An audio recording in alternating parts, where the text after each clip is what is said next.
2 games in the Motor City, the team split as the Tigers laid it on the Reds in Game 1 behind the strong pitching of Anibal Sanchez in a 6-0 shutout win. But the Reds came back, flexing their muscles.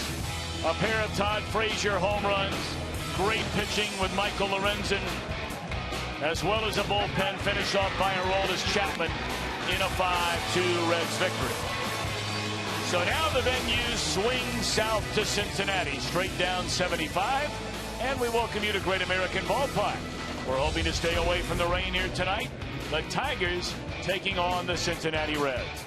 Hi again, everybody, alongside Chris Welsh and Jim Day. I'm Tom Brenneman, delighted to have you with us on this Wednesday night from Cincinnati.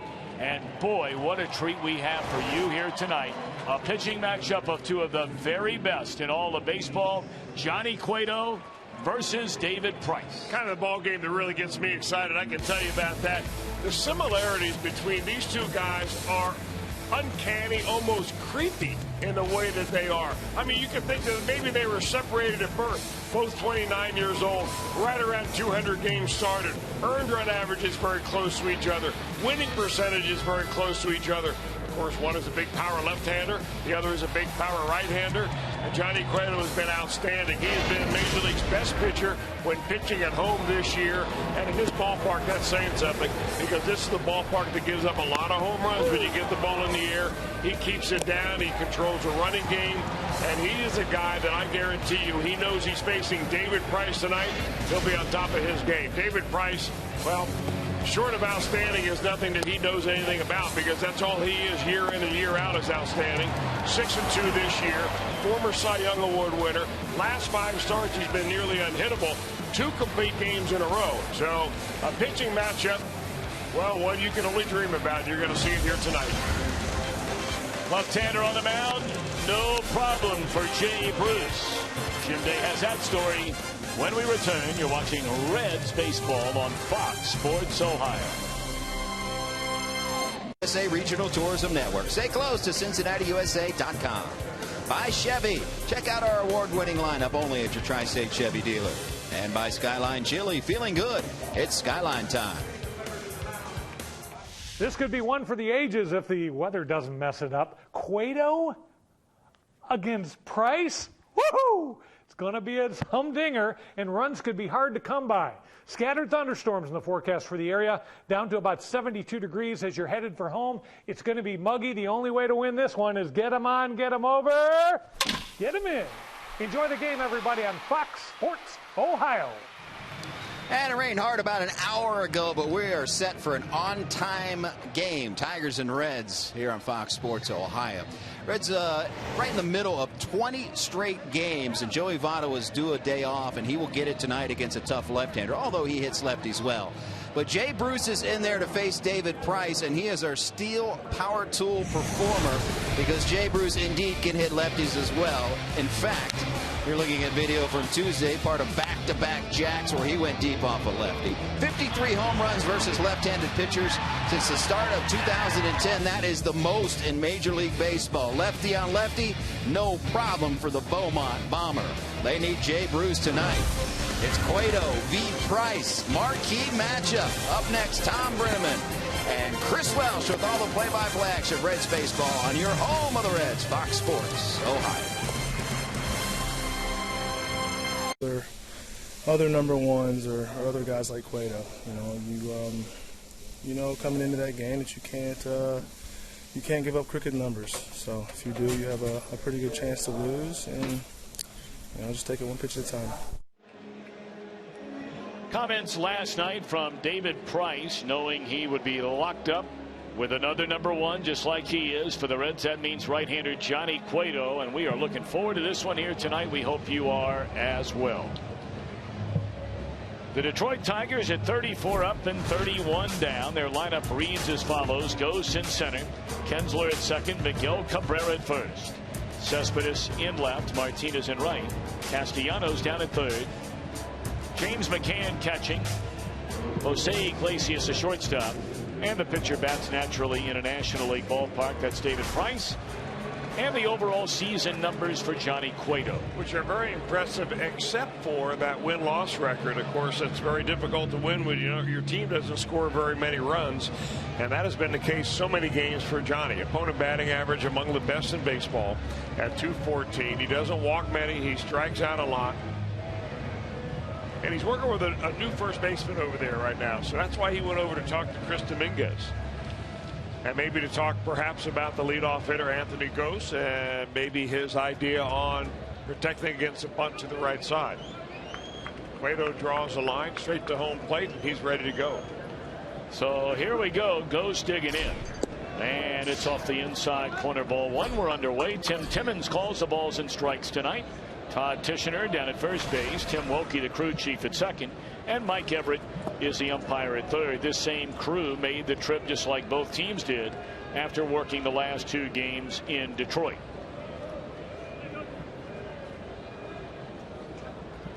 Gose, a couple of hits last night, was on base twice. Stole a couple of bases in the first game of the series, so he's doing what he's paid to do, and that's get on base and score runs. We saw him dump a pair of base hits in a very shallow left field in the game last night. Check swing, and it's 2-2 on Gose.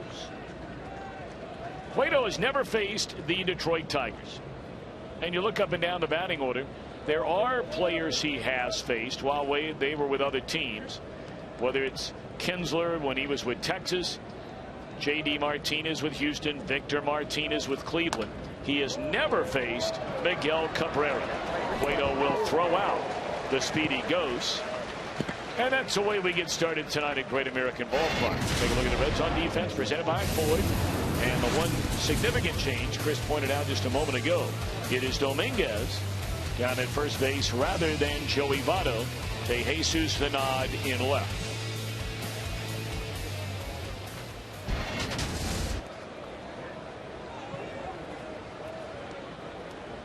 Ian Kinsler, only one career plate appearance against Johnny Cueto, and Cueto won that battle. 272 overall, a home run, 26 runs batted in for the four-time All-Star Ian Kinsler.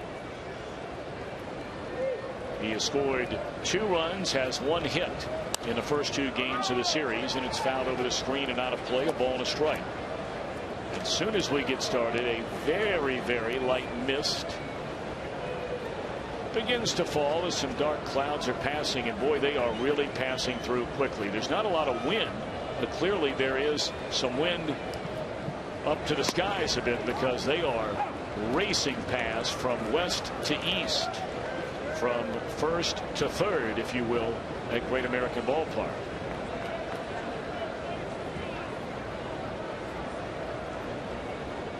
One ball, 2 strikes on Kinsler. Tomahawk foul and out of play. You know, when you face Johnny Cueto for the first time, you're impressed by a lot of things. Now, here we're going to take a look at the ERA at home. We talked about at the very onset of the game about how Johnny Cueto is the best in baseball, and considering that he pitches in one of the best hitters park in baseball, that really ought to deserve a little bit extra credit. But when you face Cueto for the first time as a hitter, and Kinsler's faced him once, but I mean, when you see him again, and you haven't seen him very often, say you're not in the league or you're not in the division, the first thing you try to find from Cueto is his release point. He never shows you the baseball from the time it is right now going into his glove until it comes out of his hand. You never see it again. And hitters, of course, are always taught to watch the baseball all the time. So they see sometimes a pitcher getting the ball out of his glove. You see it go down around his thigh. Sometimes pitchers will show it behind their back. But that's the first time you see it right there is when Cueto releases that ball. It was a changeup, or maybe that was a cutter, but he got it up out of the plate and hit foul. Cueto shaking off Brayan Pena a couple of times, and now okay's the sign. Here's a 2-2. And it's a fastball outside to run the count full.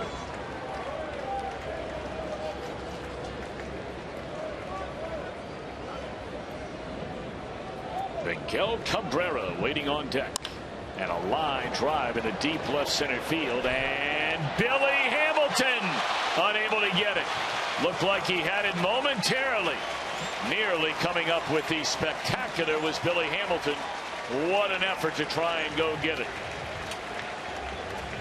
I think Kinsler was turning around to Bryant and Phillips and saying, you got to be kidding me. Well, look where he starts. I mean, just pretty much dead center field right here. And he ends up almost in real left field, not even in left center field.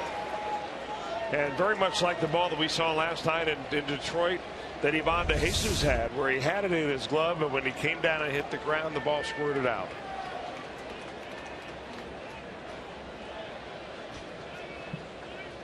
Well, you don't have to watch the Tigers play every day to understand the logic in the thinking when they say, why would anyone ever pitch to Miguel Cabrera if you don't have to? Three-time batting champion. We've talked about him the last couple of nights. Truly among the great hitters of all time. He will be known as before his career is over. Checks in at 345 and leads the American League in runs batted in. It's only the first inning. Some would say, oh, come on, it's the first inning. Others would say, why would we let this guy drive in a run, whether it's the first, the fifth, the seventh, or the ninth? First time these two have ever faced one another. Strike one to Miguel Cabrera. There certainly is ego involved here. You know, Cueto, the great competitor that he is, wants to come after Cabrera. Cabrera, the best of the very best, wants to face and beat the best of the very best. And here's the 0-1. Right on, 2 in a row, but it's 2 strikes in the count. Cueto comes at him with back-to-back fastballs. Yeah, Johnny may have gotten away with one right there. Brayan Pena set up way inside, and that ball kind of drifted out over the plate. But you'll take your chances now with Cueto when he gets ahead of you 0-2. Cabrera waiting. Kinsler at second with a 1-out double. 3 straight fastballs, 3 straight foul balls. You know, one of the things that feeds into Cabrera's strength is that a lot of pitchers think you have to fool him, that your stuff isn't good enough to get him out. So you start throwing breaking balls, and he's such a good breaking ball hitter that you almost feed into his strength when you try to trick him. And Cueto's gone right after him with just raw stuff. Got him swinging. So how about that? Round 1 to Cueto. Well, 3 fastballs and a cutter, and that little cutter right there at 90 miles an hour acted like a downward slider.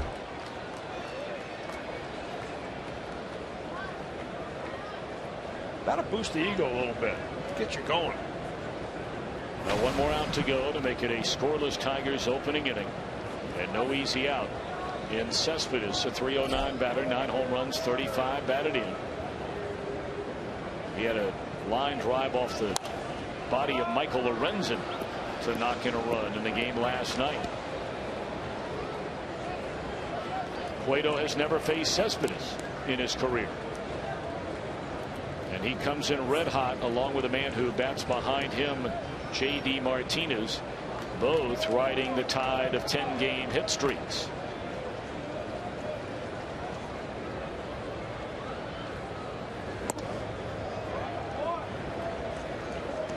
That's a good pitch right there. If you can throw that pitch up and into Cespedes, you can see the way he holds his bat, that there's no way he's going to get to that pitch. He's telling me from his stance that he wants that ball down. He wants it down out over the plate, and he's got terrific bat speed. But if you can get it up and into him, you can have a chance to get him out. 1 ball and 1 strike. Cueto against Cespedes with Kinsler at second base. That one ran in on him to get ahead at 1-2. It was interesting on that particular pitch that Brayan Pena was set up outside until Cueto actually went into his delivery to throw the pitch, and then he jumped to the inner part of the plate. I don't think that he wanted this guy at second base, Kinsler, to give up any secrets as to where he's setting up. Watch him move right here. He'll move from the outside and then the last second to the inside. Some hitters will sense where that catcher is, and they'll prepare themselves.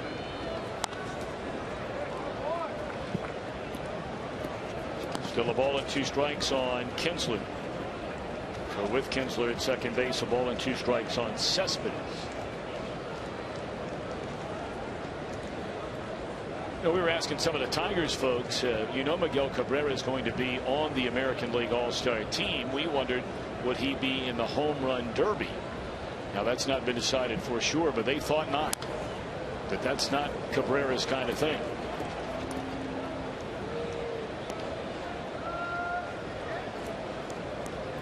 There's one guy in this ballpark that will be in the home run derby. And I'm predicting right now he's going to win it. And that's the guy manning third base for the Redlegs.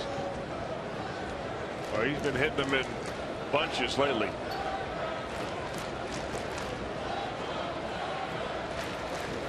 Struck him out. So Cueto in his first meeting with both Miguel Cabrera and Yoenis Cespedes strikes them both out swinging. Reds are coming to bat against David Price. From the Cincinnati Zoo. Boy, is that not spectacular. The symbol of America.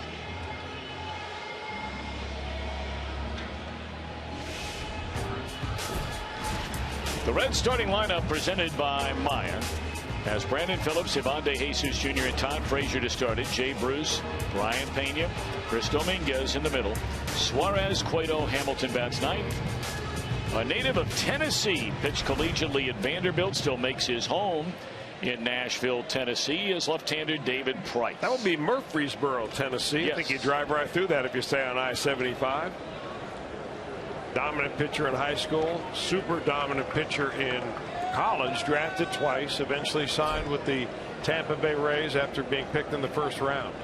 Not in the first round, he was the first overall pick, you may remember, by the Tampa Bay Rays going back to June of 2007. Making start 195 tonight.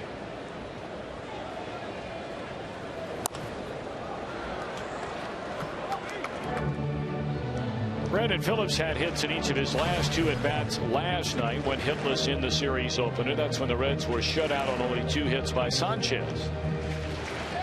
The Reds hit 3 home runs, scoring 5 runs total on 9 hits in the 3-run victory last night.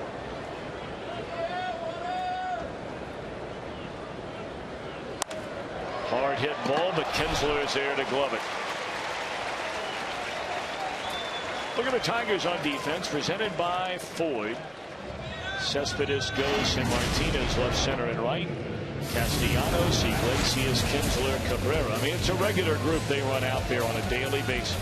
Very rarely are there any need for changes, and McCann has thrown runners out to the tune of 50%, including Billy Hamilton in the game last night.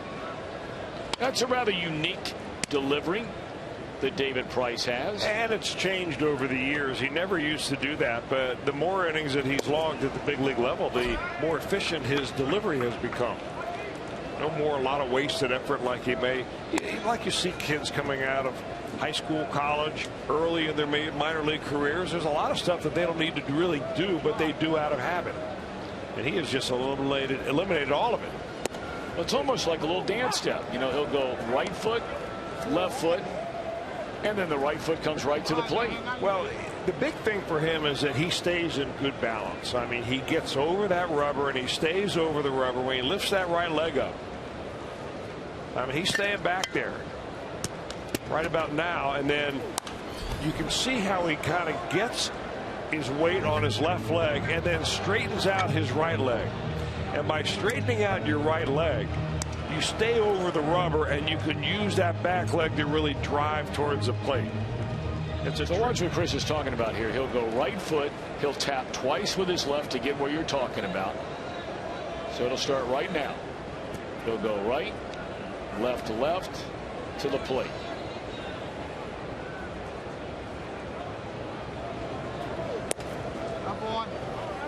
You know, it's so funny, isn't it? When you watch little kids, they all want to copy the big wind-ups of the Cuetos in the world. Sure. And all those kind of guys. And then, if you're a kid, you can watch this. Well, when he straightens his leg out is the key to it all. And it's not this. This is just kind of getting into balance. This is just a really small delivery.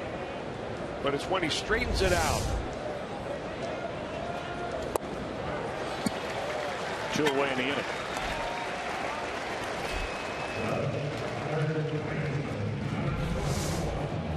You know, one of the things we've seen that's a changeup right there, but one of the things that we've seen David Price make an adjustment over the last 4 games that he's done from time to time, and interestingly enough, you can look it up now on the internet, he does it seemingly in the month of June. All of a sudden throws a lot more curveballs. His last 4 games, his curveball percentage is through the roof as compared to what it was early in the year. And here's Todd Frazier. What a year he's having. .293 batter. Hit 2 home runs and the Reds win last night, giving him 20 on the year. His 20th home run was his 500th career hit. Team high in home runs, team high in runs batted in, team high in doubles.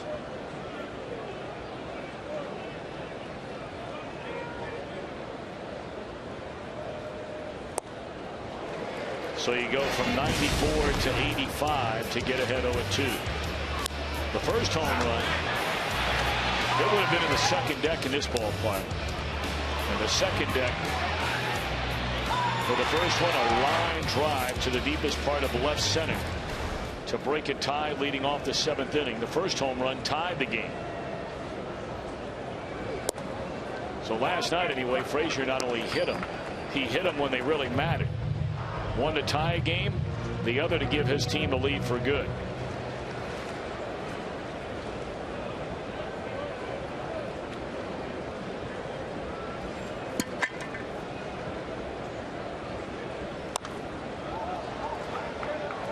One ball and 2 strikes on Todd Frazier. You know, Frazier stands so far away from the plate. If you watch his front leg, he starts with it open a little bit, but then when he strides, he's striding really right towards the second baseman. He makes sure that he stays closed and that he's able to get to that outer side of the plate. So that stance right there is a little bit on the open side, meaning it's faced towards the shortstop. He'll end up pointing it towards the second baseman. Gone swinging is Frazier, and the Reds are gone in order. Challenge. Every Reds home run tonight raises $12,500 for prostate cancer research, and we certainly invite you to make a pledge if you're able. Just go online to homerunchallenge.org. Humid night, nice crowd in downtown Cincinnati. Less than a month away from Major League Baseball's All-Star game right here on the home turf. J.D. Martinez looks at a first pitch breaking ball from Johnny Cueto, a strike. Martinez at .270, 13 home runs, 34 runs batted in.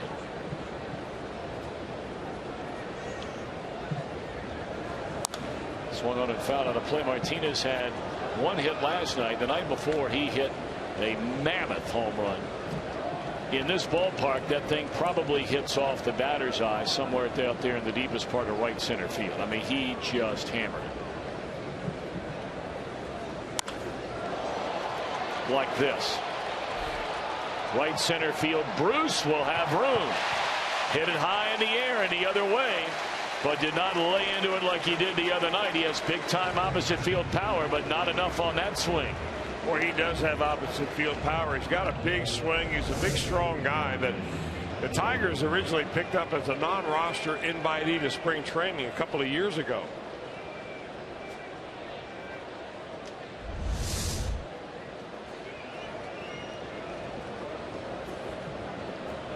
So a long out. Is a first out here in this second inning, and now the batter Castellanos.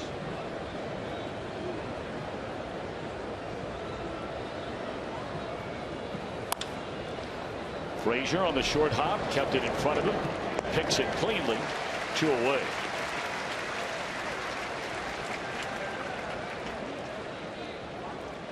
Well, Johnny's thrown a lot of strikes so far. He's thrown 28 pitches in all, and 22 of the 28 have been strikes. I mean, that is a formula that if you're a young pitcher sitting at home and you learn nothing else about this game tonight, that is the one thing you should take to bed with you.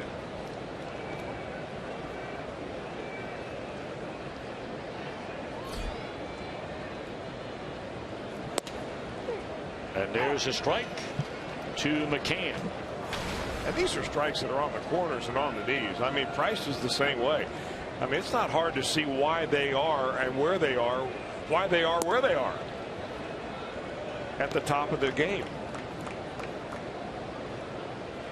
Both Cueto and David Price on the last year of their contracts.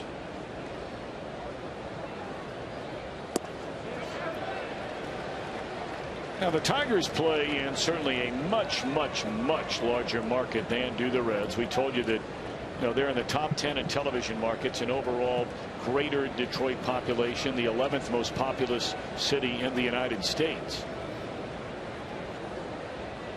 And many feel like the Tigers will do all they can to re-sign Price. The Reds have never closed the door about re-signing Cueto, but I think that most believe out there, whether it's an educated belief or not, remains to be seen, that when you factor in everything, Cueto's age, along with where the Reds are as far as their market size is concerned, that's strike 3, and McCann didn't like it. But Cueto with a perfect second inning, still no score. Game. Julia Sonline from Mason, Ohio will win this beautiful new Tundra on display at GABP. Register for your chance to win in an upcoming game by seeing your Cincinnati and Northern Kentucky Toyota dealers. I'm Jim Day. Actually, some good news to report on the injury front. It involves Marlon Byrd. While the Reds were on the road, he continued to rehab that fractured wrist, and he got the brace off and actually doing baseball activities, including hitting, throwing, running, everything he needed to do. He is beginning a rehab stint tonight, Double-A Pensacola. And if all goes well, it might only be 1 or 2 games. If it goes well, you could see Marlon Byrd here this weekend. That is a fair ball off the bat of Jay Bruce into the corner, bobbled slightly out there by Martinez. It's a stand-up double for Jay Bruce. And Jim Day, that's something you were reporting on before the game. Hey, for Jay Bruce, he has been far more successful, and I mean far more successful this year against lefties than right-handers.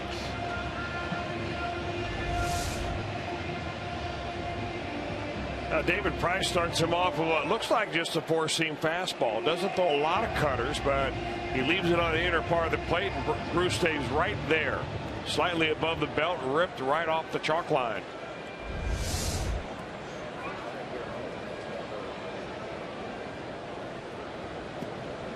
All right, in a game like tonight, with the pitchers we are watching, Price v. Cueto, all the little things will certainly be magnified. When you have a chance to score, can you get a runner in? Because chances figure to be few and far between.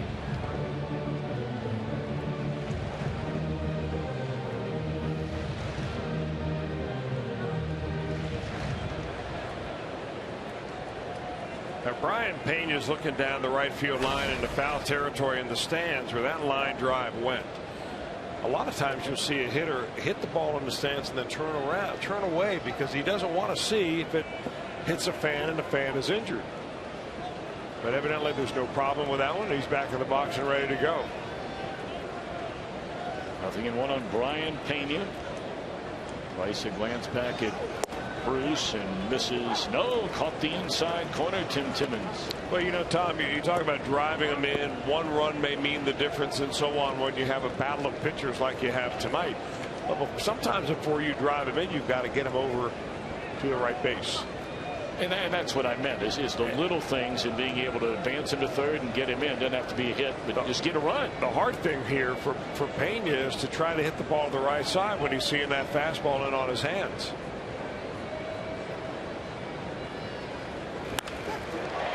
Well, he's going to get a base hit. Now they're going to have to hold up Jay Bruce. But Pena with a base hit. And now the Reds have him on the corners with nobody out. Price went to the same pitch that he struck Todd Frazier out on. He got ahead 0-2 and he wanted to throw a changeup. But he caught too much in the play. There's a circle changeup action. You see it coming out of his hand. And Brayan Pena just gets up there and level swings that ball into center field.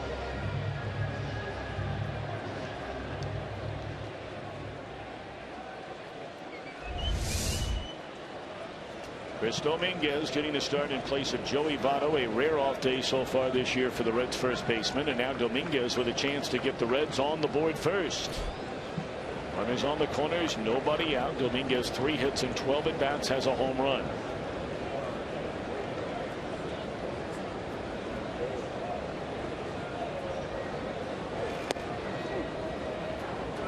Breaking ball stays high. Dominguez played right field last night. Did they call that a strike? They did. I tell you, you better wait a while. This is from the Tim McClellan school of home plate umpire. Hold your breath and wait for Tim Timmons to then give the signal.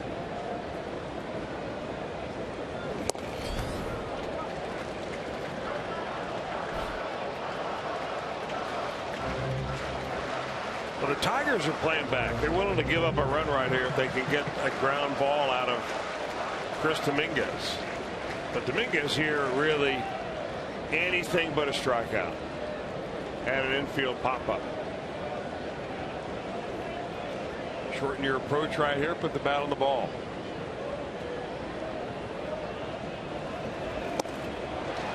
One out in the inning. Third strikeout of the game for David Price. Boy, that was just abuse in that at bat. Well, first pitch curveball and then 294 and then 95-mile-an-hour fastballs.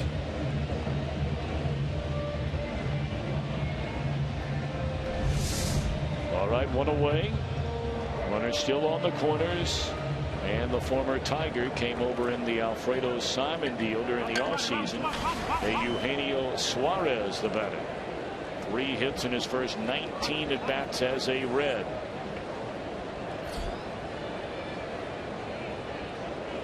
A golden opportunity for the Redlegs against Price here in the second inning. Can they cash in with at least one?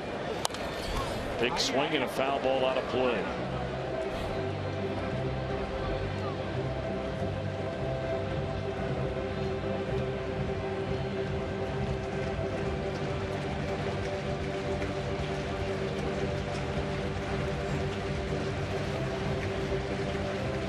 Jay started the inning with a double, went to third on a single to center by Pena. After a strikeout, it is now Suarez against Price. 2 teammates from a season ago. After Price came over in that deadline deal from Tampa Bay to Detroit.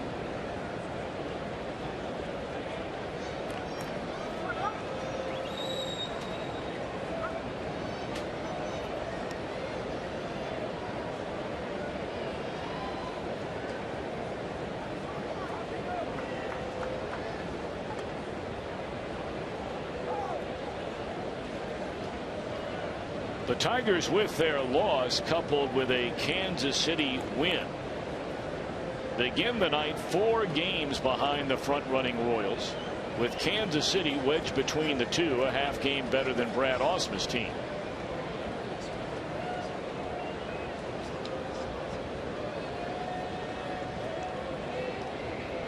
Suicide squeeze. The Reds will execute it to perfection. Beautifully done by Suarez. And the Reds take a 1-0 lead. High fives for Eugenio at the end of that dugout. Well, it just goes to show you how important getting a run is for Brayan Price. He just saw first and third, nobody out, of strikeout. He can't afford another one like that as you get down towards the bottom of your order. Johnny Cueto coming up next. So your best option is the best chance, and that would be getting that bunt down. Suarez does. And drives a run in.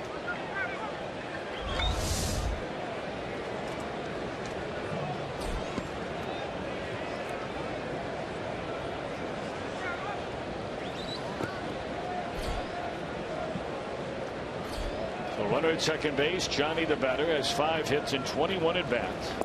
Reds with a 1-0 advantage over Price and the Tigers here in the second inning. You know, I like that play is that against a very tough pitcher like David Price, you can make your guys feel real good about themselves by doing something very simple, laying a bunt down.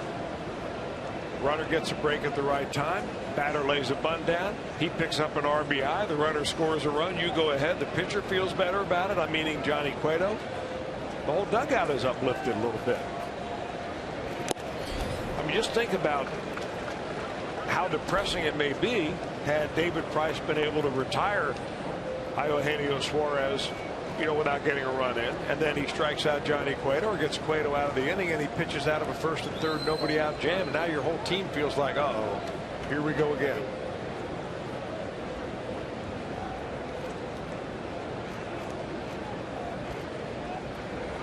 One and one to Johnny Boyd. Took a huge swing at last pitch and now takes strike two. Price ahead of the ball and 2 strikes. Look where the right fielder's playing in this at bat. We've seen Cueto hit him that way. I don't think they play him out there anymore on a hunch.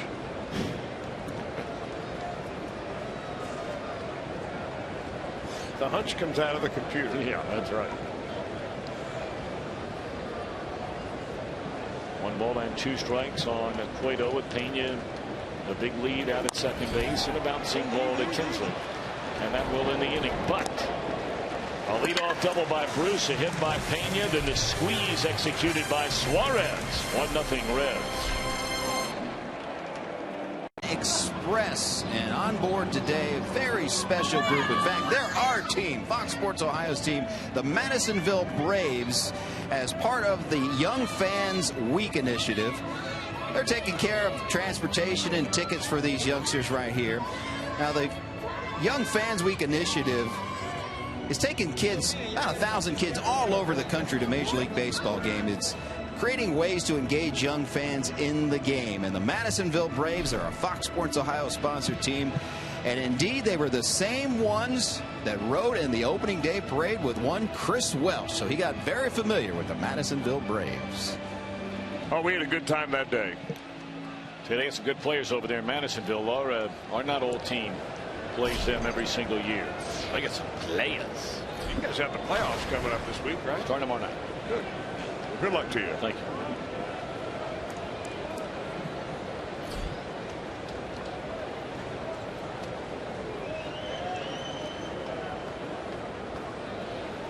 Jose Iglesias to be followed by David Price, and then back to the top of the order with Anthony Gose against Johnny Cueto. He allowed a 1-out double in the first inning to Ian Kinsler and then struck out Miguel Cabrera and Cespedes to end the inning in a perfect second.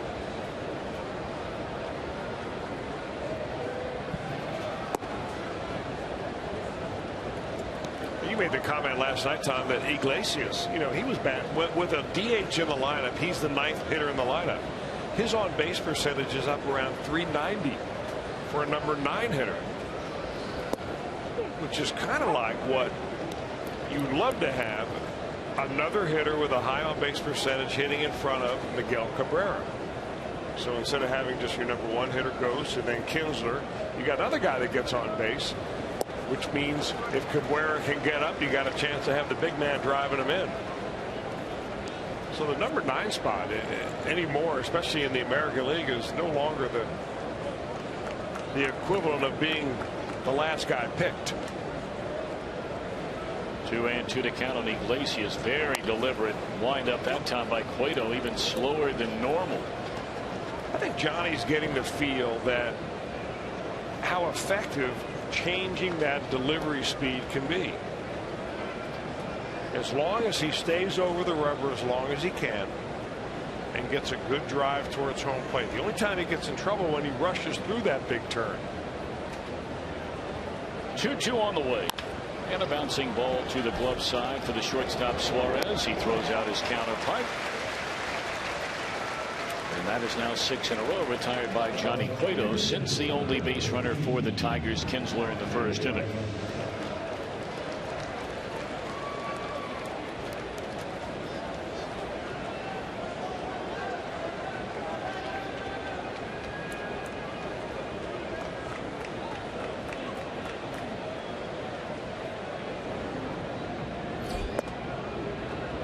Strike 1 on the pitcher, David Price, left-handed pitcher, left-handed batter.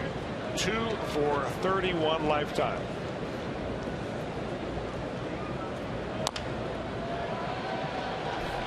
Frazier. Ooh, that was very, very close. A lot of times you'll see pitchers just very slowly jog up to first base. That was not the case for Price. And he nearly legged it out for a hit. Well, Price looking for his first hit since 2010. He had 1 hit in 2010, 1 hit in 2009. Of course, we're only talking about having 3 or 4 at bats a year.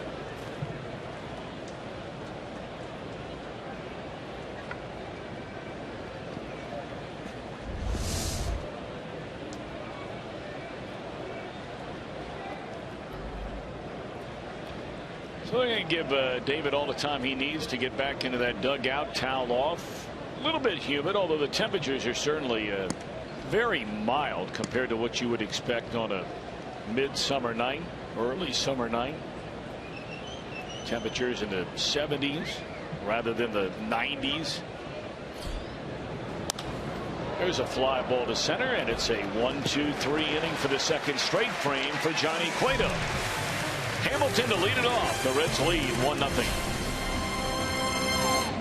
It's tremendous. Half off terrace line seats for Saturday's game against the Marlins. Terrace line seats for just $20.50. Some seating restrictions apply. Here's what you do. Go to reds.com/FSOhio. Use the code FSOhio15. That's FSOhio15.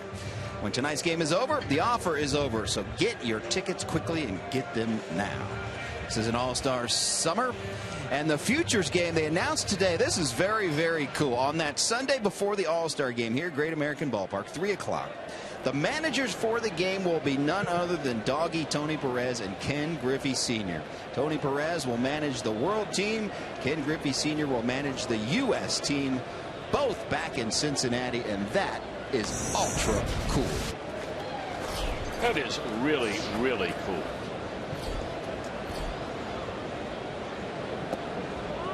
Ball one down low to Billy Hamilton. Jim, I don't mean to throw you on the spot because I don't know the answer to this, and perhaps they've been doing it for a while, but have they been doing that with the host city to have managers that are former greats for that particular city's franchise? Do you know, or is that something new? I believe over the last couple of years they've tried to do that. I don't know for a fact. You know, I'll try to look that up for you, but I do believe that they try to tie it into the city. 1-1 to Billy Hamilton, and from the right side against the left-hander Price. Billy at .221, 3 home runs, 18 runs batted in.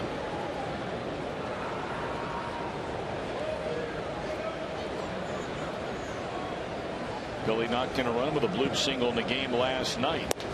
Takes up and away. And he went 0 for 3 in the 2-out 2-hit complete game shutout by Sanchez on Monday.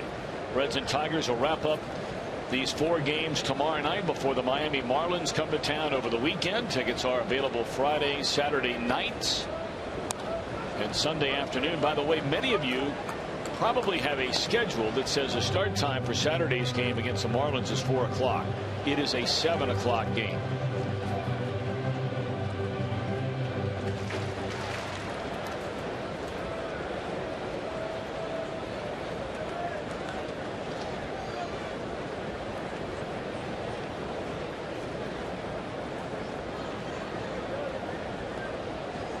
Two balls, 2 strikes. Price against Hamilton.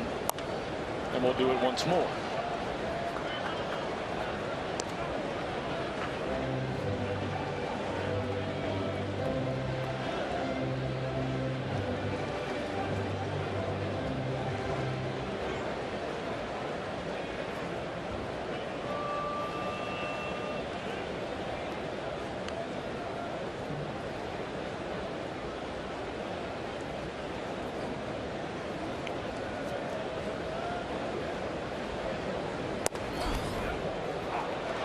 Strike 3 called to Billy. 1 out in the inning. Let's check in once more. Jim Day. Over the last couple of years, they have tried to tie it into the cities. And last year, Tom Kelly, longtime manager for the Twins, as the game was in Minneapolis area, he was the manager of the World team, and the U.S. team, and Bert Blyleven was the manager last year as well. So indeed, they try to tie it into the city, and why not?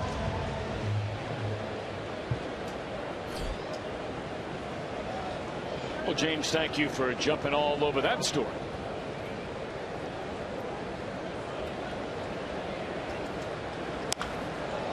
Brandon Phillips lined out his first time up. A fly ball to the left fielder on the first pitch in his second at bat. So Price retires a front two. We invite you to follow the Reds wherever you are with MLB.com at bat.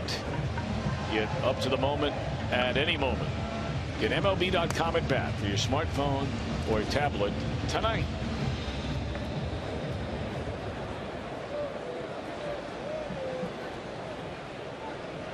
Reds scored their lone run. If you're just joining us, the only run that's been scored by either team in the second inning. A double by Bruce, single by Pena, a one-out suicide squeeze executed to perfection by Suarez.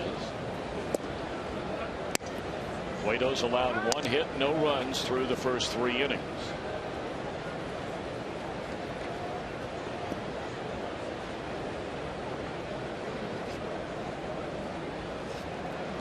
Ivan De Jesus Jr. struck out swinging his first time up. 1 ball and 1 strike.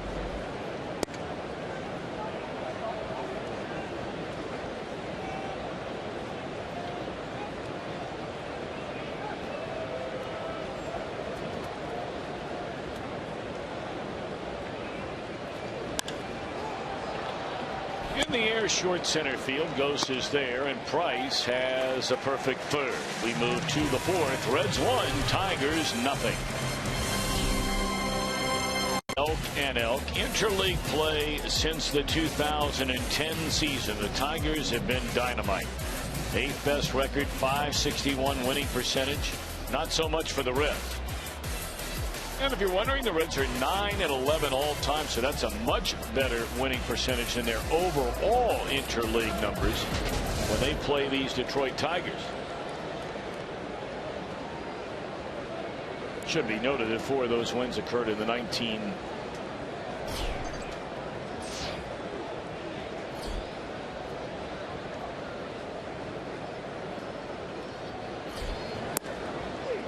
We do not include, we're only talking about interleague play overall for the Reds against the Tigers since it started. What was that, 1998 interleague play started? 97. High fly ball off the bat of Ian Kinsler to begin the Tigers' 4th, and Jay Bruce is there. Kinsler, the only Tiger to reach base against Johnny so far tonight. So here we go. Round 2. Miguel Cabrera faced Cueto for the first time in his career in the first inning of the game here tonight. Cueto struck him out. Johnny got away with a pitch in that at bat, as you talked about, Chris. I thought it was really interesting, Tom, how both of these pitchers, when they faced the best hitter in the other team, went right after him. First pitch was fastball right there. Cueto did it to Cabrera. Cool. And Price did it to Frazier. Would you see that long delay again there by Cueto? And it comes in with an off-speed pitch.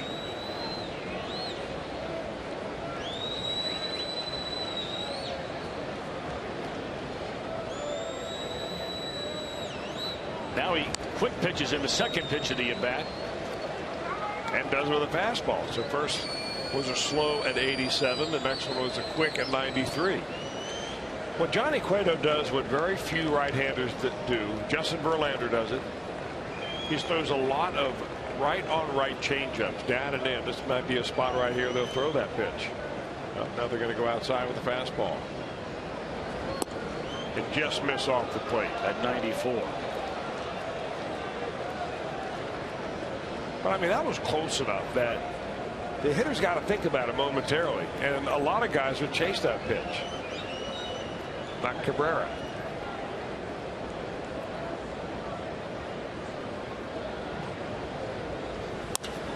And then a rocket right at the shortstop, Suarez. Well, let's take a look at this at bat again with Miguel Cabrera in the batter's box against Johnny Cueto. Our pitch by pitch, a slow hesitation changeup there. He comes right back with a fastball, misses off the plate on an 0-2 pitch, and then says, all right, time for a changeup again. Here it is. He leaves it out over the plate. Cabrera gets good wood on him, but right at the shortstop. 2 up, 2 down now for Cespedes, who struck out his first time up. Looks at a 95-mile-per-hour fastball from Cueto. Strike 1.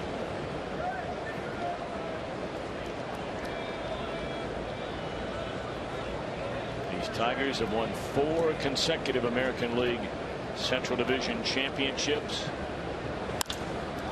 It's in the air. Center field will back up Hamilton, and that'll end the inning. Boy, Cueto has got it rolling tonight. 11 in a row. Reds lead 1-0.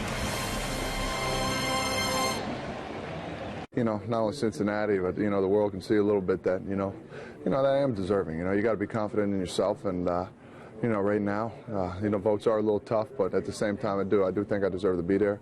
I think. It would be a great opportunity for me, not only to play in the All-Star game again, but to be in Cincinnati and, even in the home run derby. I think it'd be pretty cool, and I think, the fans will enjoy that. I'm not mad at anybody, that's just, it's the way it is. That's the way the voting is. I think it needs to change, but, right now, that's just the way it's going about it, and that's the rules. And that was Todd Frazier before today's game, and I talked to him about those comments afterwards. He says, I'm not trying to be cocky. I'm not trying to be a jerk.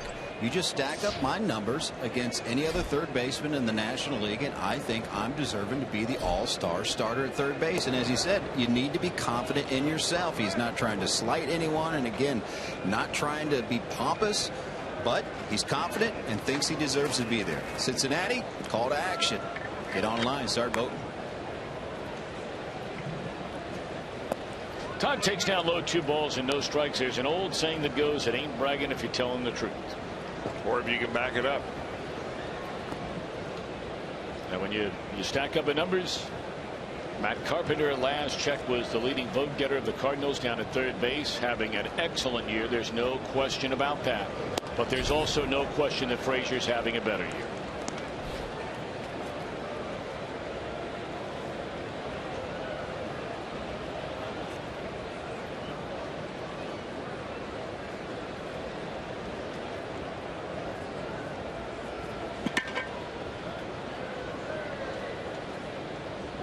Two and 1 to Frazier, and he takes low, 3 balls and a strike. Jay Bruce next. He doubled off Price to start the 2nd inning and scored the only run of this game.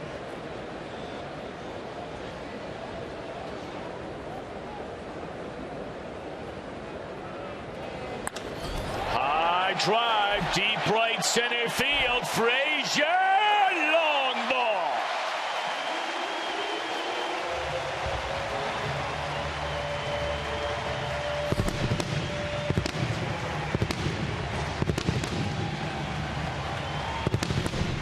What was Jim Day just saying about the All-Star game?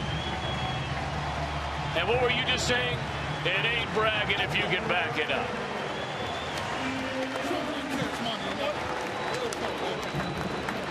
Well, that's taking advantage of a hitter's count. He went 2-0 and then 3-1 and gets a pitch. Look where it is. It might even be marginally out and out of the zone.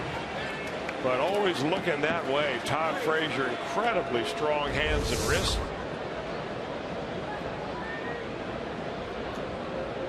How does he remember all those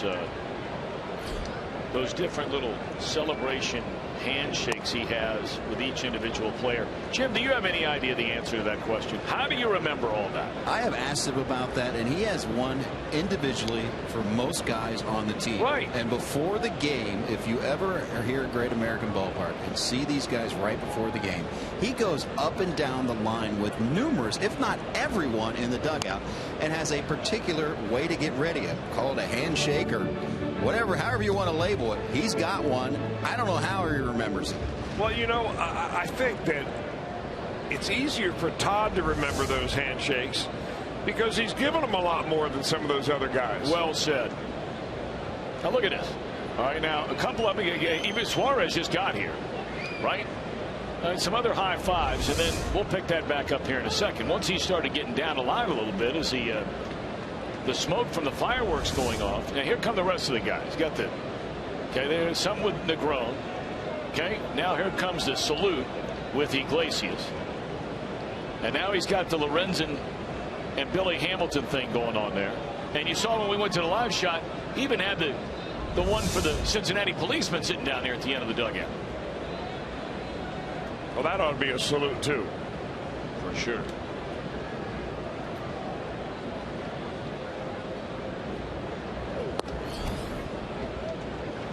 One ball and 2 strikes on Jay Bruce. They had to wait for the smoke to clear, which kind of settled in right after the home run celebration. Shot up some fireworks. The smoke kind of settled right in there at home plate. It looked like a fog. And there is no wind. You look at the flags out there, the flag poles in left center field. There is 0 wind. So it's just sitting here. That one is just out of flow. Or as my old roomie in AA used to say, the wind's blowing straight down. Straight down.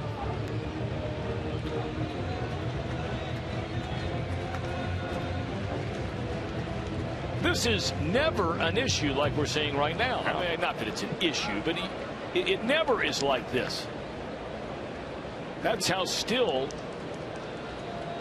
the air is right now.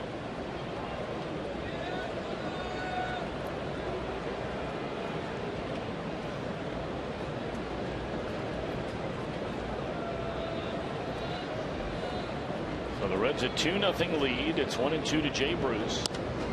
And he pops up a breaking ball into short right. And I believe that's a third baseman out there, is it not? Yeah, that's Castellanos. He's gonna jog a mini marathon to get back over there to third base. Coming up later on, we'll have our Miller Time moment. As always, that is brought to you by Miller Lite.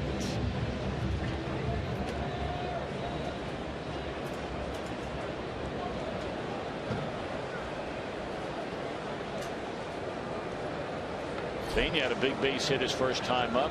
That sent Jay Bruce from second to third base, setting up the suicide squeeze, and he hit it in the exact same spot. A little firmer this time. It's a 2-for-2 night for Brayan Pena. Both pitches just about in identical spots, up and out over the plate. That looked like a cutter, I think, that he threw in there at 87 miles an hour. There could have been a changeup. Bryce not able to get his changeup down and away like he was so effective in his last outing against the Cleveland Indians. No, that was a cutter. Comes off your hand, kind of spirals like almost like a football.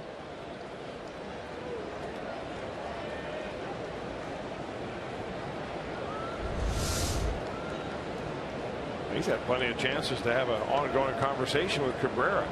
And when David Price pitches, that doesn't happen very often. No. Of course, Pena, as we mentioned last night, played for the Tigers for 1 year in 2013, so he knows virtually every guy that's out there on the field. Dominguez all geared up for a fastball there, and he gets a slider.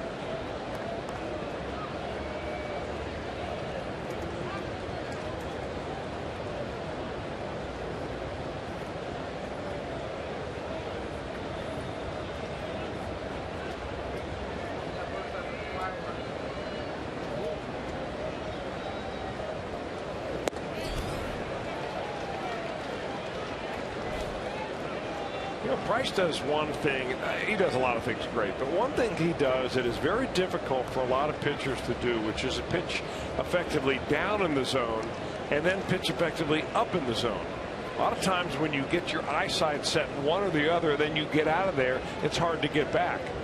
But he goes up the ladder with that 95-mile-an-hour fastball. Looks so good and gets a lot of strikeouts up there.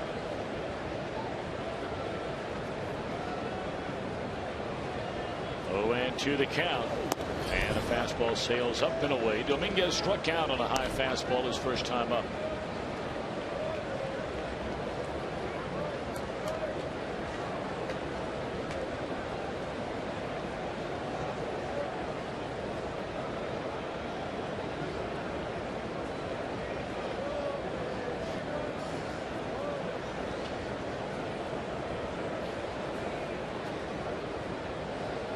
Now the 1-2 pitch. And a fastball that ran in on his hands.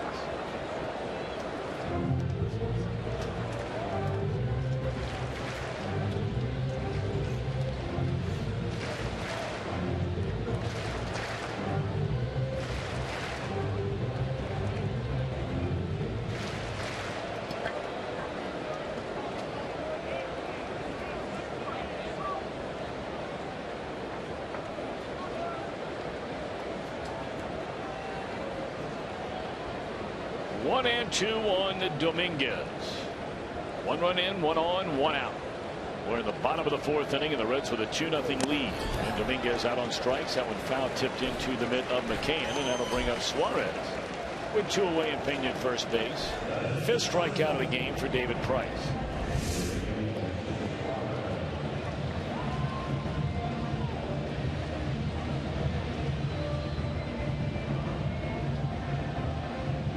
I can see why the Tigers really like James McCann behind the plate. I mean, if you watch him back there, he's very quiet as a catcher. He's no small guy. He's a pretty big guy, but he gets very small back there. Gives the umpire a really good look at the strike zone. Doesn't bounce around too much. I don't see David Price shaking him off all that much either. But, you know, it brought something to mind, and something I want to jump on because you brought it up to me, and I thank you for it. But I want to make sure we correct something that we talked about last night. When the Tigers reliever Alex Wilson came into the game, I had made the mistake of saying he was from Hurricane. That's the way it's spelled, Hurricane, West Virginia. When in actuality, that's not how they pronounce it in West Virginia, correct? Hurricane. Hurricane. So for all of you in Hurricane, West Virginia, my sincere apologies. Our sincere apologies. I was right with you. And you know what? I'm wondering when. I don't think we've ever had a caravan stop in Hurricane. No, I've driven Maybe it's time to have one. The exit many times. Seen it on my way down south, navigating down into Virginia and North Carolina. But I always thought it was Hurricane. So Hurricane. Understand his father's side of the family is from Erlanger, Kentucky, and that a lot of their family is here at the ball game here tonight. Hurricane, West Virginia. Now you got it. You know who would have known that? Huggy Bear. Oh, anytime from now on anything comes up with West Virginia, we got to call Bob Huggins and make sure we've got it all covered. Great basketball coach, boy, one of the all-time great coaches. Just keeps rolling right up the all-time wins list. And you know, not only is he a great coach, but he's a fun guy to watch coach. Yeah. Because when he gets a little upset and he starts getting into it with the refs or the players, that can make for a complete separate subplot in that ball game that is worth watching. I tell you, I did their games for 10 years, and I consider myself so fortunate just to have watched, as you said, watch him coach and be around him during practice. That's not for the thin skin now. I mean, there's no debate about that. But you realize if he keeps going the way he's going, and at his age he got started so young, he's going to finish in the top 5 all time in the history of college basketball in wins if he keeps winning at the pace that he has won during his entire career. What a coach. I'd like to see him win the big one time. Just win the big one. The whole thing.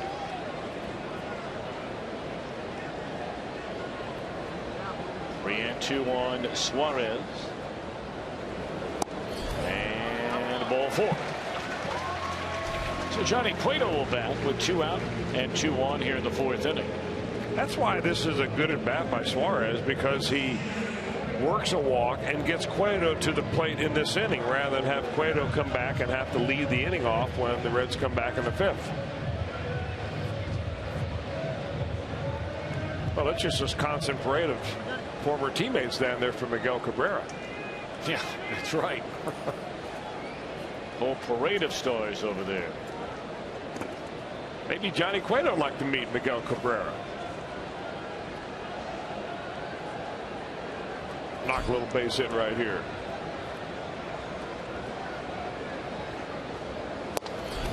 I'll tell you what now, he has taken a couple of hearty rips in his first at bat, and now the first strike in this at bat. A 227 average. Not too shabby. Saw a bunch of those numbers coming out of April.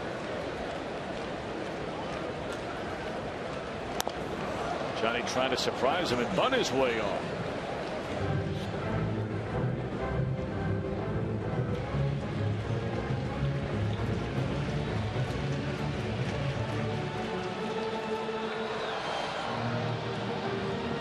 Full slate of interleague games continue, and much like this series, there are a number of other series around baseball which are 4 gamers during the course of the week that are going 2-2. St. Louis playing tonight in Minnesota. Milwaukee is in Kansas City. That went underway. The Pirates in Chicago to battle the White Sox. Tampa Bay and Washington move to D.C. tonight. Here's the 0-2. Swung on and fouled out of play. Another pretty good pitching matchup there when the Giants and the Mariners tee it up. That is Bumgarner and Felix Hernandez. Very nice. Very nice. That's a doubleheader for you. Reds, Tigers, Cueto v. Price, and then late night Hernandez v. Bumgarner. Lefty righty, lefty righty.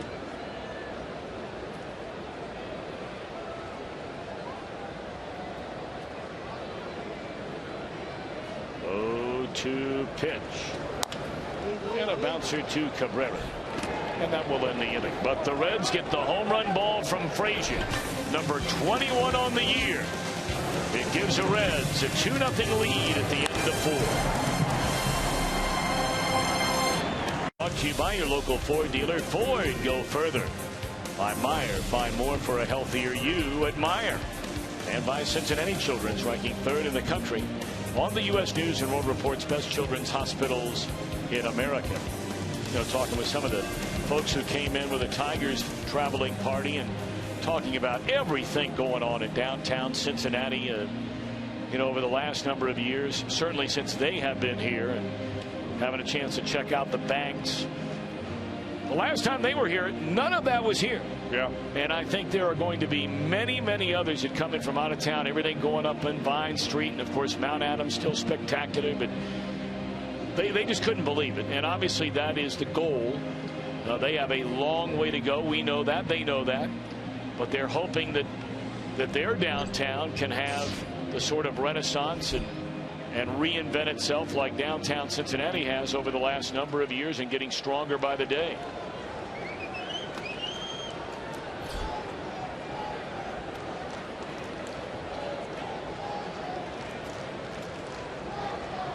J.D. Martinez to lead things off here in the Tigers' 5th. The Reds with a 2-0 lead. 2 runs, 4 hits against David Price. No runs, 1 hit. A 1-out double in the first inning by Ian Kinsler against Johnny Cueto.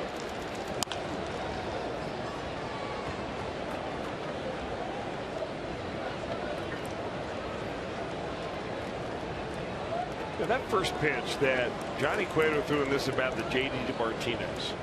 I mean, the hesitation that he had, and then even tilted his shoulders a little bit.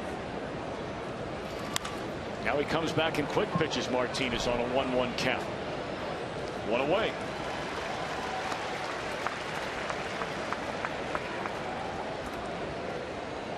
Get free autographs from your favorite MLB and Reds legends and Hall of Famers, including the likes of Barry Larkin, Tony Perez, Eric Davis, and many, many more at the T-Mobile All-Star Fan Fest, and that's with the price of admission to get in. Tickets available right now at allstargame.com.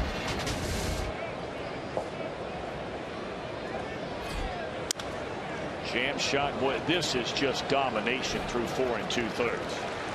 I mean, Cueto is just wearing people out. so far. Now we have a long way to go, but this isn't some patsy lineup here. Well, I mean, you talk about getting in their kitchen. Those last two batters, I mean, get it right off their thumbs.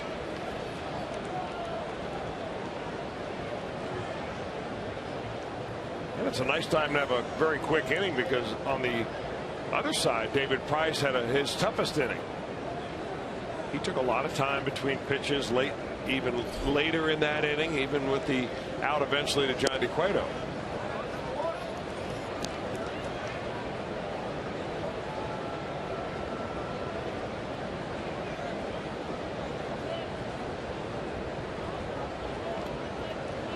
James McCann with a count of 1-0. McCann struck out looking. He disagreed with the home plate umpire on that called third strike. His first time up. It's 2-0.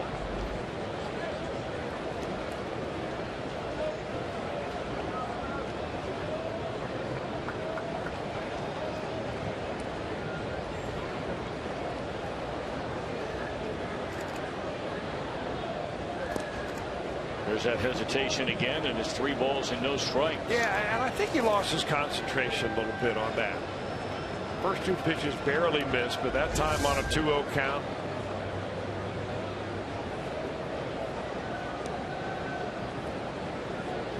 When you go through the first 2 hitters, you know, in a process of about 3 pitches, you know the next guy is going to take the first pitch and have a 4-pitch walk.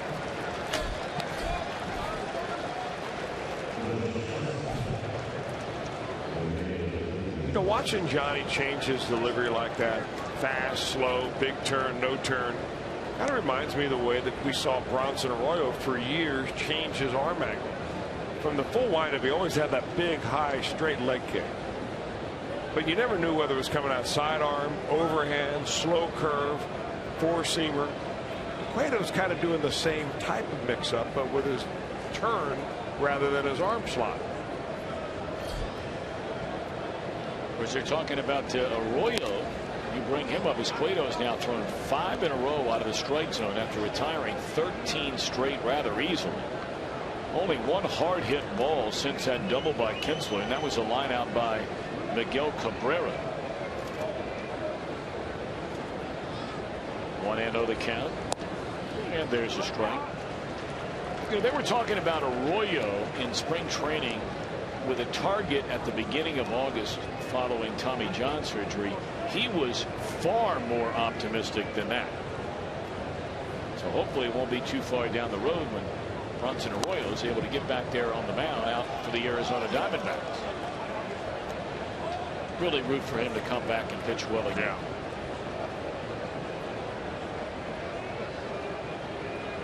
Well, he's 37. And had Tommy John surgery last July. So sometime in August would be probably not unreasonable to think about it.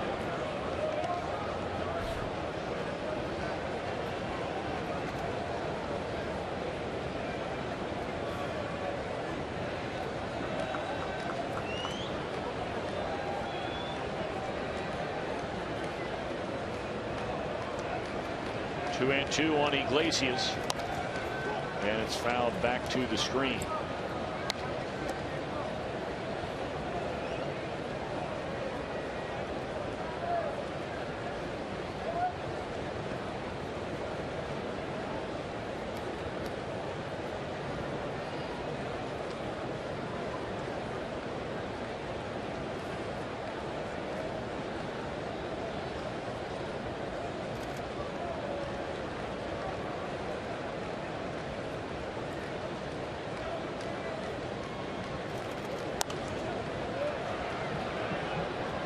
It's a funny game, baseball. Here Cueto is just absolutely cruising. We're talking about him getting through a 1-2-3 inning in about 5 pitches maybe. And all of a sudden, after retiring Martinez and Castellanos, he walks McCann on 4 pitches, and he's quite a battle here now with Iglesias at 2-2. And the at-bat continues. And that's how fast things can all of a sudden change. I don't mean change it all of a sudden something's gone wrong with Cueto. It's just that You're really getting a nice rhythm. You're getting a good groove. It's kind of like a 2-0 lead. All of a sudden, you retire 13 in a row. The other team can't touch you. You walk a guy, next guy hits one in the seats, and what just happened?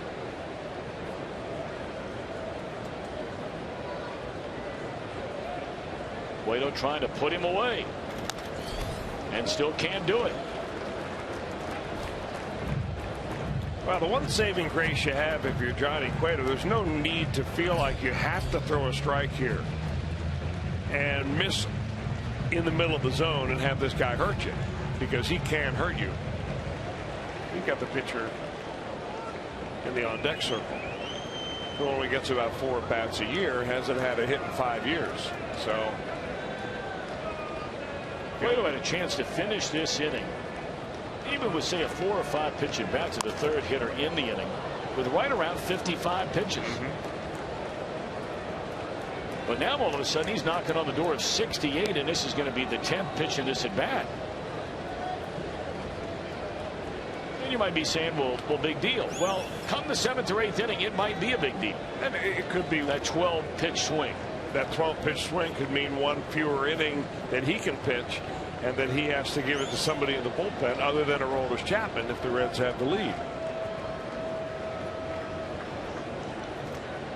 Well, those are little things about the truly great ones, and I mean the guys that are in the Hall of Fame that year after year after year. Little things like that will rarely happen. Hitting over. Still only one hit allowed by Johnny, and he has a 2-0 lead. And it's presented by Ray St. Clair Roofing.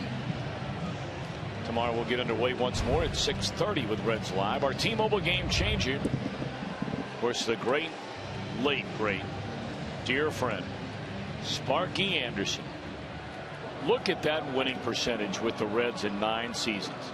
You're not going to find another manager that has that kind of winning percentage over a 9-year time frame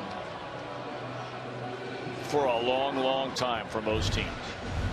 Of course, he won a World Series, 4 pennants with the Reds, 2 World Series here. Won the '84 World Series as manager of the Detroit Tigers. And won the American League Manager of the Year twice with Detroit. Won it again in 1987. Boy, we miss him. Well, he managed 5 All-Star games as a Reds manager in the National League. He managed 1 in the American League. Well, he had some teams. I mean, if you think, you got the Big Red Machine, and then that 1984 team that the Tigers had that started out of the gate something like 35-5. I mean, it was over. Hamilton, a line drive right at Ian Kinsler to begin the Reds' 5th.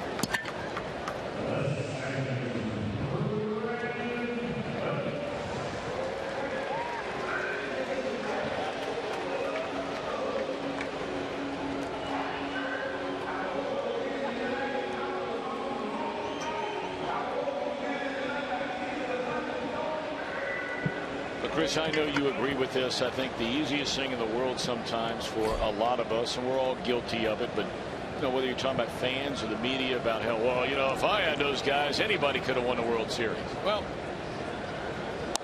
that's just simply not true. I mean, you know, you talk about the Big Red Machine, and with all those great players, yeah, they won it twice. They won it 2 years in a row. But think what they had to do just to win the first one. A 7-game World Series.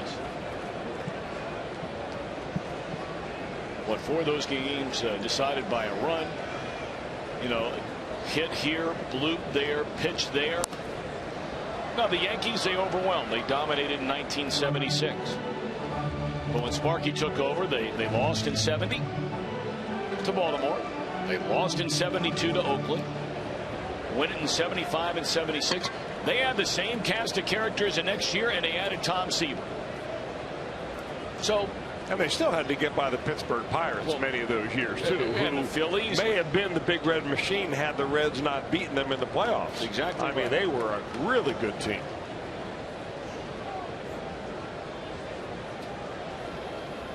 Oh, 2 pitch. And a bouncer over the mound. Kinsler charging. And will throw out Brandon for the second out here in the 5th inning. Here, when I was 19 years old, I was asked if I wanted to throw batting practice at the Big Red Machine, which I said absolutely. Chief Bender asked me when I met him down in Tampa. And he said, here's Sparky Anderson's number. When your school is over and in the summertime and you have some time, you give the manager a call. And, of course, I guarded that. I put that little slip of paper in the safety deposit box, the only thing I had in the box. Anyway, I called him up, and you know how they answered the phone at the Anderson residence? This is the happy household. You're a kid. No.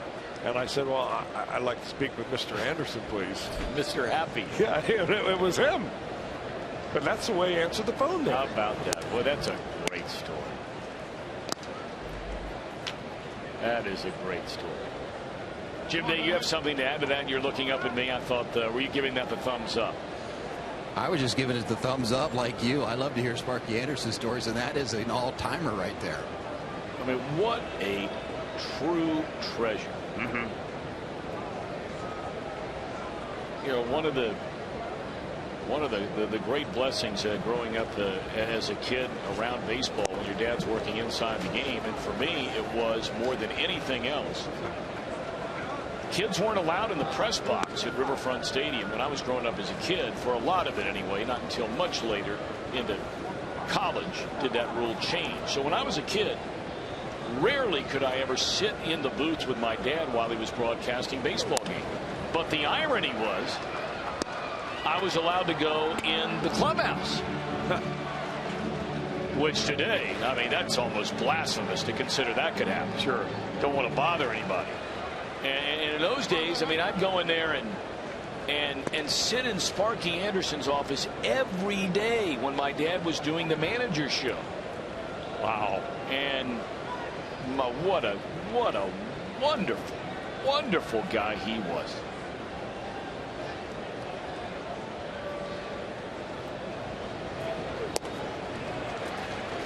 De Jesus gone swinging, and we move to the 6th. As advertised, 2-0. Reds in front. Reds execute the suicide squeeze. Jay Bruce scoring on the bunt by Eugenio Suarez for a 1-0 lead. Todd Frazier, 2 home runs in the Motor City last night to the deepest part of right center. Leading off the 4th inning tonight. And so far, that's been plenty for Cueto. He has been something. He's only allowed 1 hit and only 2 base runners through the front 5. As it's 9-1-2 for the Tigers here in the 6th. Johnny set to deliver his 70th pitch of the night. And there's a strike to David Price, who tapped out, nearly legged out an infield hit his first time up on a tapper to third.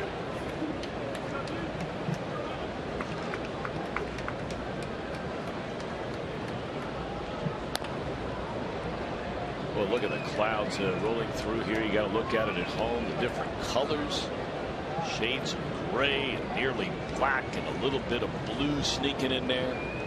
Man.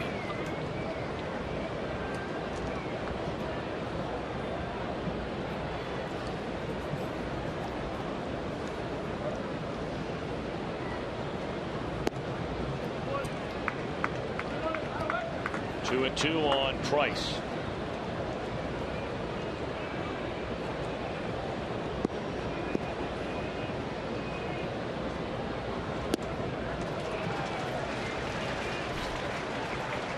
Strikeout for Johnny Cueto. It's time for another Fox Sports Ohio ticket offer.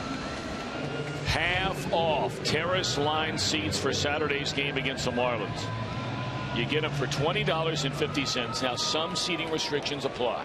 Here's what you have to do, and you got to do it tonight. Go to Reds.com/FSOhio. Use the code FSOhio15. FSOhio15. When tonight's game is over, the offer is over. So log on right now. 1 walk, 4 strikeouts, 1 hit allowed by Cueto.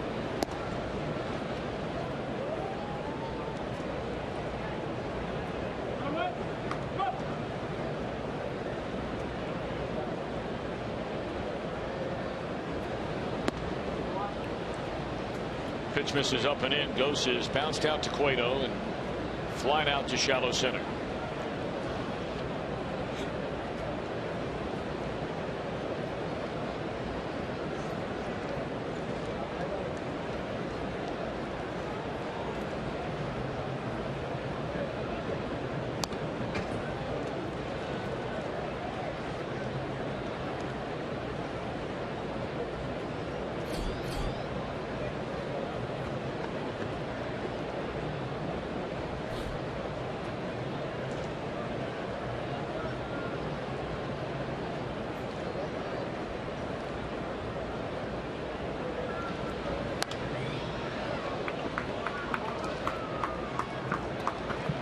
Two and two on Ghost.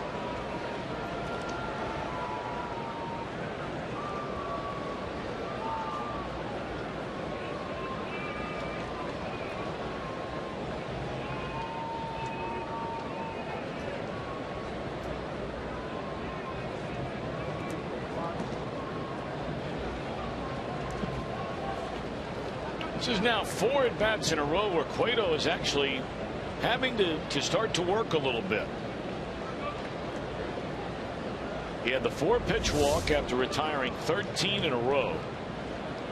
He had the 10-pitch at bat before he put away Iglesias to end the 5th inning. 11-pitch at bat. He went 2 and 2 on Price before the strikeout, and now 3 and 2 on Ghost. Base hit right field.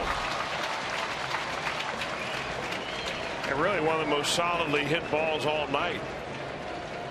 That's a really good at bat by Anthony Ghost. Just kind of waited him out, fouled off a couple of pitches just to foul him off. And after a slider in the dirt, pretty much a center cut fastball.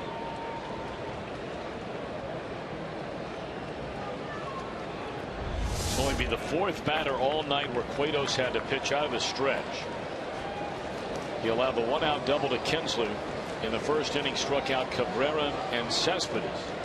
And then after the 2-out walk in the 5th inning, he got Iglesias on a bouncer to Frazier.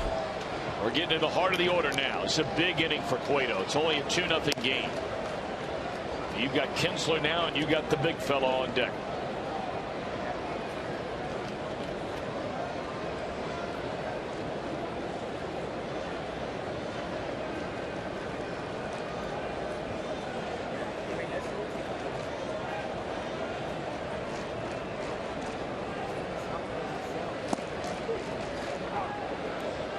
Caught the inside corner, a ball and a strike on Ian Kinsler.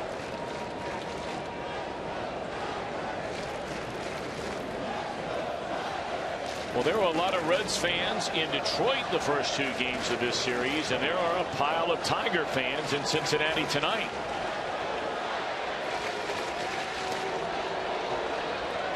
They're making some noise too.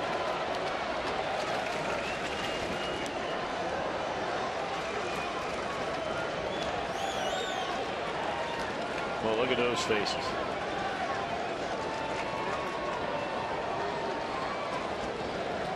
One and one on Kinsler. We know Ghost can run. Well, the one thing Ghost is not doing tonight, Tom, that he did the last couple of nights against the Reds, is that he gets a little bit of a lead. We mentioned how he inches off a little bit at a time once the pitcher gets into his set position. But against Johnny Cueto, the word is out. You don't do that. He's got as quick a feet, quick move to first base as any right-hander in baseball. I'm not so sure they're even going to try it here. 2 runs down. Why would they risk running themselves out of an inning? Cueto went through nearly 4 innings on 30 pitches. He has gone the last 5 batters right around 30 pitches. And that was with 2 outs in the last inning. He had a 4-pitch walk. He's down the number 7 hitter in the order, James McCann. And it just kind of set the pace of him now either mentally just losing a little bit or just trying to find that release point to get a put-away pitch. And he's missed upstairs with a fastball. There's trouble in brewing here, and you can see this from where we're sitting up here. It's not to say Cueto can't get out of this thing. We've seen him do it a lot, but Brian Price is his pitching coach, certainly beginning to sense that this is not the same Cueto over the last 5 batters that we saw through nearly the first 5 innings. You know, back in the day, we've talked a lot about Sparky Anderson tonight. Back in the days of Sparky, his pitching coach wouldn't go to the mound. He would go out there to the mound. And if he was running out to the mound, you knew that he was only out there for a visit. But if he was walking slowly out there, that's when Captain Hook came in and did his business and got a new pitcher in there. Well, this is it right here. Biggest at bat of the night so far. Plenty more still to come.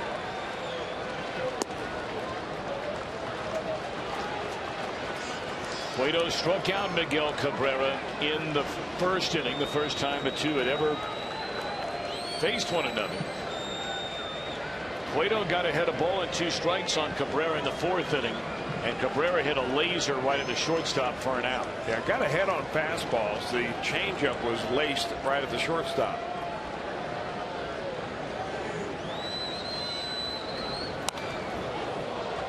Came back with a 94-mile-per-hour fastball and beat Cabrera there. 1 ball and 1 strike.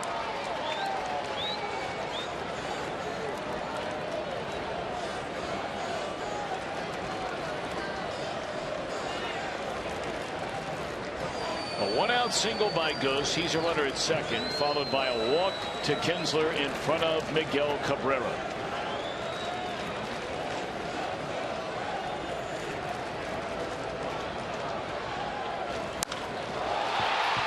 Way back into right field, and the Tigers lead by a run.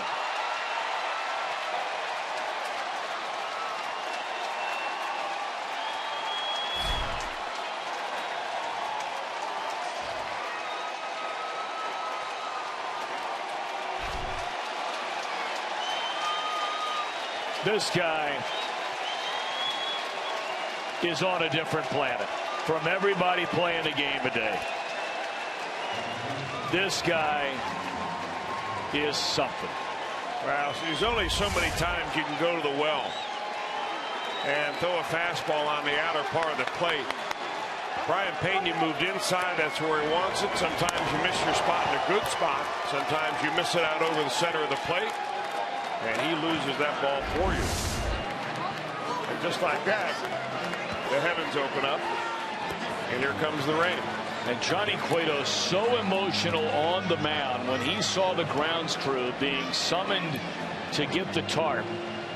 And I got to be honest with you, Chris, he's a lot like me right now. He's looking around and saying, why in the world is this game being stopped? It's not even raining.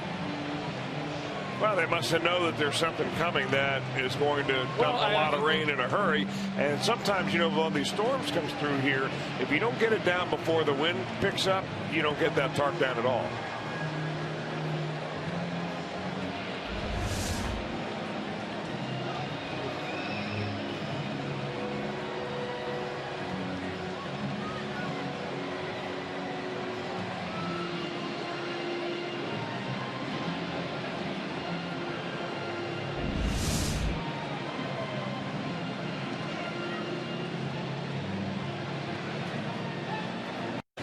This guy's not on the 16th or 17th hole here.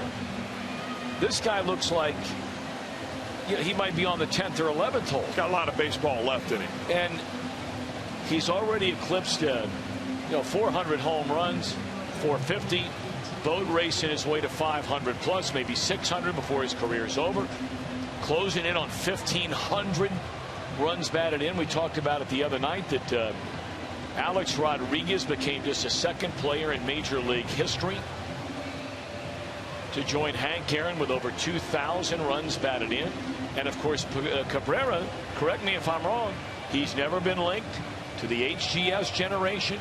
Never a part of that, much like we talked about Ken Griffey Jr. and Frank Thomas and guys like that. This is a different cat now. And you know, I don't know if you saw Reds Live, the pregame show today, but we did a little special tech talk with the Cowboy Jeff Brantley, and we both agreed that when you pitch against the Tigers, you cannot allow the one guy in that lineup to get you. Now, every lineup has one guy that's somebody who's marginally better than everybody else, And right now on the Reds is Todd Frazier. If you're pitching against the Reds, you got to look at this lineup and say, I'm not letting Frazier beat me.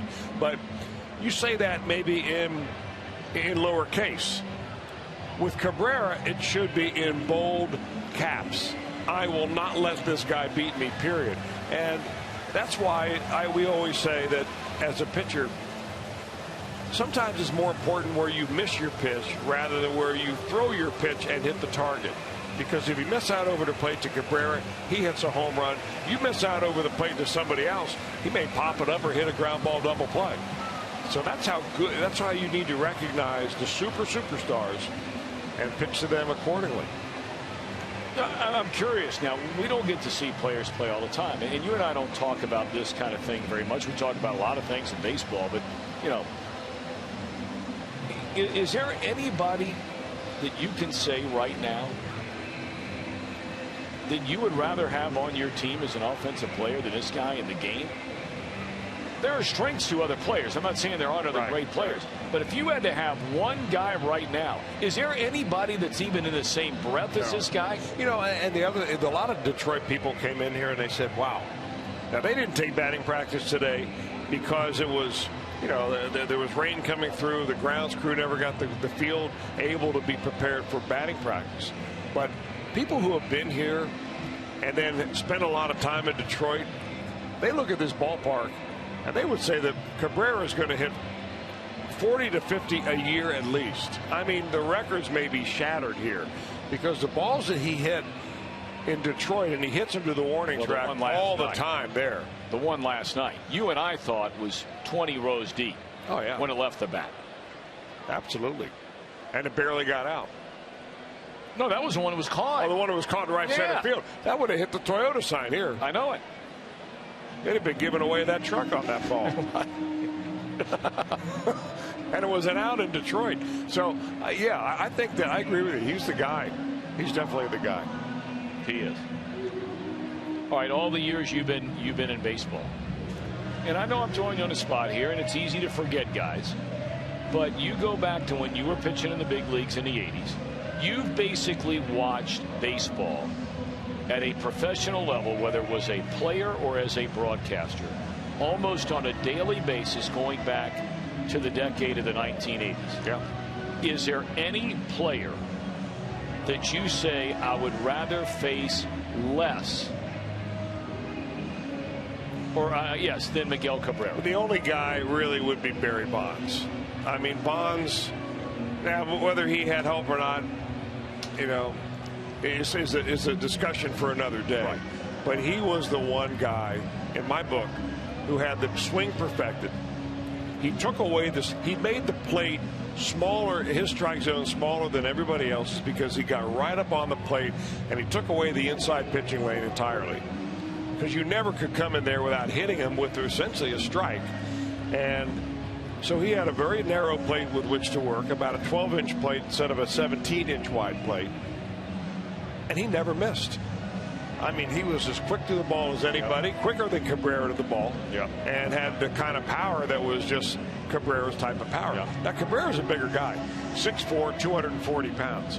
He's just about the same size, I think, as Anthony Rizzo. Almost the same type of body, really big. I mean, just looks like kind of like a linebacker. And but right now in this generation of player, Cabrera's the guy.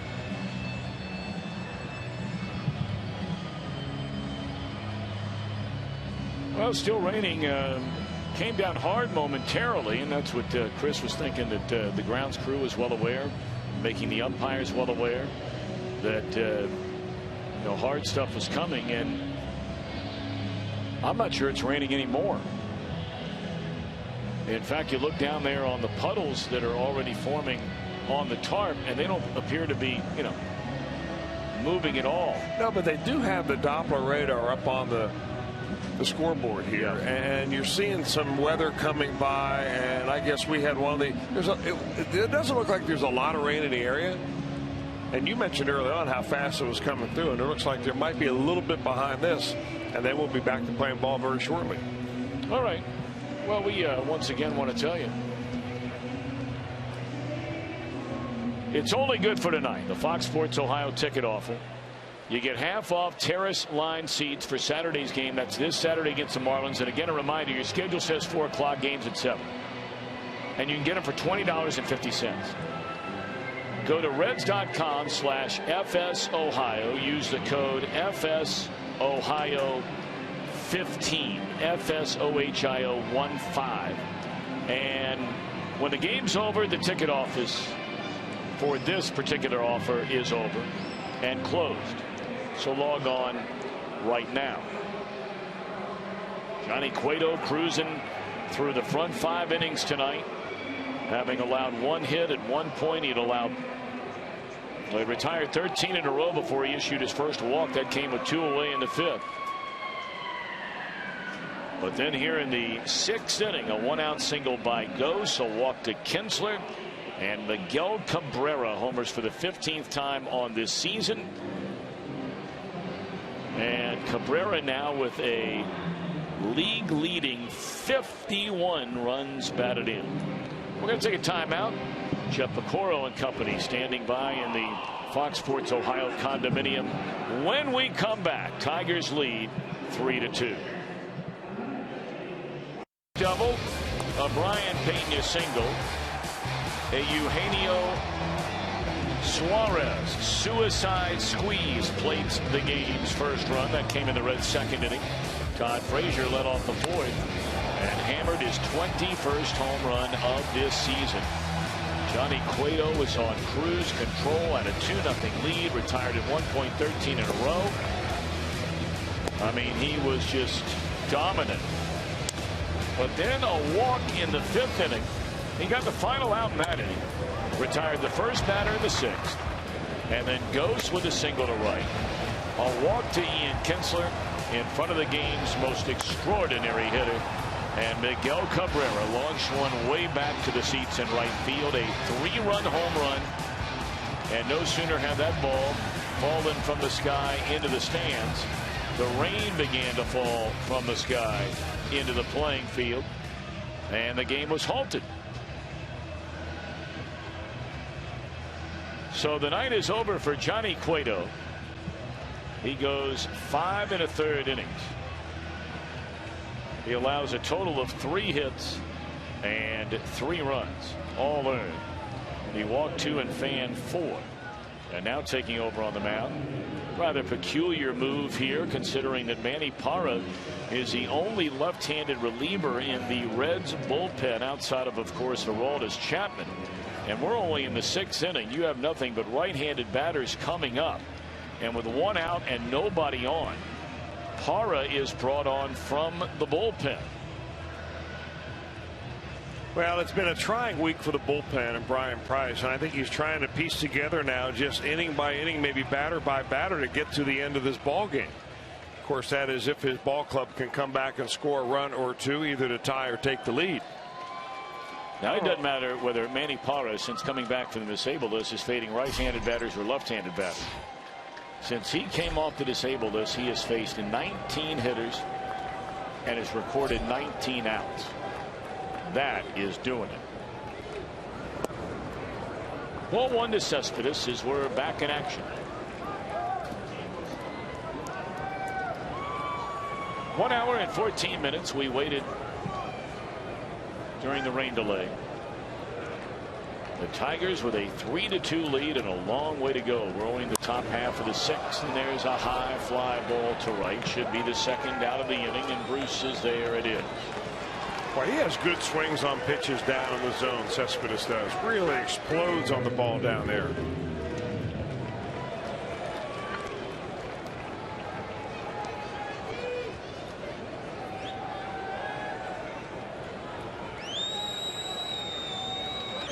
Two away in the inning, and there's J.D. Martinez. He's flied to right to the base of the wall and right. His first time up in the 2nd inning, and then got jammed on a little pop up to Brandon Phillips his last time up. You know, one of our great sponsors is Apollo Home. Jim Gertson started that company and helped, actually not started it, but helped certainly take it to higher heights. His son Jamie doing the same thing now. But Jim Gertson of Apollo Home hanging out with his wife Cynthia, their son Jamie, great sponsor of ours, and Jim is celebrating his 70th birthday today. So Jim, happy birthday. Hope you guys are having a great day and even better night. Happy birthday, Jim Gertson. Gone swinging is J.D. Martinez. And Parra, man, is he pitching well right now. Frazier to lead it off in the 6th inning. Reds are down a run.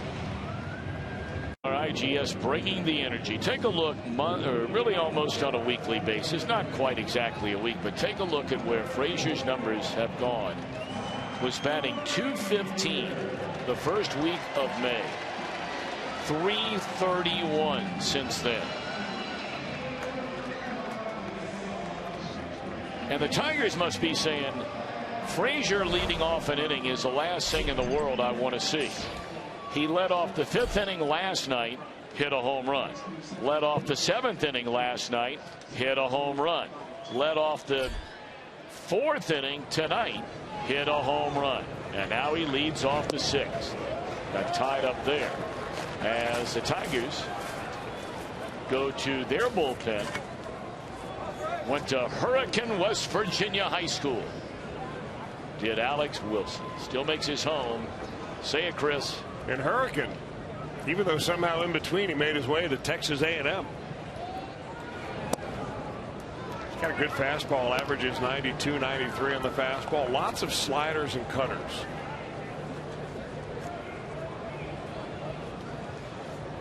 Well, the Reds got to nearly got to Wilson last night. In 2/3 of an inning, he allowed 3 hits, but no runs. That one swung on and fouled back out of play. He relieved the starter Kyle Ryan. He allowed a run scoring single by Billy Hamilton, which was charged to Ryan, and then allowed 2 hits with 1 out to Phillips and De Jesus before he was relieved. And the bullpen behind him did its job. 2-2.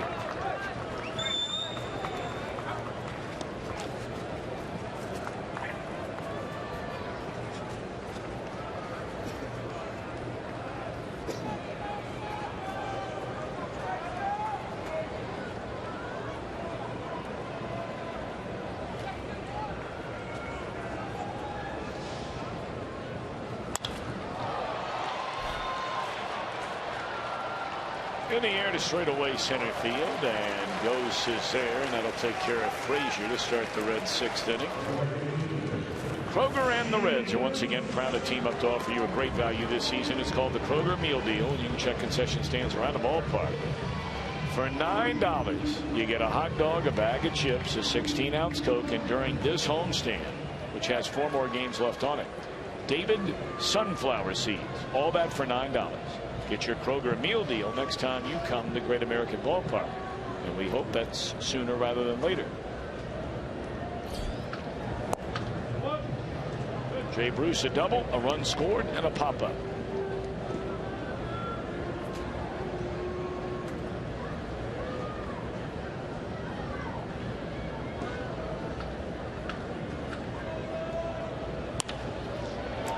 Off the glove of Cabrera. And into right field, that ball was hammered by Jay Bruce. He has his 2nd hit tonight.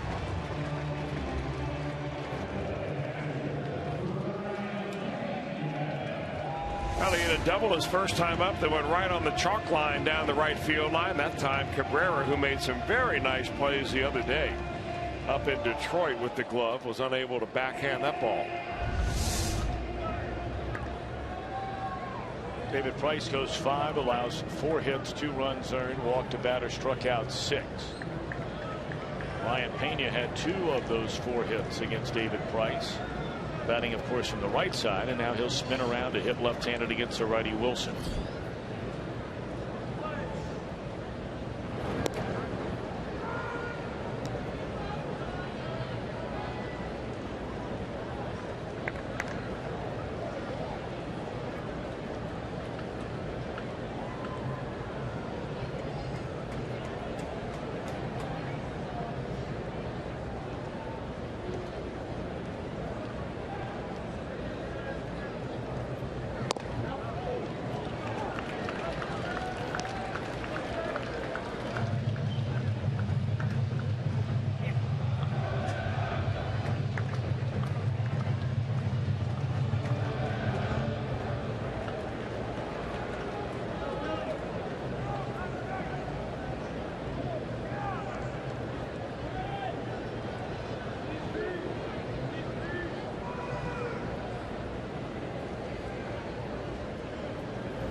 little bit of a courtesy call throw over there by Wilson.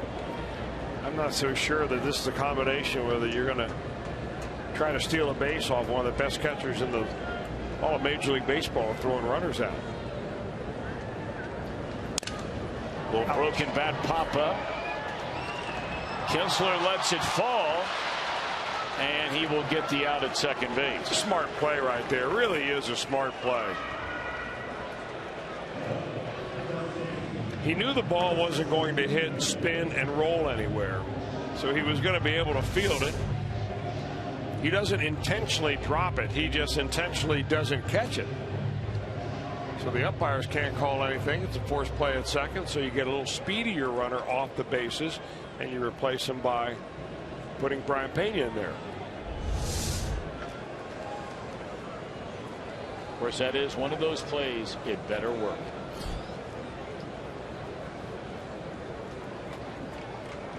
And it may have no bearing on anything. Well, it might have some bearing, because this ball's going into left center field. It has no bearing. Long John Silver could have scored from first on this double to left center, and now a triple for Chris Dominguez, and we're tied.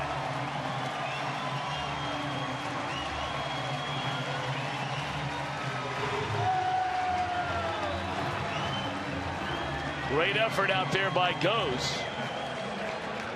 Hey, Dominguez, for a big man, can run a little bit. He really was picking him up and putting him down once he got going out there after he covered first base. Really going. Goes slides a long way. This ball goes into the deepest part of left center field.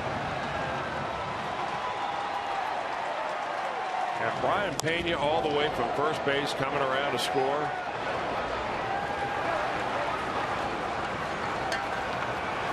So now a chance to recapture the lead. Suarez, a fly ball in the first pitch, handled by Ghost, but the Reds tie the game in their first at bat following the Tigers taking the lead. 3-3, we go to the seventh. Expanded Reds highlights you'll hear from the manager before anyone else. Reaction from the clubhouse and more. It's Reds Live. It's brought to you by Performance Kings Hot. I'm Jim Day. All-Star Game coming up on July 14th, and Major League Baseball continuing to try to pay homage to the host city. And today they released the All-Star hats you will see on the field, and we'll show you the Reds design. And I'm sure this is going to get mixed reviews, but they're paying homage to the Reds' history, of course, being the oldest professional franchise. And the hats they wore back in the 1880s and 1890s is what they're paying homage to. Now, each team will have their own colors and their own stripes with their own logo on that, but you get an idea right there of what the Reds hat will look like. So, paying homage to the Queen City. Well, as Chris Welsh likes to say, Jim Day, you better believe that.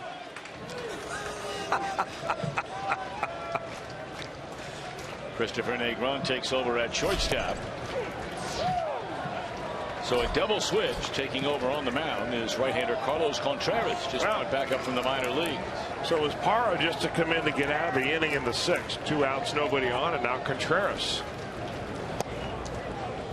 Well, it gives you an idea about the kind of faith that Brian Price has in Manny Parra right now. He brought him in to make sure that, not to say that anybody in the lineup can't hurt you, because we know they can, but I mean, he brought him in to face 2 good hitters, red hot hitters, down a run to take care of Cespedes and Martinez, and that's exactly what Manny did. So you get down a little bit lower in the order. You bring in Contreras, hoping that he continues what he began to do down in AAA, throwing the ball pretty well.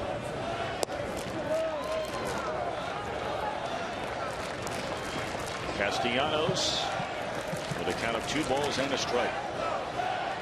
A lot of Tiger fans here tonight. As we mentioned, there were a lot of Reds fans in Detroit the last 2 nights.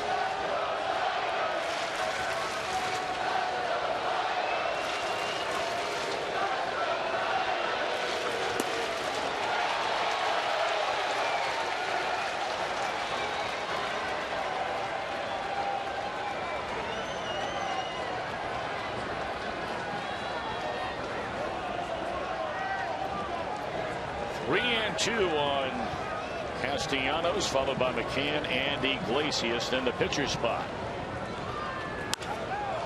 a fly ball in the center field, be handled by Hamilton.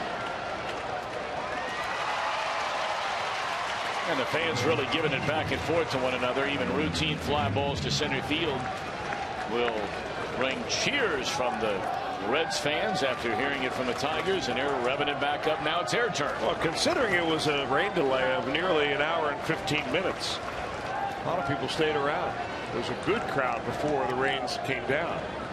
Really good crowd. I think we're going to be right in the neighborhood where they were for their crowds in Detroit the last couple of nights. They're right around 30,000.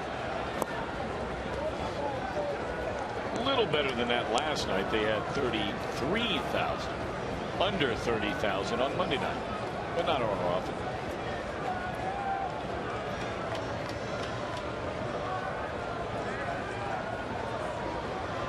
They are already in the 8th inning in Minnesota, where the Twins lead the Cardinals 2-1.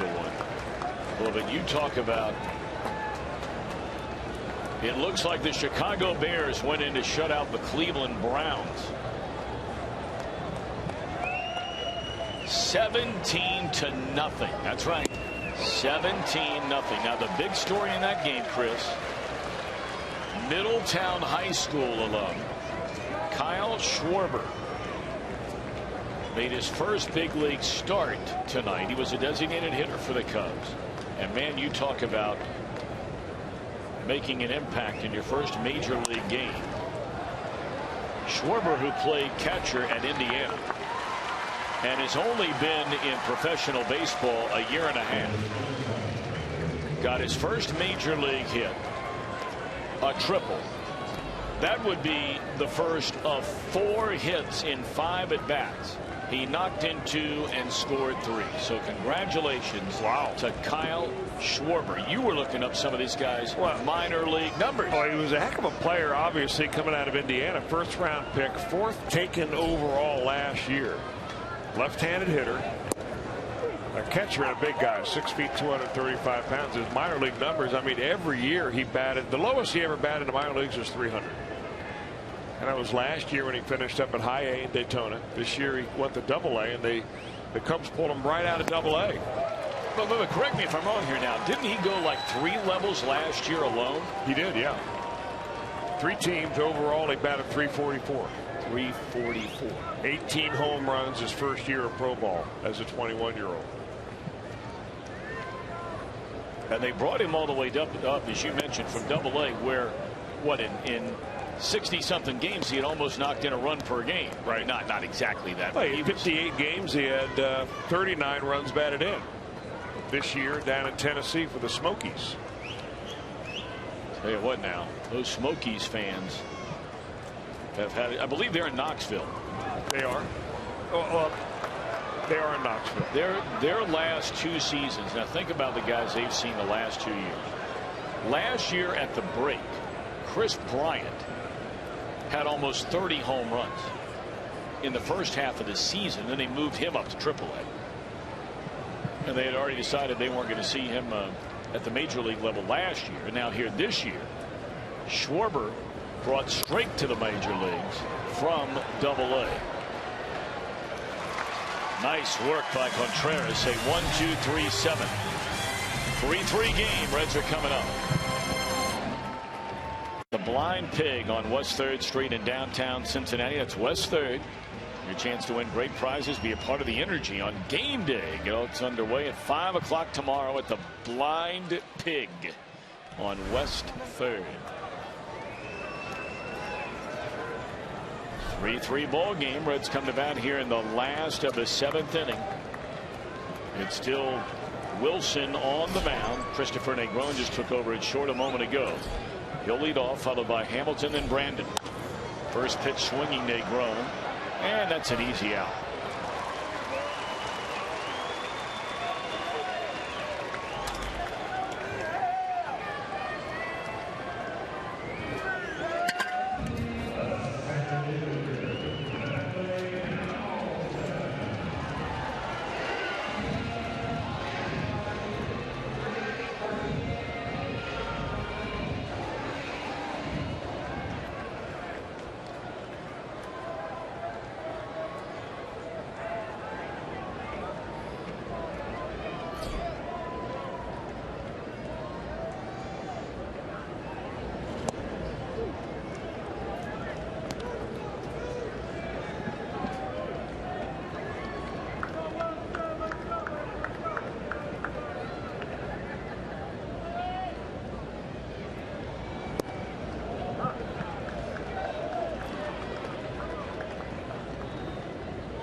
show and bunt. That one thrown to the backstop. 2 balls and a strike. I like to see him do that often. I mean, every chance he gets. He knows he's going to take the pitch. Go ahead and do a little fake bunt, pull it back. If the infield is running a little bit. Remember that also, that turf is wet. Footing's got to be a little bit bad, even though they have the tarp down in time.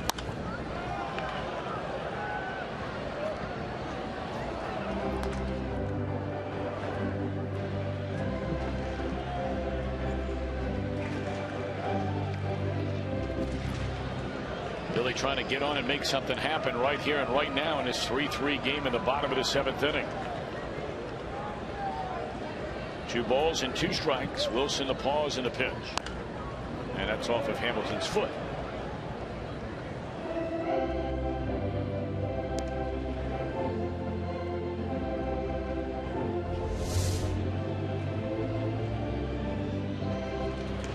Ooh, that was more closer to the knee.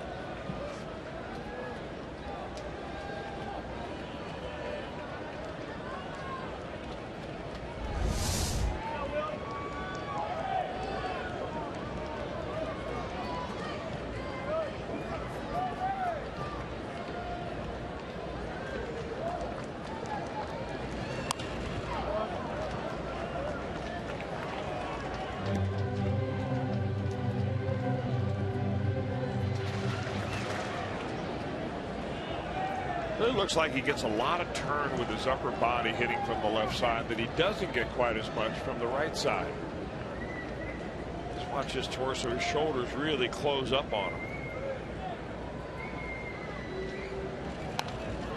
And when he closes his shoulders up, that back elbow of his really flies up into the air. I know that over the years that's one thing that Jay Bruce has battled.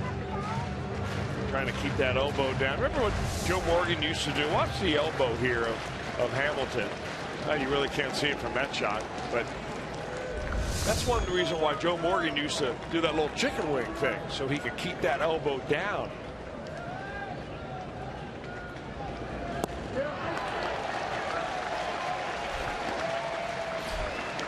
Two away here in the Reds' 7th inning, and you can cheer on the Reds this Saturday. They take on the Marlins right here at the ballpark, and it's part of our Super Saturdays this season. And this Saturday, the first 25,000 fans in attendance receive a Brandon Phillips bobblehead presented by Fox Sports Ohio. 513-381-REDS. Now, Jim Day, you reported last night that David Price's mom is a big Brandon Phillips fan, and that David, I think you said he had tweeted out the message that he had to get a hold of one of those bobbleheads before he left town. Do you know if that plan has been executed? I don't think the plan has been executed yet, but I think it is in motion. And it was indeed a tweet saying that, hey, I'm going to need one of those. Your bobbleheads a couple days after we all leave town, is what the tweet said, something to that effect. And I'm going to need one for my mom. And Brandon's going to oblige. All right. Now, Jim, we all know. I mean, it's not like any secret or anything. The relationship you have with Brandon Phillips. You two have become such good friends through the years. Is he happy with the look of the bobblehead? Do you know? I don't know, but I am going to definitely get a scouting report. I'm not sure he's seen this one yet. He might have seen a picture of it, but typically I will go in and get a scouting report. Right. And I'll certainly get a scouting report from his teammates as well. So we look forward to that. Yeah, but he'll give you the inside. He won't give the rest of us the same kind of real feelings that he has about it. And we know Brandon likes to talk, but for some reason it's almost like he's having a little fun with you. He is, but he loves to see himself on TV and loves to see pictures of himself, and I'm sure he loves any type of bobblehead that involves him. Sort of like, you're probably right. Sort of like Muhammad Ali with that famous interview with Howard Cosell. And Howard Cosell used the word truculent. He says, I don't know what truculent is, but if it's good, I'm that. So that's pretty much Brandon. If it's good, I'm that.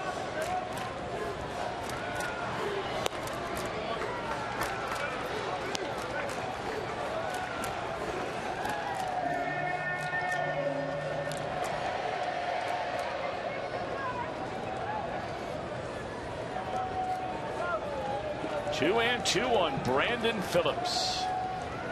2 away, nobody on in a 3-3 game. And a ground ball to short. Reds are gone in order in the 7th inning. We march on to the 8th. Tied at 3.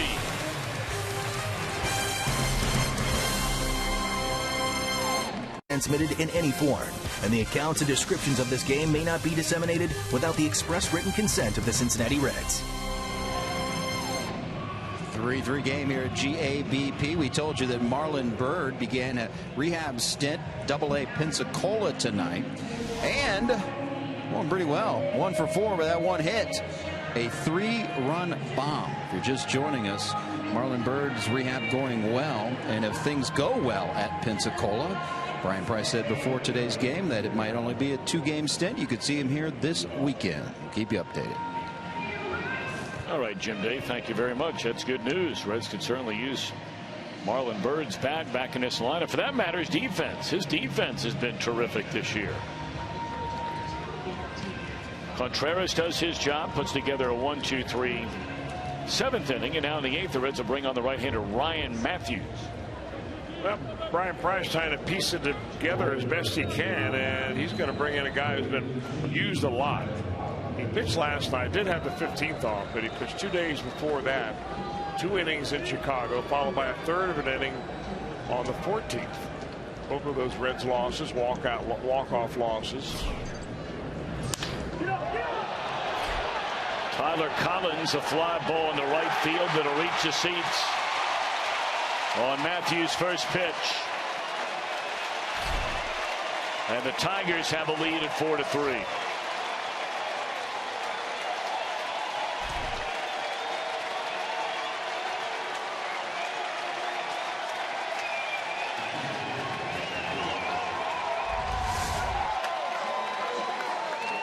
Little breaking ball that caught the center of the plate, and it's a slider that's a pretty good hanger. When you get it right around the knees or maybe an inch or two above, that is a good hitting spot. Didn't get a lot of it, but enough to get it out of here.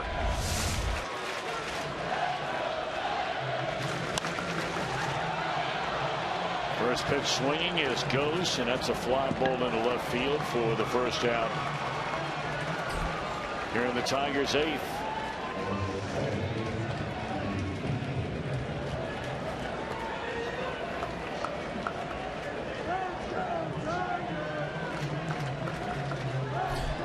Collins is a pinch hitter, their left-handed weapon off the bench. He was a starter.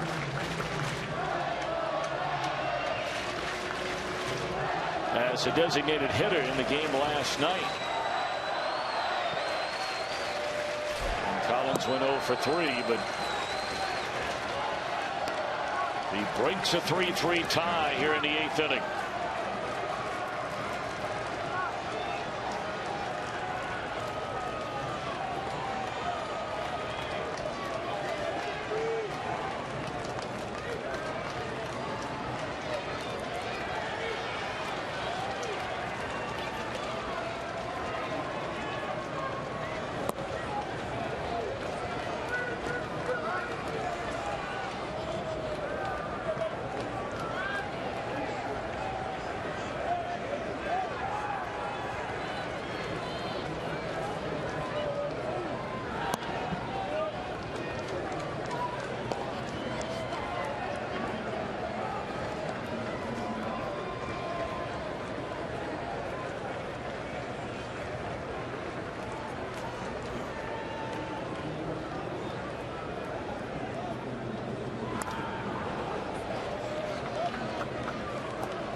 Two away in the inning as Kinsler has gone on strikes.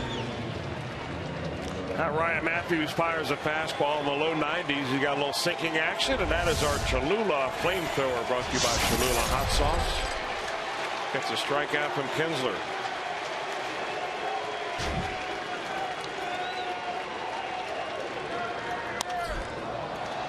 First pitch fastball at 93 is fouled away by Miguel Cabrera. Reds had a 2-0 lead with 2 on and 1 out in the 6th inning. And Cabrera hammered one halfway up the seats in right field for a 3-run home run. Gave the Tigers a 1-run lead.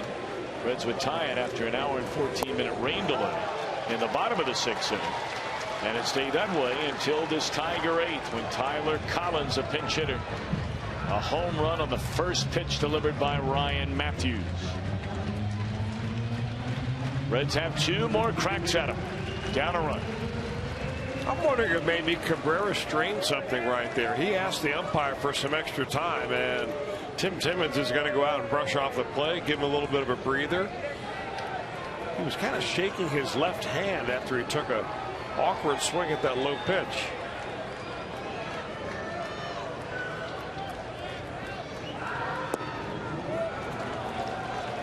Take another look at that pitch, and he asked for a little time. And at the very end of that, he kind of shakes his hand, and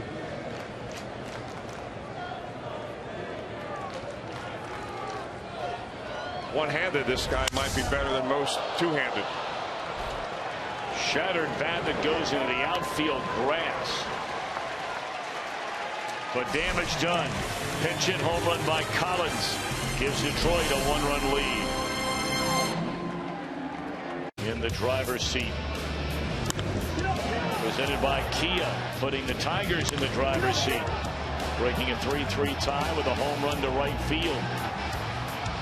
That's the only left-handed batter off their bench. And the Reds have already used the only left-hander in their bullpen besides Aroldis Chapman. That's when Manny came on to retire 2 good hitters, Cespedes and Martinez, ending the 6th inning. Andrew Romine takes over at third base. And Jabba Chamberlain, the one-time Herald and Yankee farmhand, takes over on the mound. DeJesus, Frazier, Bruce, 2 up.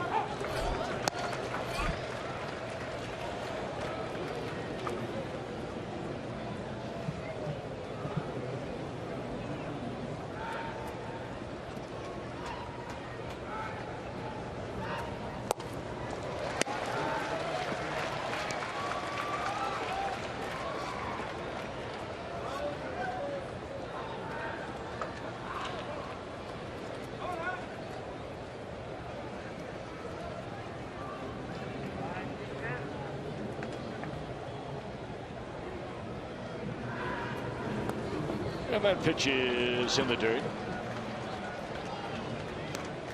Now, just in case you don't know, Jabba is not Chamberlain's given name. His real name is Justin Lewis.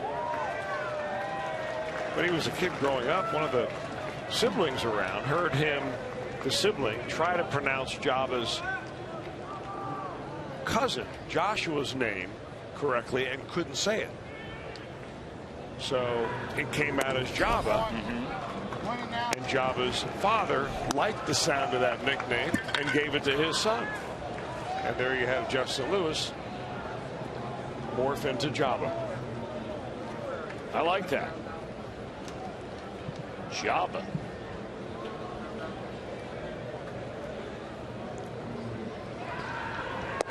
See, now that's a story that I think he's given somebody. Given you. His mom and dad probably right around the same age where we are. And they remember Jabba. Well, the Hutt. Yeah. Well, if you're a big guy growing up with that name, I'm sure he gets reminded of it. He did in the papers in New York. You're right about that. And the Jesus retire. Here comes Frazier. Now the Reds do have Votto on that bench.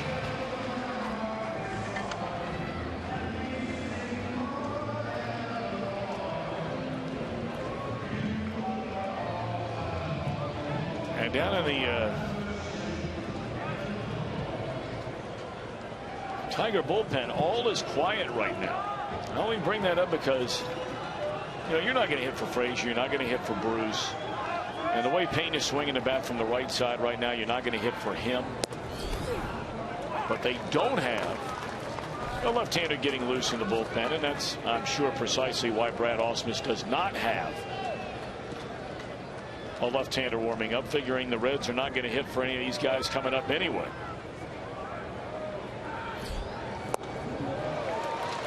Pretty good looking slider from Chamberlain there. 0-2 on Todd Frazier. Established the fastball, comes back with the slider. I imagine now he's just going to try to expand the strike zone a little bit. Good shot of a slider going down and away.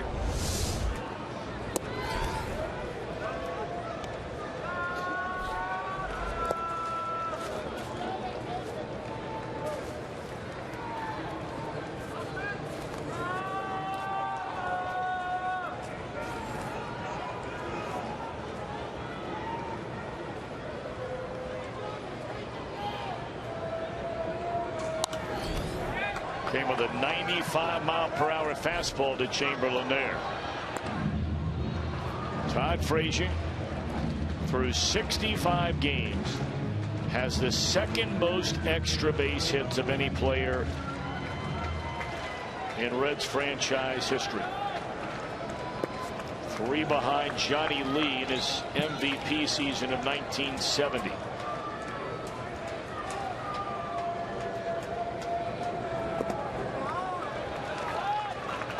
Well, you know, the one thing you notice about Todd Frazier now is that his moves at the plate with his feet are much smoother. He gets his foot down in just the right time. He's not too much ahead of the pitch. He's never behind the pitch, or rarely ever behind it. But he's keeping everything nice and level. Watch his head stay level.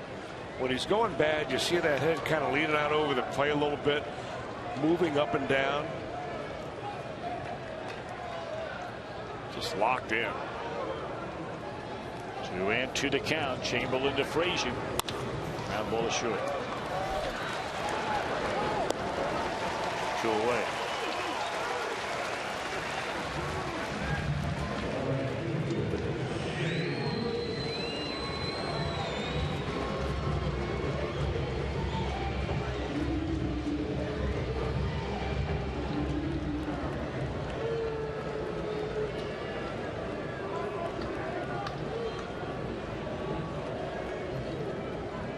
Jay Bruce 2 out of 3 tonight. A double, scored a run in the second inning. Has popped to third and singled to right.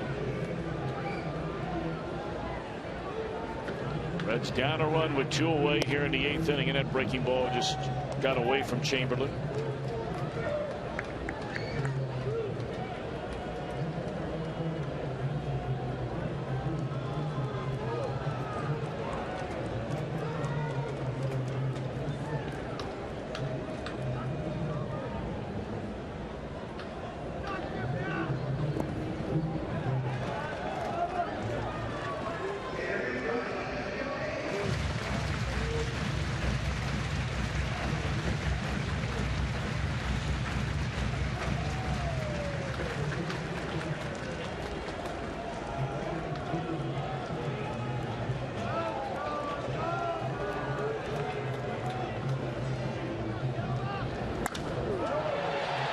Fly ball left field, and Cespedes goes up and can't come down with it.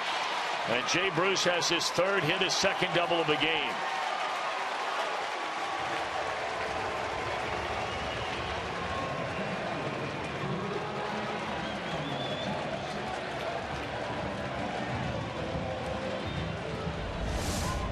All of a sudden, it seems like Jay Bruce is awfully dangerous on pitches that are up above the waist. He hit that ball a long way. Cespedes is probably not really familiar with anything out there in left field. There was no batting practice today, but very much the way the Reds went into Comerica Park in Detroit, having had no chance to take infield or anything before their first game because it was rainy in the afternoon. Same thing here.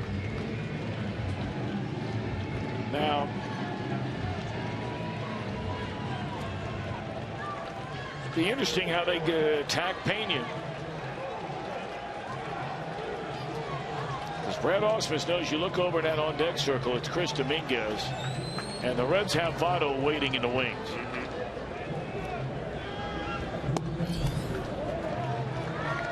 I would be stunned if Chamberlain does not come right after Pena here. They don't have, or do they have a left-hander now? No, they still have no one getting loose in the bullpen. And Dominguez was moved to first base. You know, sometimes pitchers don't think about that. I mean, you're thinking about the guy in the batter's box, not necessarily about the strategy of who's on deck or in the. Whoa! Oh, can you believe that? Lady Luck shines upon the Reds in the 8th.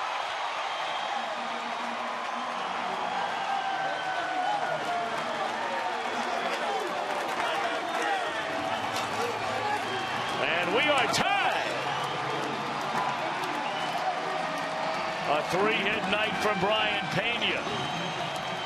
Boy, that's got to feel so good to do it against his former team. Right back through the box. Almost through the wickets right there. And, you know, I'm not so sure they would have gotten Brayan Pena at first base. Iglesias very upset that that ball hit the bag. Of course, when it hit the bag and went into the outfield, that would have enabled Bruce to score from second base. And now we're going to see Votto after all.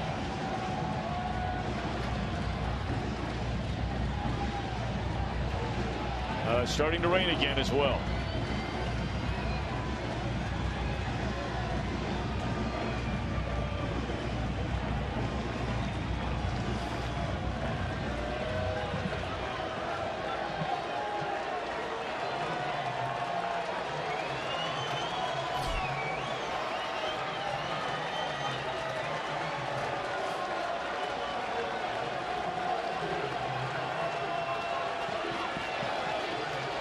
Joey Votto bats for Dominguez. Well, that is a venomous breaking ball right there on the first pitch. Mercy. You got to come out of the on-deck circle as a pinch hitter thinking, I'm getting a fastball here. Java Chamberlain throwing 95, then he drops this one on you. Woo! That's big league breaking ball right there.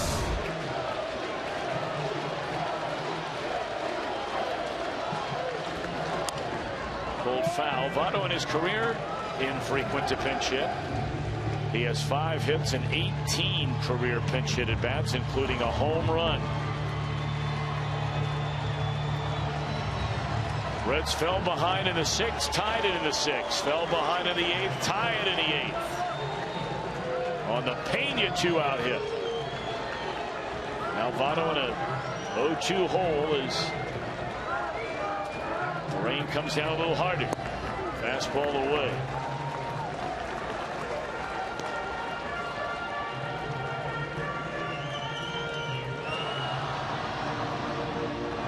This is the last bit of rain, at least according to the radar in and around greater Cincinnati. So we're hoping this will be quick. We hope.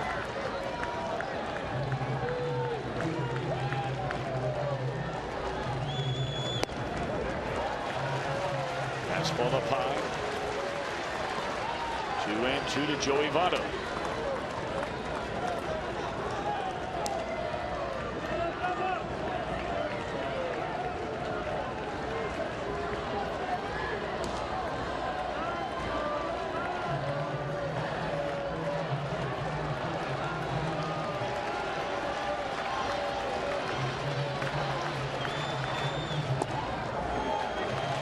Votto looks out one like Peter Edward used to, all the way into that catcher's mitt. 3-2. Schumacher waits in the on-deck circle. That is Ryan Matthews' spot in the batting order, 7th next. All right, 3-2. Will Chamberlain come up here with Votto on this pitch? Looks like the slider. Sinking liner, right center field, it'll get out. On his way to third is Pena.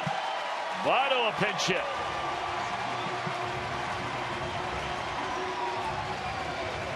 Pretty good at bat for Joey Votto right there. Boy, Brayan Pena tonight has scored from first on a triple, goes from first to third on that base hit to right field.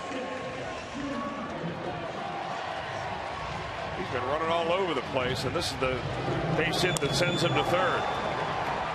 Votto, I think he had an inkling that he was getting a breaking ball right there. He just stayed back on that ball very nicely.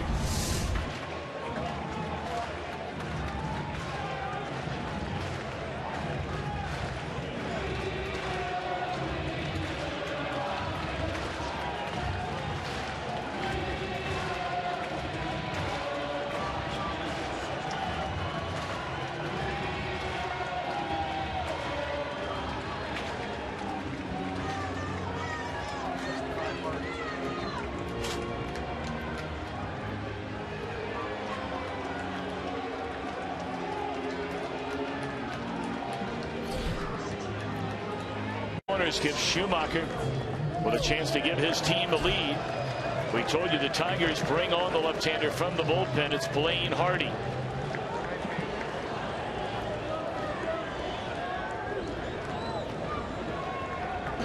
Opponents batting .237 against this left-hander. I'm still stunned that they did not have this left-hander ready for Joey Votto. They're not alone. There might be guys standing out there wearing gray wondering the same thing. Here's a 1-0. Breaking ball away, 2-0. There is no one loosening in the bullpen.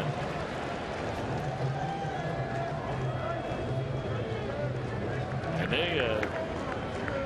they have a number of them to choose from down there. They have 3 left-handers. Here's a 2-0 to Schumacher. Swung on and fouled out of play off to the third base side.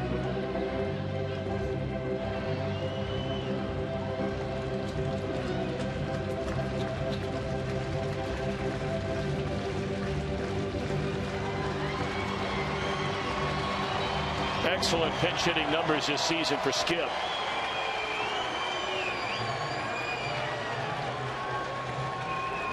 He'd like to tack on one more right here and right now. Came with a fastball that ran on him and he fouled it back.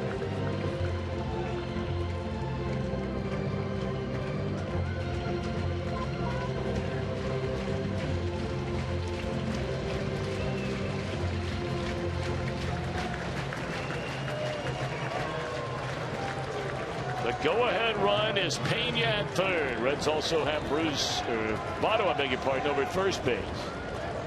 2 outs, 2-2 count. Oh boy. Close, real close. Must have missed a little bit outside. That's a take your breath away curveball. You're not right kidding there. about that.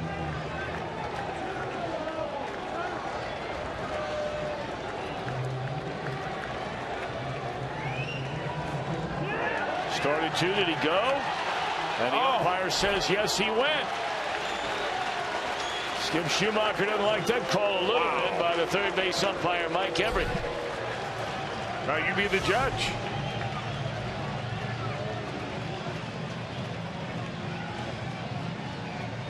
I can see why they rung him up. But the Reds tie the game. We're on our way to the ninth, even at 4. 1967, our Miller time moment. Only 3 runs scored in that All-Star game, the biggest one coming in the top of the 15th inning off the bat of Reds Hall of Famer Tony Perez. He snapped a 1-1 tie, a home run off the Hall of Famer, late great catfish hunter. Tony was rewarded with a game's most valuable player award. And to this day, that 15-inning affair in 1967 remains the longest All-Star game ever played. All right, let's bring you up to speed on all the changes, and there are a lot of them. You have Schumacher remaining in the game. Votto pinch hit does not stay in the game. De Jesus moves over to first base. What a versatile player he is. Schumacher, the same story. So you have Frazier, Negron, Brandon, De Jesus third to first, Pena catching, Schumacher, Hamilton, Bruce left, center, and right. And now on the mound, the Reds closer, Aroldis Chapman. 31 games now for Aroldis, 14 to 15 in save opportunities. He'll pitch here in this tie ball game because the Reds are at home. No save situation from here on out. Aroldis was just as overpowering as we have perhaps ever seen him in the game last night in Detroit.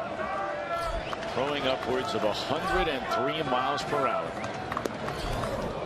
Well, he had 3 days off from the time that he had previously pitched in Chicago.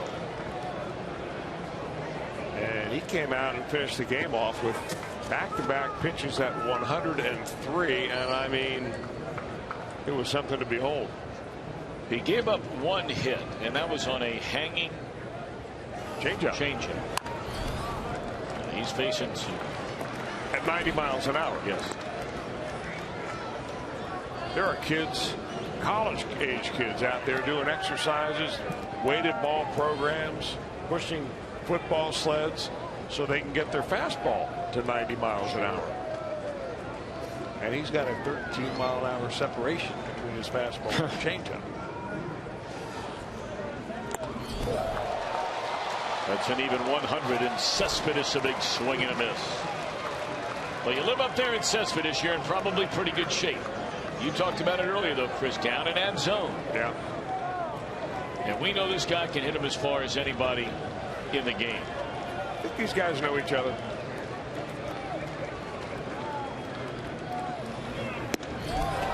He stayed up there.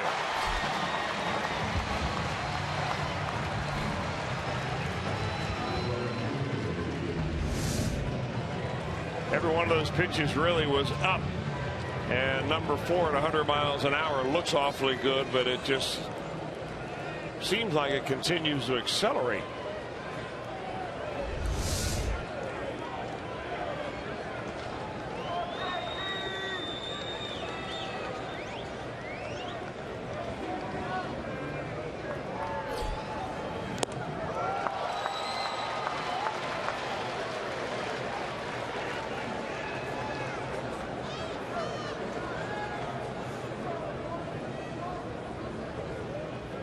J.D. Martinez is 0 for 3 tonight.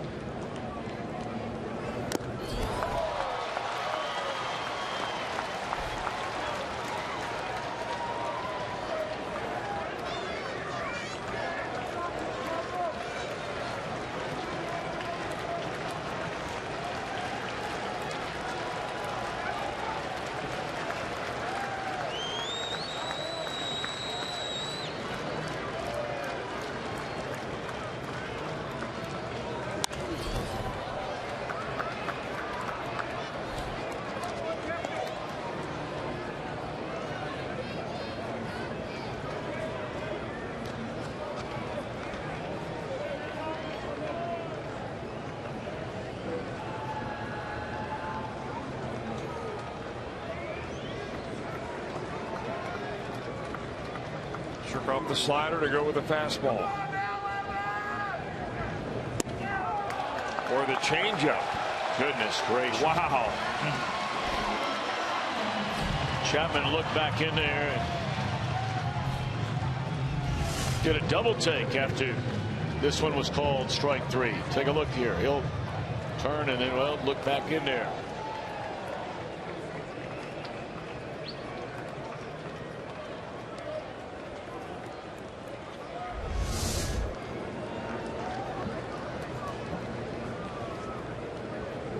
Two away in the inning, and now it is Romine. His first at bat since taking over at shortstop. You know, it was kind of interesting seeing David Price start the ball game tonight. Wondering if there were how many people maybe in the Reds front office were thinking, this is the guy we thought we were going to get when we originally signed Aroldis Chapman. It would take some time, some effort, obviously, to work into the caliber of a starting pitcher that David Price has been.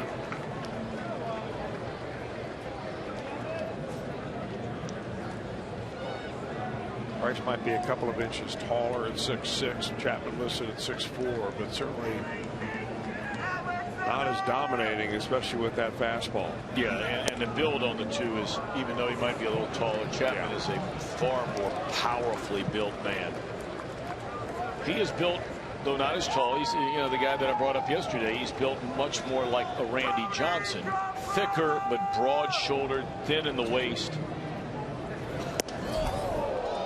Johnson was a much bigger man than people realized. They knew he was tall. You didn't realize until you saw him walking around, maybe in gym shorts, working out before a game, how big he was.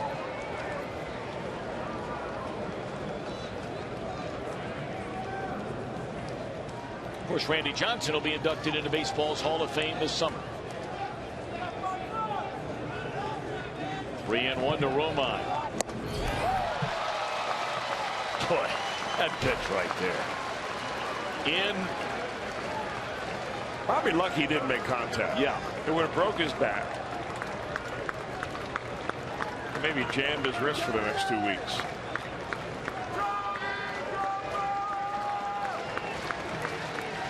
Now Chapman loads the barrel. And a 3-2. We'll do it again.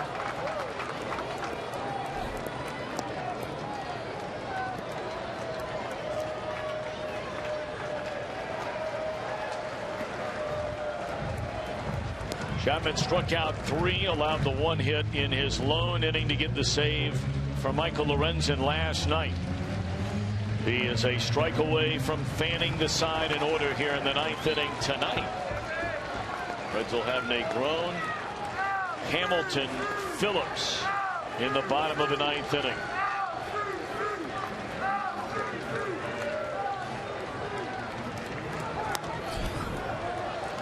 Romine hanging in there.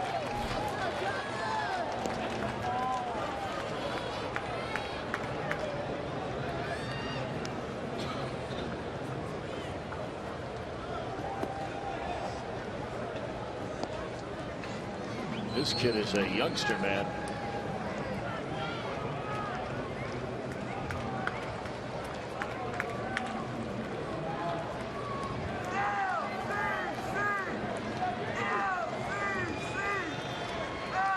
I beg your pardon, that scoreboard thought said 95, 85. There's a swing and a foul ball out of play. So he is not so young. Will be 30. Is Andrew Romine. Took over third base in this game for Castellanos.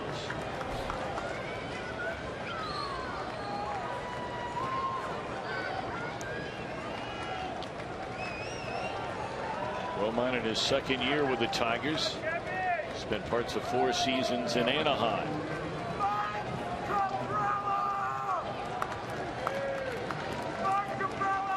Three-two pitch. Strike 3 call. There's that late trigger we talked about by the home plate umpire. The entire ballpark had to make sure that was strike 3. Chapman strikes out the side. Reds will try and win it when we come back. Brought to you by your local Toyota dealers, proud sponsor of the Cincinnati Reds. Here we go, here we go, here we go, here we go. Bottom half of the 9th inning. A 4-4 game.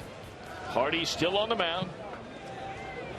He came on to get the final out, striking out Schumacher with the go-ahead run at third base in the 8th inning. And now he'll face right-handed batting Negron, a right-handed batting Billy Hamilton, and then Brandon Phillips. Negron, that's his second straight at-bat since coming into the game that he chases a first pitch in the at-bat. And for 2 straight at-bats, he's out on the first pitch.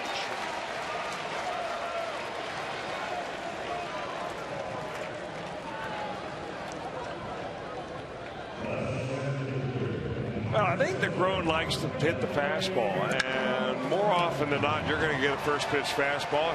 Pitcher's trying to get ahead of you.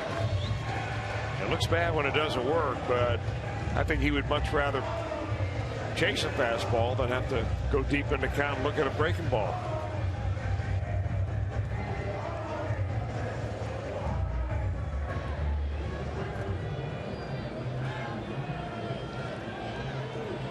We've not seen Billy Hamilton attempt a bunt in the series, have we? Yeah, he did the one where it went right at oh, that's right, Cabrera.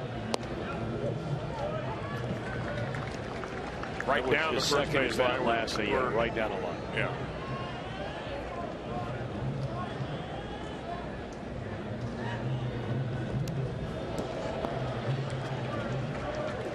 Jabba Chamberlain is charged with the tying run. The Reds scored in the 8th inning. He goes 2/3, allows 3 hits.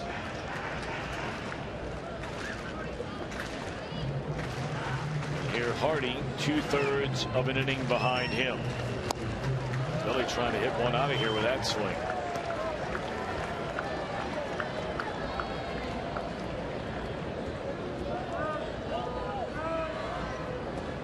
Minnesota top of the 9th inning at home, leading St. Louis 3-1. All the games in the Eastern time zone are complete. Philadelphia loses again. Phillies have lost 9 in a row. 6-4 to Baltimore. Yankees 2-1 winners over Miami. Toronto shuts out the Mets 8-0. Tampa Bay blanks Washington 5-0. Told you about the Cubs 17-0 winners over Cleveland. But it's a huge swing by Hamilton. 2 away in the inning. Atlanta beat Boston 5-2. Tell you who is white hot right now. That would be the Pittsburgh Pirates. Pirates win again tonight. 3-2 over the White Sox. They have won 7 in a row. They had a stretch of several shutouts in a row. White Sox would have to feel like they had a little bit of a moral win just by scoring a couple of runs. Brandon pops it up and out of play. Pirates are now 11 games over 500.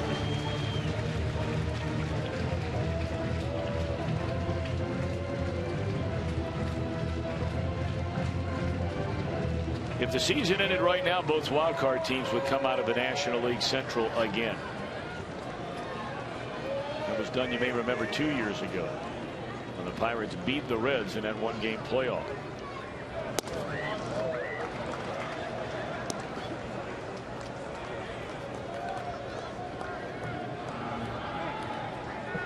So the Pirates now 11 over. And the Cubs are 7 games over 500. Cubs snapping. Well, they lost yesterday.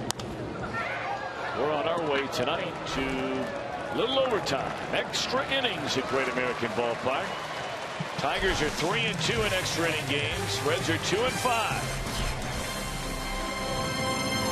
All season long, Jack Link's beef jerky. Feed your wild side. Well, Sweet Home Alabama. Well, you know who they're playing that for? The Reds' new pitcher, Donovan Hand. He was born in Hatton, Alabama, went to Jacksonville State, and this is his first major league appearance since 2013 when he pitched for the Milwaukee Brewers. Started 7 games for the Brewers that year. Those are the numbers he had in Louisville. 7 starts, 15 games overall. Signed a minor league deal with the Reds in January. Not an overpowering pitcher, but what you will see is a very slow, big breaking curveball.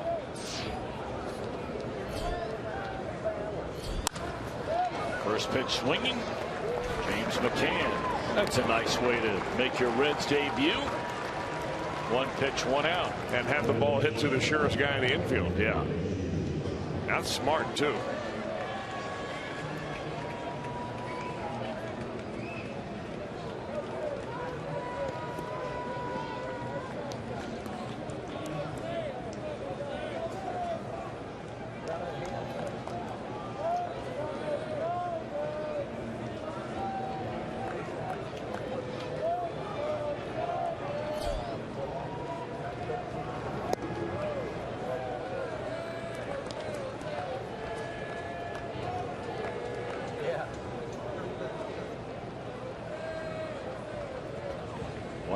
Jose Iglesias, and a chopper to the shortstop.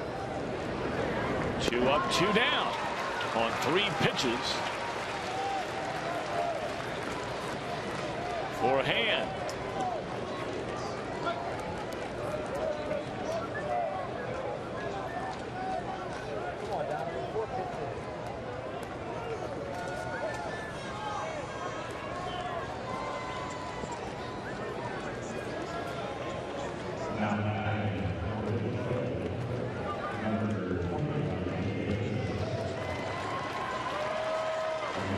Rajai Davis will now come on the pinch hit. Back-to-back outs for Mr. Hand.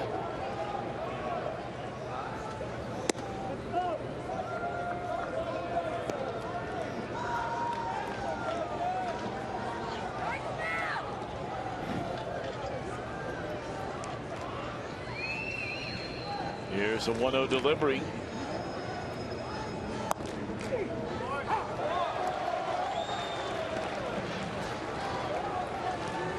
One and one on Davis.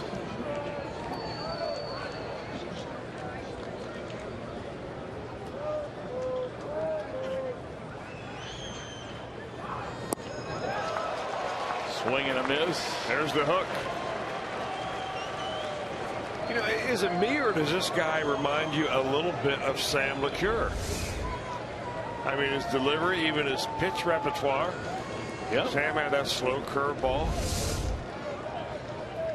1-2 pitch.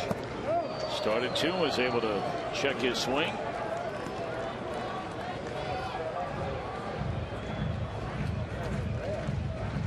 Now Hand trying to put him away in order. And this is Reds' debut here tonight. Reds will have DeJesus, Frazier, and Bruce coming up. And Davis wants timeout.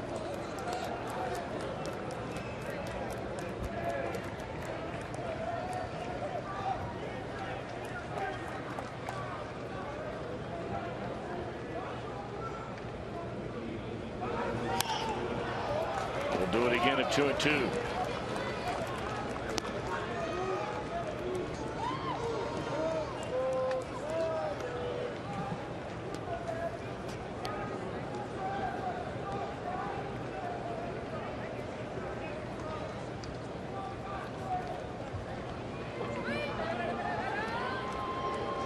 Break-even pitch.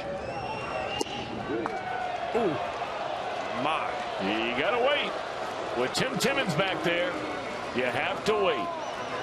You just don't know. Well, it's outside according to Fox Tracks, but that's still a good-looking pitch right there. Trying to come in through the back gate.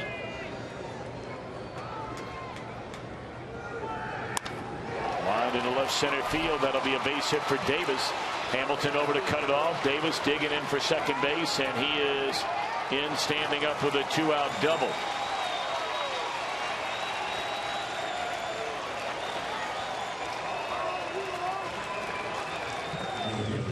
Now back to the top of the order and goes.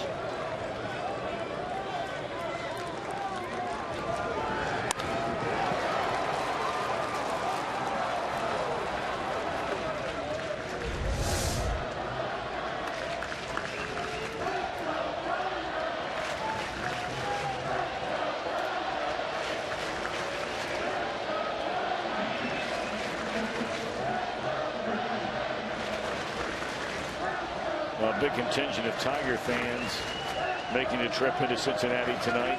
A lot of them over by the Tigers' third base side dugout. Here's Gose. 1 of 4 in the game. Singled and scored on the Cabrera home run in the 6th. Big swing and a miss.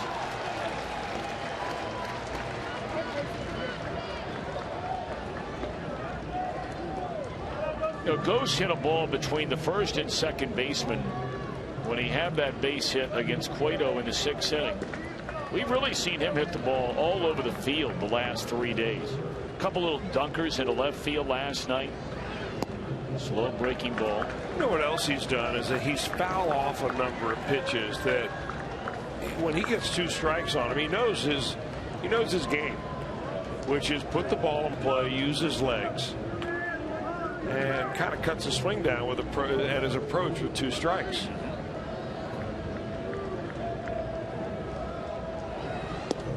Oh, a beautiful bender. You know, it's so tantalizing. There's that pitch down around 70 miles an hour, and you think you can hit it, but you just can't pull the trigger.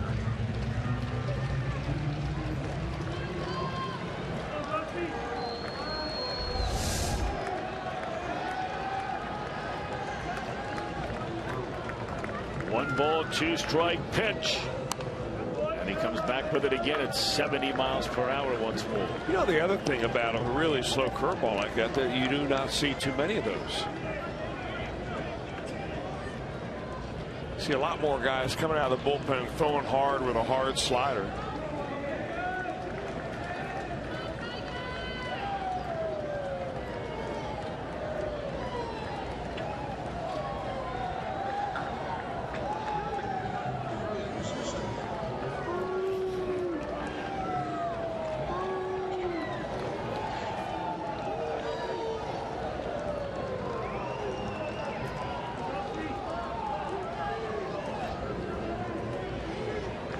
To the count.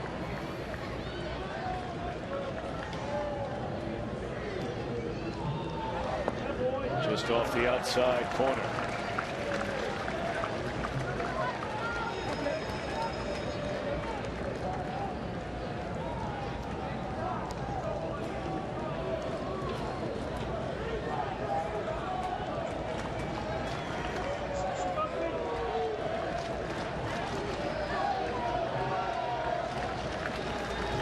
Got him swinging, Mr. Hand. Reds will bat in the bottom of the 10th. We're tied at 4. On the 8th inning, we were tied, and that changed on the first pitch delivered by Ryan Matthews, a home run, pinch hit home run by Tyler Collins. But in the bottom of the 8th inning with 2 outs, nobody on, Jay Bruce doubled off the wall in left field against Java Chamberlain. And then Brayan Pena, already 2 hits in the game. Look at this. A bullet back up the middle. It hit the second base bag and bounced into center field. Bruce scored. The Reds had tied the game. And that's where we stand as the Reds come to bat here in the bottom of the 10th inning. Both of these teams have to be very, very tired. Line of the Reds there, they're scoring 1 in the 2nd, 4th, 6th, and 8th. Looks like computer code. Al Albuquerque. Pitcher number 5 for Brad Ausmus. And it's Ivan De Jesus Jr. 0 for 4 in the game. He looks at a strike. These plugs got in so late last night. Most of the traveling party probably did not get to bed for both teams until around probably 2:45, 3 o'clock in the morning. Well, they get to sleep in a little bit today. That's if you're able to do that sort of thing.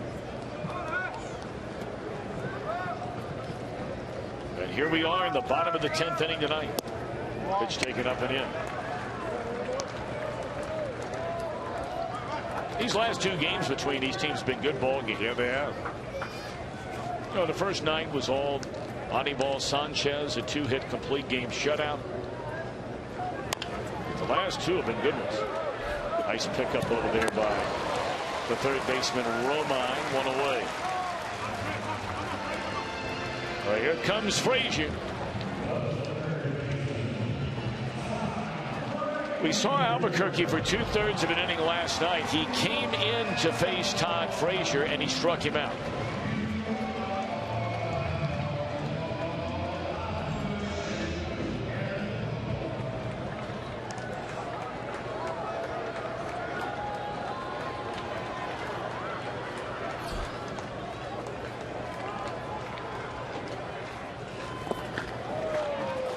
He's got one of the more unusual pitches that you will ever see. Albuquerque does. The way he throws the pitch, and I'm talking about his slider, it looks like he turns it over and throws it like a screwball.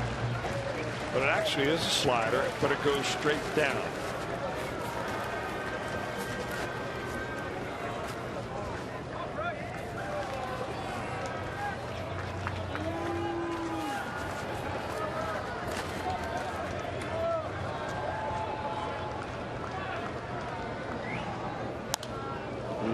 Pitch to hit right there. That was a 92-mile-per-hour fastball, and he fouls it back and out of play.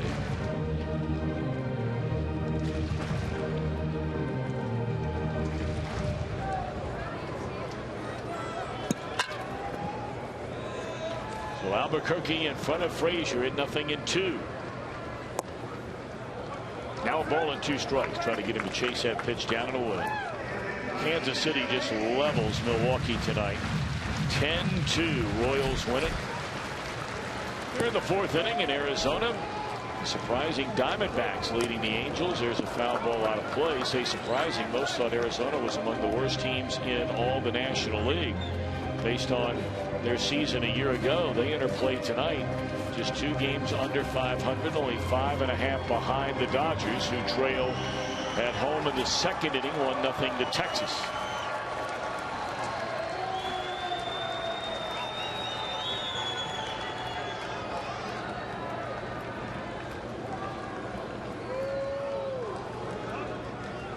Talked about the pitchers duel tonight in Seattle.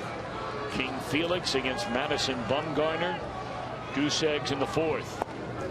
2-2 now to Frazier. Boy, just looking for one hanger right here. Frazier, the team leader in virtually everything. It is 21st home run of the season that came back in the 4th inning. Hit 2 home runs yesterday.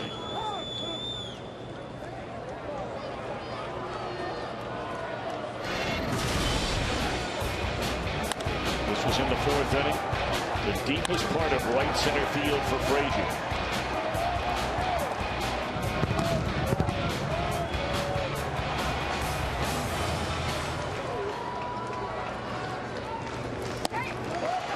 Got him to chase.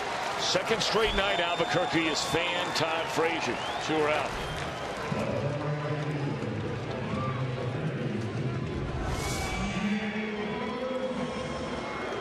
Got him on the same pitch. Look at all the pitches that are outside of the zone right there.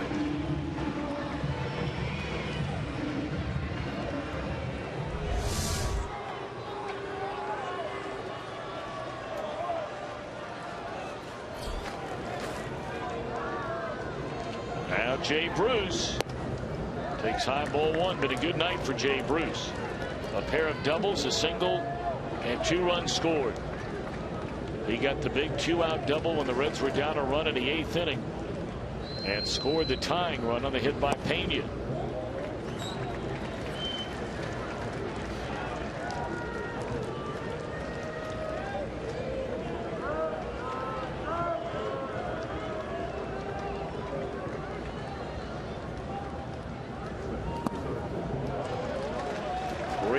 Pena would be next. Reds have Burke, Badenhop cranking it up in their bullpen.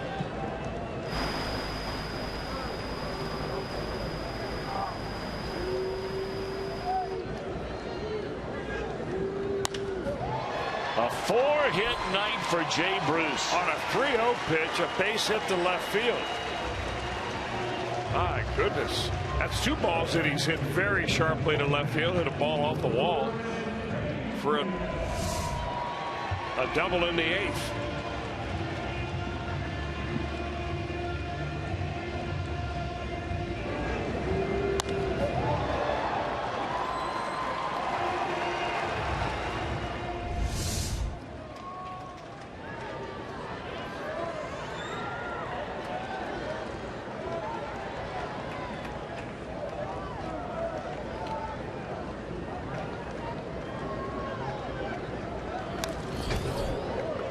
Trying to end this thing with that hearty swing. It's been a real good night, like Bruce, for Brayan Pena.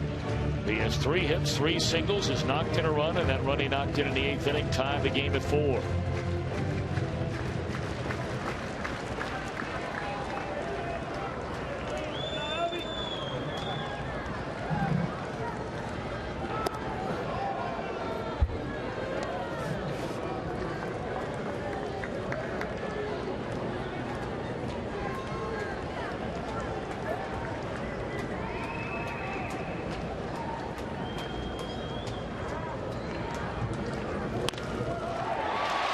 Down the line. Bruce on his way to 3rd. They're going to wave him around. Here comes the throw to the plate, the slide. He's out.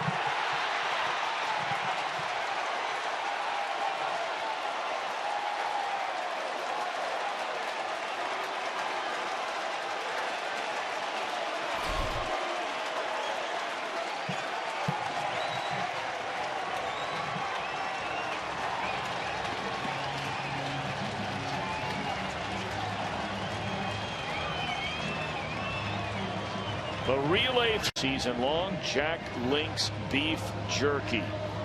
Feed your wild side. Well, the Tigers made a play. And they made a really good play.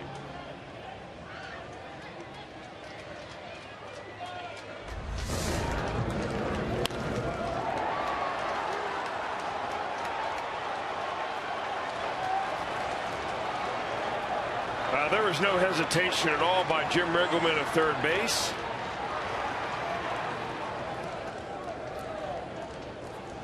And that's just good execution right there. Clearly out at the plate. Big league baseball. So Donovan Hand back on the mound, and he spins that 69-mile-per-hour breaking ball, and it's hit straight up into the air by Ian Kinsler. Well, he didn't miss that by much. He was up there looking for that slow breaking ball and got it and popped it up.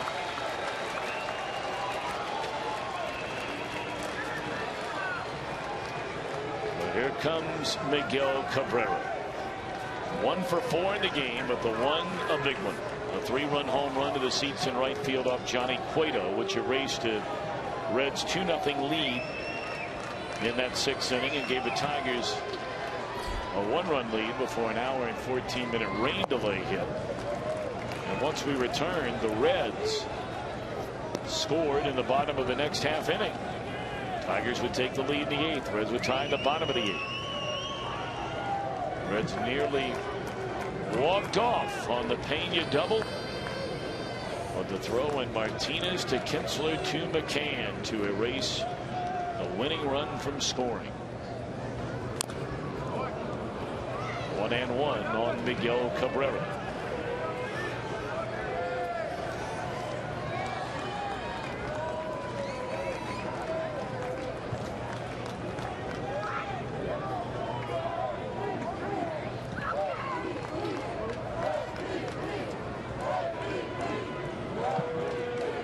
Tiger fans that are here chanting MVP for Cabrera.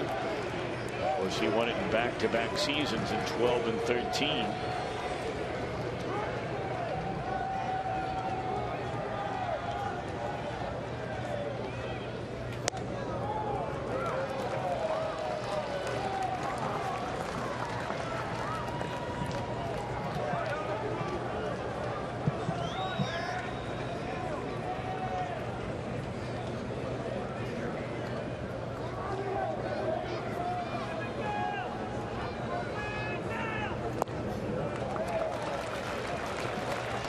Look at Brayan Pena back there. He is just trying to convince Donovan Hand to just, when you're going to throw it out there, throw it down. Don't make a mistake out over the plate. Of course, he was teammates of Cabrera when Cabrera nailed that 2013 MVP down.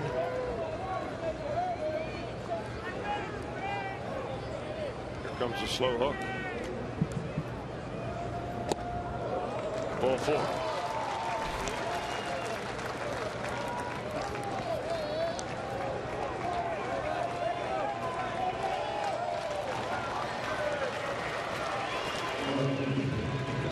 So now Hand will go to work on Cespedes. Both Cespedes and Martinez came into this game with 10-game hitting streaks, and both so far shut out. Hand trying to keep it that way. Cespedes 0 for 4. Tigers only have 5 hits in this game. Well, they have a 3-run home run and a solo home run, which has accounted for all 4 of their runs. Reds have 11 hits.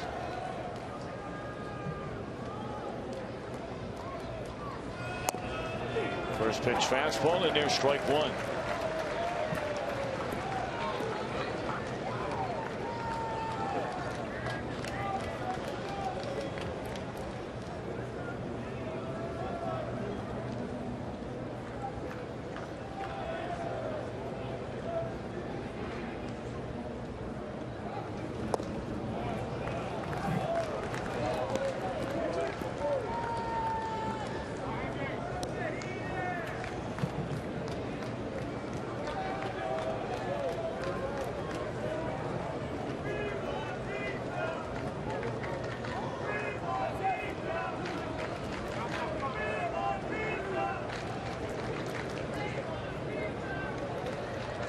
1-1 on Cespedes. Cabrera at first with 1 out. There's that slow breaking ball again. Boy, he likes that pitch, doesn't he?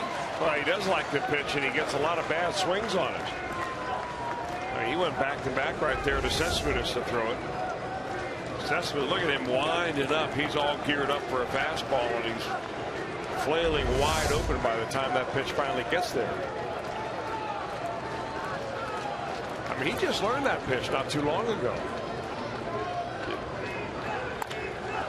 Tapper in the hole. Going to be a tough play here. They'll get the out of Cabrera. 2 out in the inning.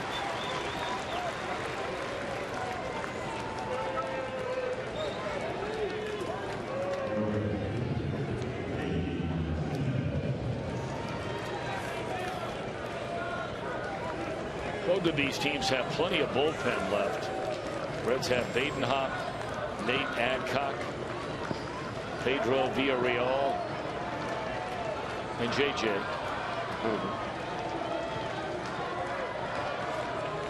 Soria, Gorzalani, Kroll, righty, lefty, lefty, left for the Tigers. Now JD Martinez.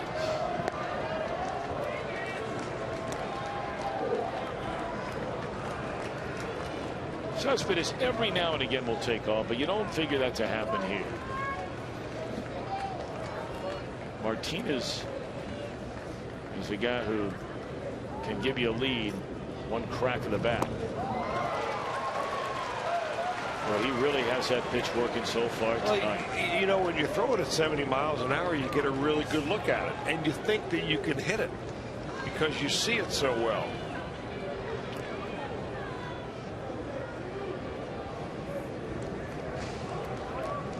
0-1 to JD Martinez.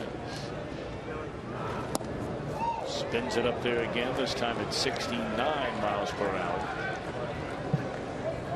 1 ball and 1 strike.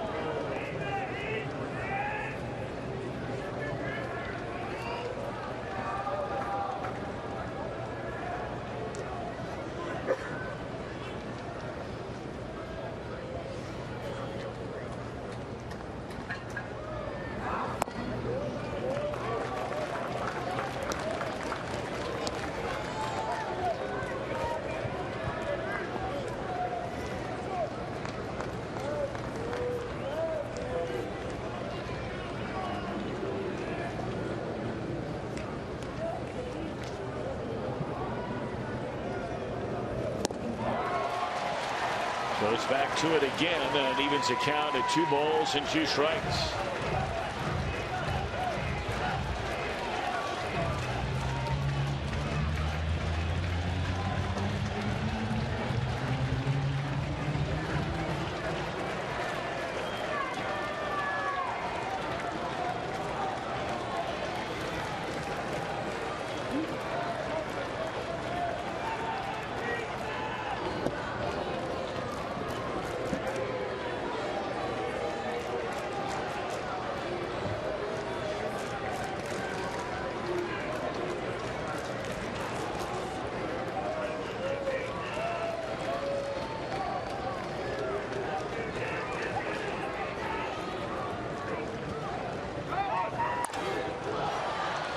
Ball hit hard the other way, but out of play.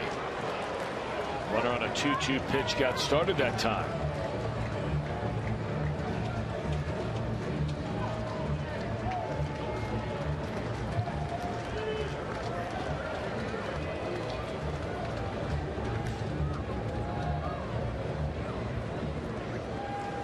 And wouldn't be surprised to see him go again. Of course, you're always looking for an off-speed pitch to run on. And JD Martinez is likely to get another one. 2-2 to count. Hit a ton down the line, and it is out of play. You can steal a cheapie the other way, straight down the line. Did he catch that ball? Yeah, he did. That guy did. Boy, look at him. Waited around all night with his daughter through the rain delay. Yep, got his baby girl right there. What a night at the ballpark. How about that? Oh, man, for dads, that's as good as it gets right there. Oh, man. My daughter's been out of town for about 11 days. I can't wait to be sitting just like that.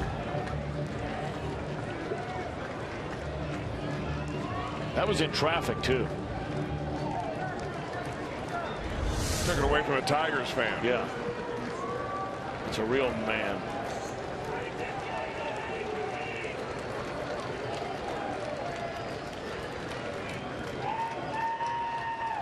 Once more, nope.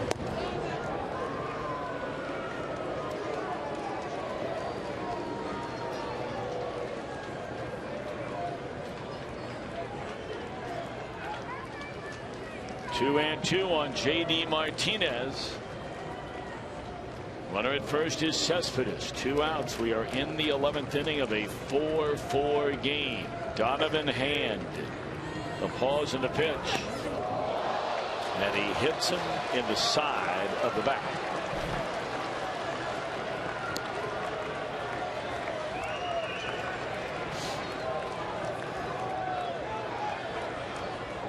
And Martinez is in some pain. That must have got him in a really bad spot, like around the kidneys. Oh, yeah, right in the ribs. Ooh. Wow. That one hurts bad.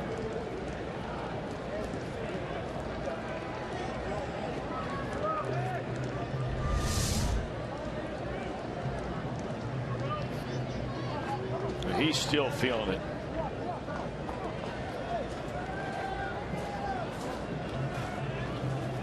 The Reds do not have a left-hander in their bullpen. They've used both Parra and Chapman tonight. Here's a left-handed batting Romine. He's actually a switch hitter, but he'll bat left-handed. Slow breaking ball at 70 miles per hour from Hand. It drops in there a strike.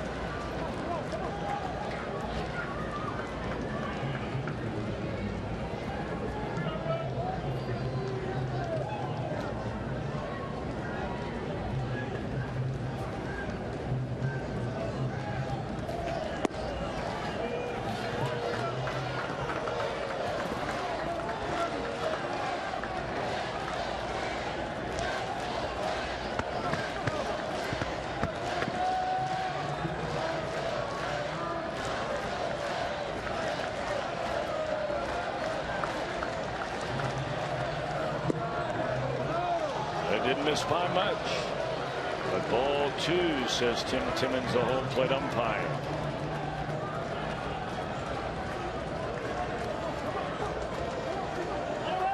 Runners at first and second base with 2 away. Andrew Romine with a count of 2 balls and a strike with 2 away. Oh, that one caught the strike zone. 2-2. Interesting breaking balls right there, because they are first perceived by the batter as a ball, then turning into a strike. Got a little loop in it. Normally they teach you to throw that breaking ball, though it looks like a strike and it breaks out of the zone. Here's a 2-2 delivery. And the Tigers say aloha, Mr. Hand.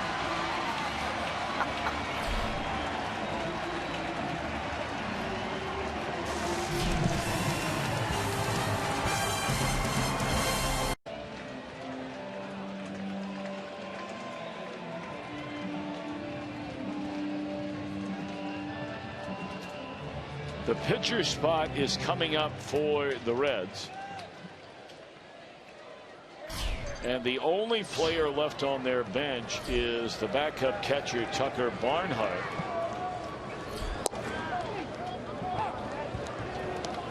And the Reds are going to let Donovan Hand back. Yeah.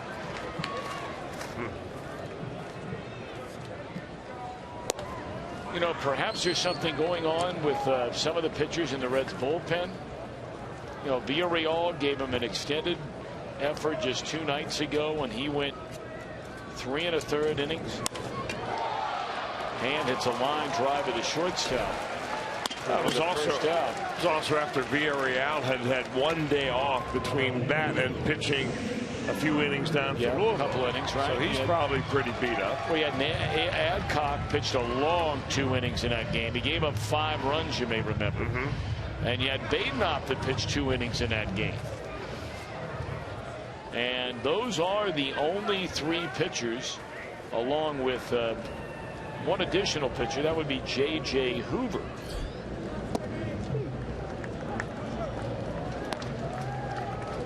And Hoover pitched a lot in Chicago over the weekend. A couple of times went multiple innings.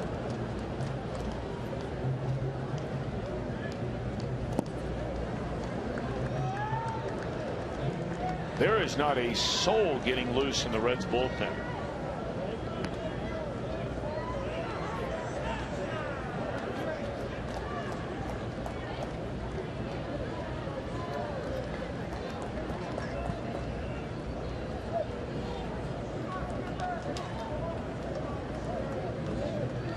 So clearly the Reds are playing very, very short in that bullpen tonight.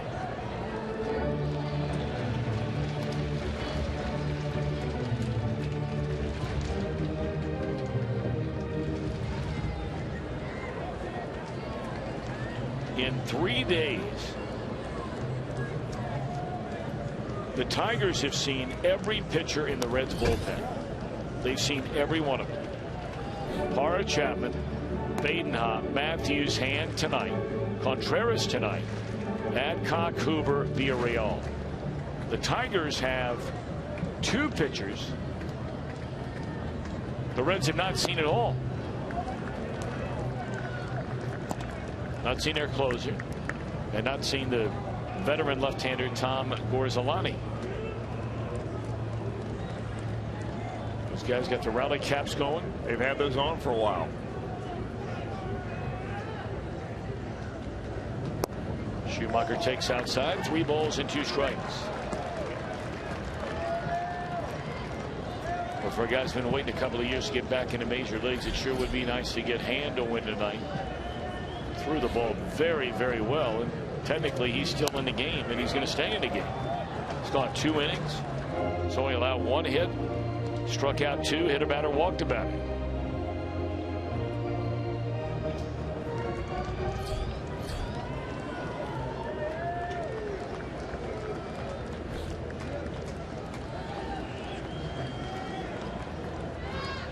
Three balls and 2 strikes on Schumacher, and now he wants timeout.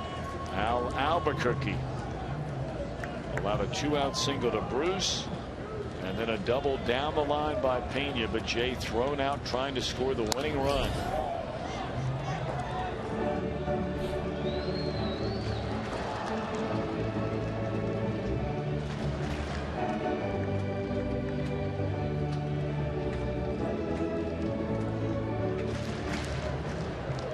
Joey Votto was used as a pinch hitter in this game. That was all the way back in the 8th inning. And did not stay in the game. There's ball 4 to Schumacher, and he represents a winning run.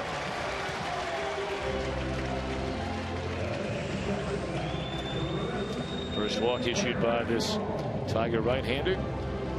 Negron has seen 2 pitches total in 2 at-bats. He's 0 for 2. Popped up to right, fouled out to first.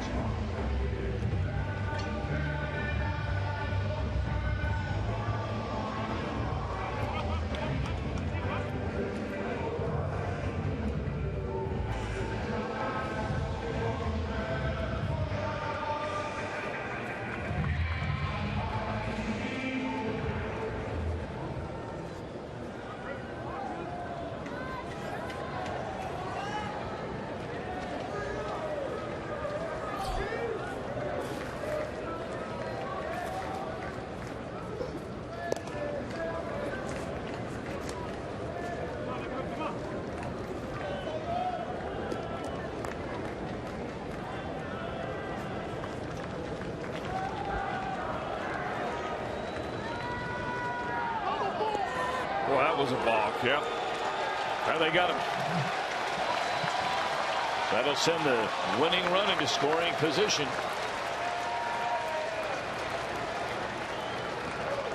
was like he was undecided as to whether he wanted to throw over to first base or not.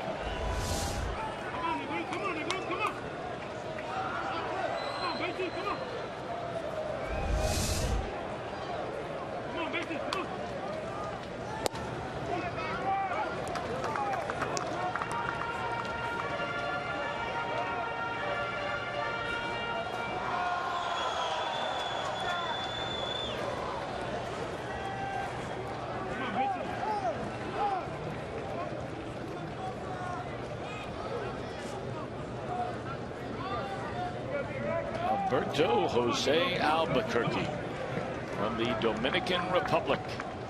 0-1-2 Negron. That swung on and fouled back over the screen and out of play. He's from Johnny Cueto's hometown, I believe, San Pedro de Macorís. Originally, he was property of the Chicago Cubs organization. The Tigers in 2011. Here's a pitch. Gone. Swinging Negron, 2 away.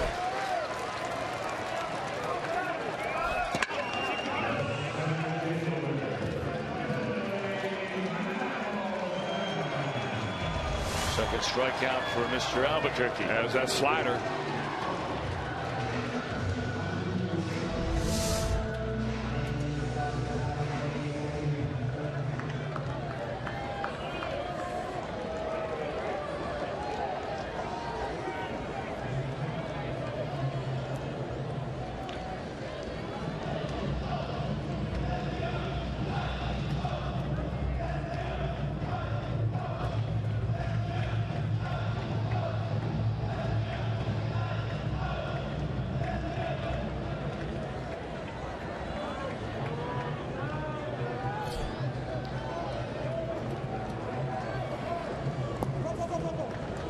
Blocked by McCann there. Well, both of these catchers have to be pretty tired.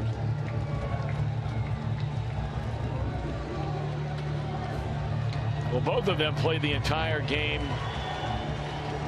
last night. Tucker Barnhart started the game before. McCann has played every inning of this series. Up and in, 2-0 on Billy Hamilton. Hamilton a chance to be the hero here in the bottom of the 11th inning. We're tied at 4.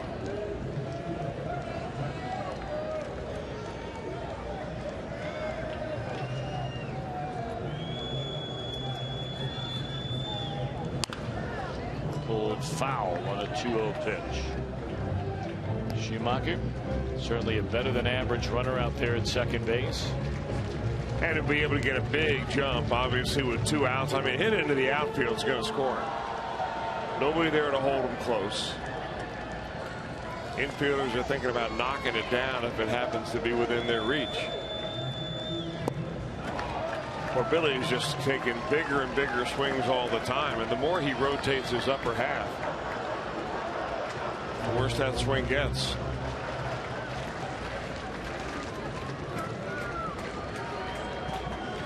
Two and two to Billy Hamilton. Off the face of Cabrera, and Hamilton legs it out. That ball hit his glove and came up and hit him right in the face. Sure did. He's checking to see if he's bleeding.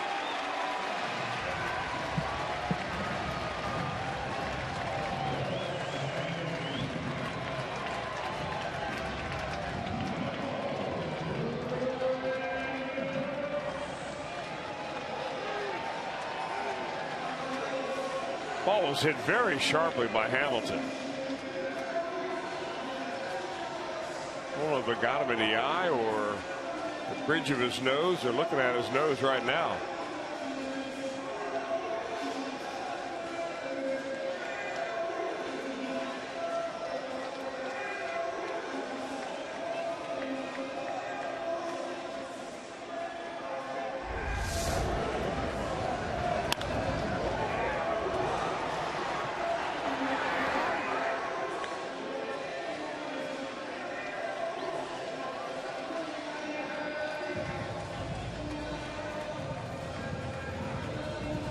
Not sure if that ball took a bad hop on Cabrera.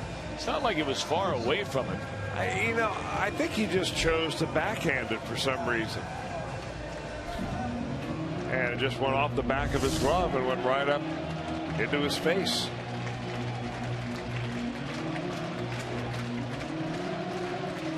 Well, Cabrera will stay in the game despite clearly feeling that one right off the face. So Hamilton, the infield hit.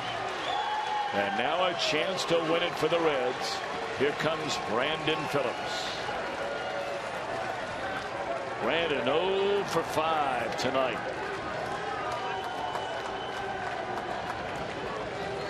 Schumacher, the winning run 90 feet away in the 11th. Fastball is high to Brandon Phillips. See, I don't know why Billy Hamilton just wouldn't go ahead and take second base. He'd take it without a throw. And what it would do is eliminate a possible force play in second when that may be the only play they have to get the third out of the inning. So why not take it? They're not going to hold him on.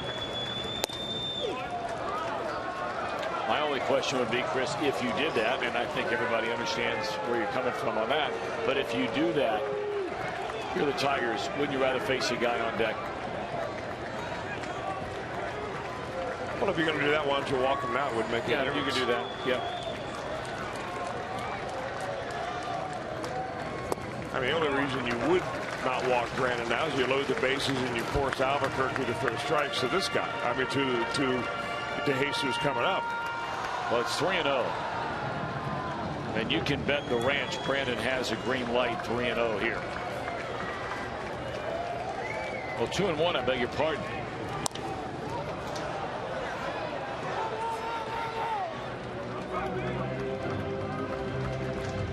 Two and two now on Brandon.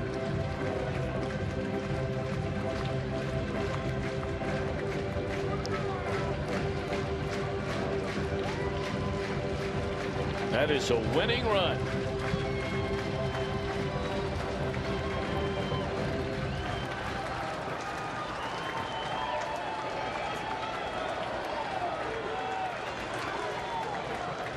Two balls, two strikes, 2 on, 2 out. Ball 3.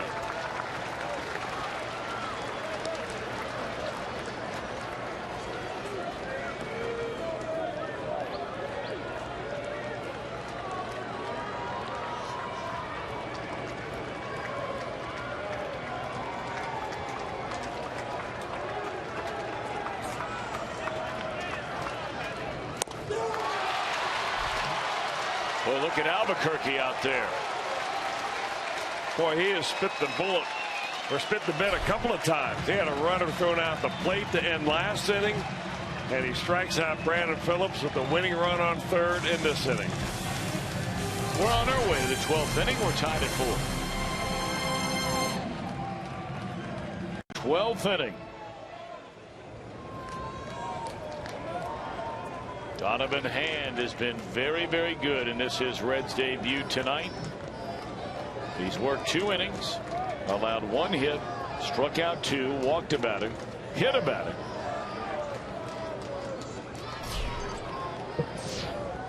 And a first pitch breaking ball now. The most pitches that Donovan Hand threw in a game in Louisville this season came less than a week ago. Threw 84 pitches, and that was in a starting role on June the 11th. 5 innings in that role. He started several games for the Bats down there. And this is exactly why they brought him up out of the minor leagues.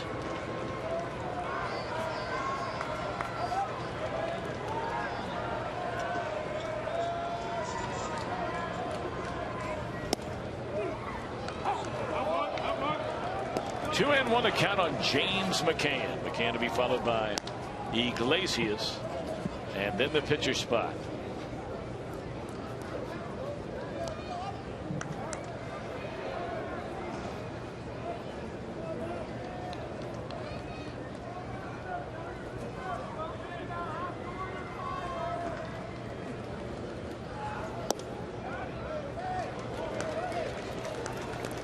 Three and 1 now on McCann, who is 0 for 3. Drew a walk back in the 5th inning. He's got to be dead dog tired, this guy.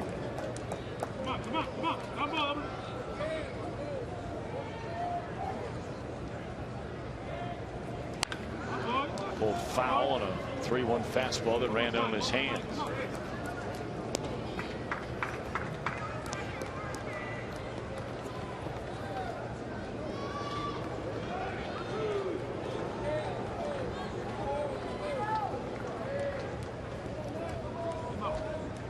McCann, 24 years old, a second-round draft choice in 2011.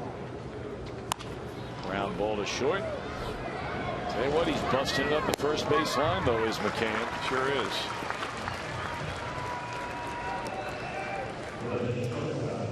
He's out of the University of Arkansas. Of course, that is where local product Andrew Benintendi played his collegiate baseball. I guess they're knocked out of the World Series, right? I think so.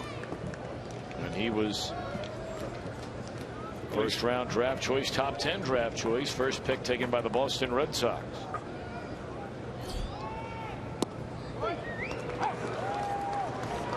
Tell you, for a city our size, and again, you know, Middletown is considered a greater Cincinnati, and talked about the major league debut of Schwarber here tonight with the, not debut, his first start.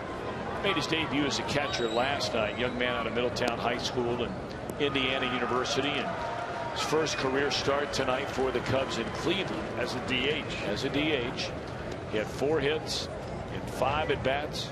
Good for him. Talking about Benintendi, and of course, boy, through the years, it's remarkable for a quote-unquote cold weather city in the heartland of America. The amount of Major League Baseball players through baseball history that have come out of our great area is staggering. Doesn't surprise you, the football players, and of course there have been a ton of basketball players. Football more than anything else. But man, you're talking not only about a large number of baseball players, but some of the great players that ever played the game.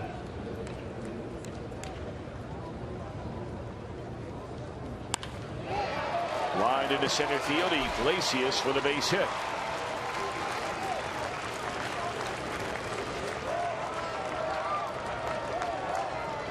So he's aboard with 1 out.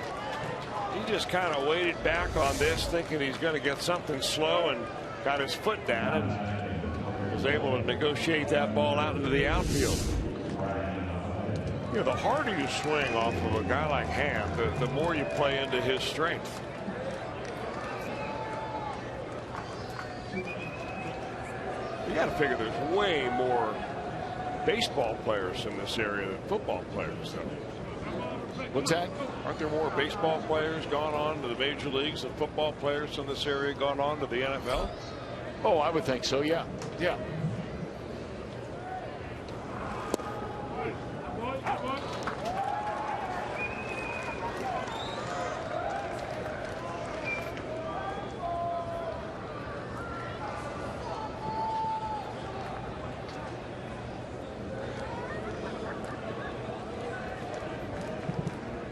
Ryan Holiday makes his first appearance of this series. He is the backup catcher to McCann.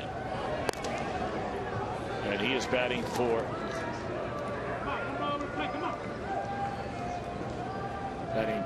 the pitcher Albuquerque. He goes 2 innings, allows 3 hits, no runs. Well, he was living right on the edge. Struck out 3, walked about it.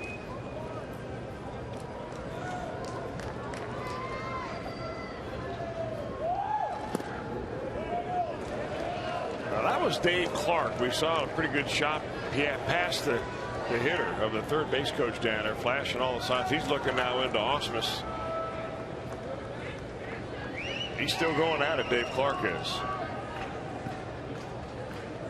Either they got something on, or one of those gnats that got into his uniform.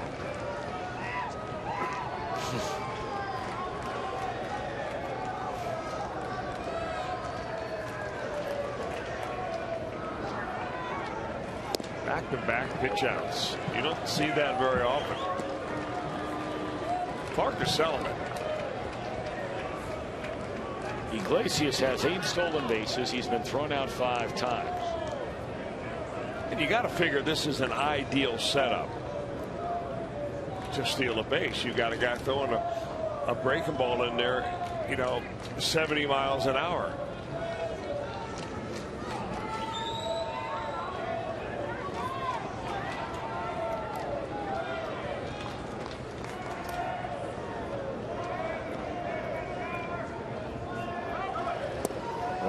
goes. And that's an easy stolen base.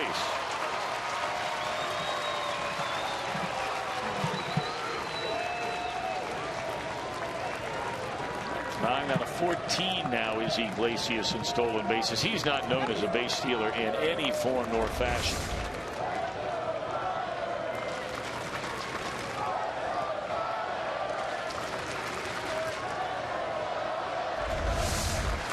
He had 10 all of last season. Well, sometimes it's not how many you have, it's when you have them. That's for sure. Holiday waiting. 3-1 the count.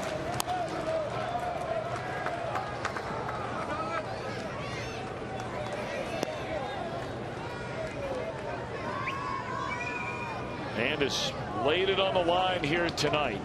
Clearly, there have to be guys. There's no other explanation for it. There have to be guys that are completely unavailable, or Bryan Price has decided, I'm just not going to run him out there again tonight, because there's too many of them sitting down there that have not been used. 3-2 pitch on the way.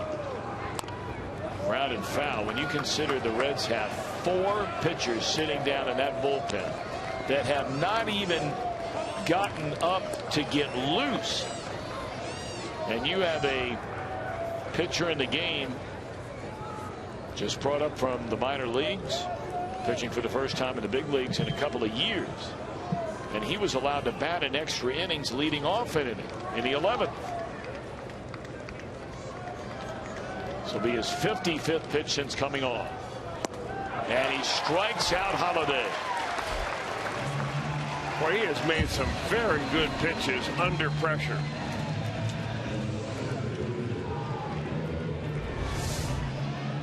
Just sneaks a fastball right by him.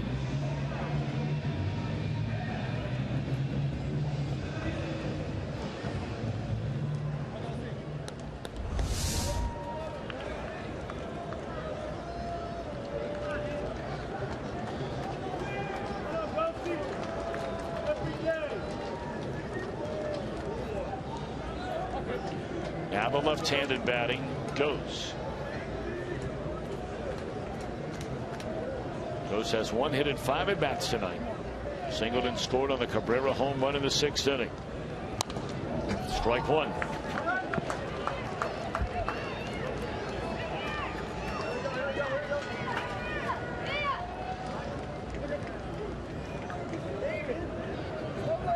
One more out to go for Donovan Hand. Give his team a chance with DeJesus, Frazier, and Bruce in the bottom of the 12th to try and win it. Slow breaking ball and a beauty for strike 2.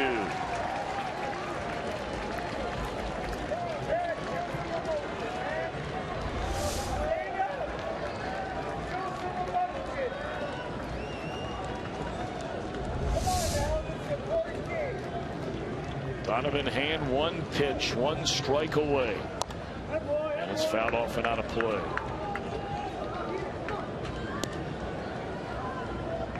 And this is the kind of night when guys like Hand, this is what they've been grinding for. Bus rides in the minor leagues, got a taste of the big leagues, you get sent back down, you wait a couple of years, you keep fighting. Ground ball to short.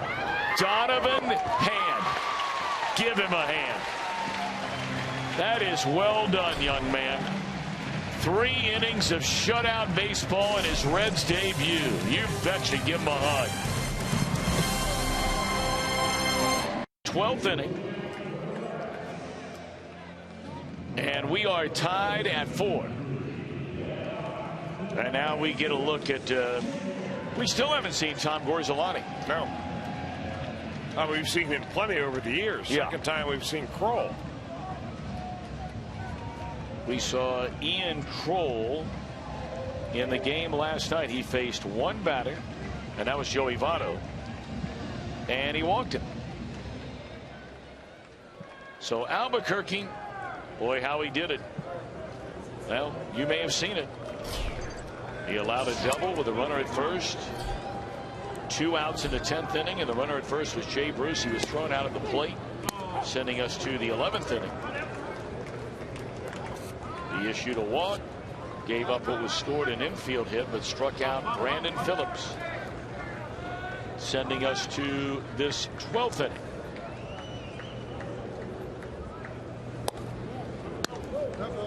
Ivan De Jesus, followed by Todd Frazier, and then Jay Bruce.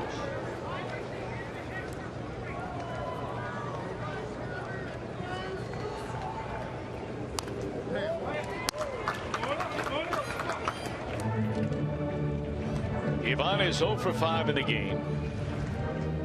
Struck out twice. Twice his bounce to third and fly to center.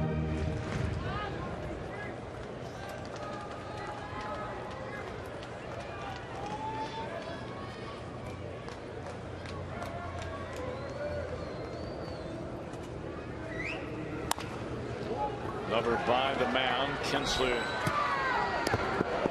just does get him. De Jesus going as hard as he can go up the line. 1 away, and here comes Frazier.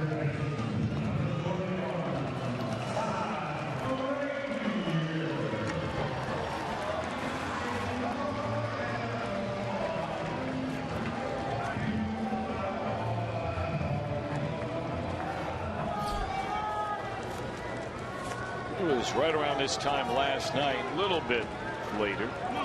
Both teams were taking off out of Detroit to fly down to Cincinnati.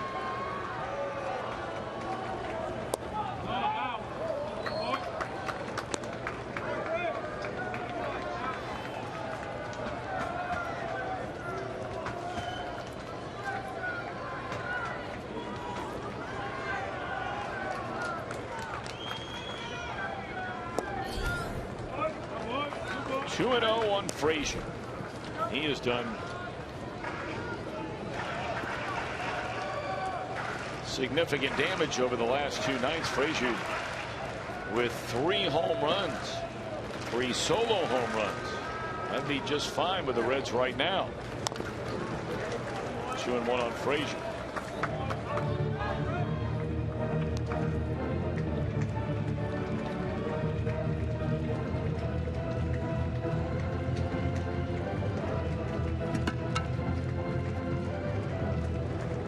Chris mentioned last night that Kroll grew up in the western suburbs of Chicago and Hinsdale, and now makes his home in the suburbs of Chicago in Naperville, Illinois.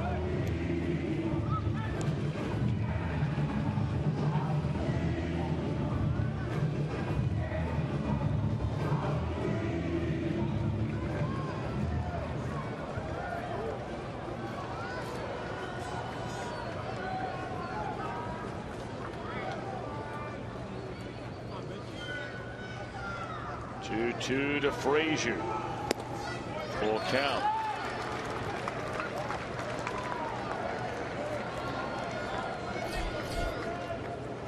This was a guy, Kroll, who came over in that deal from the Nationals for Doug Pfister.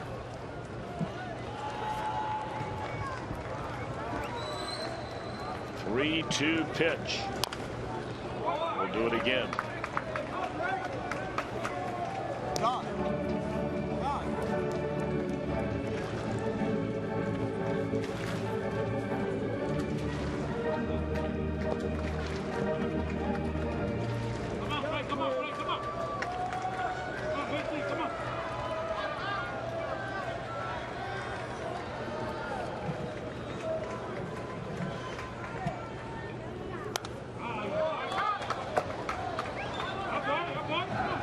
Game started a little bit, 10 minutes after 7 o'clock. And here it is now 12:40 a.m. on what is now a Thursday, June the 18th. Can Frazier end it with one swing here in the 12th?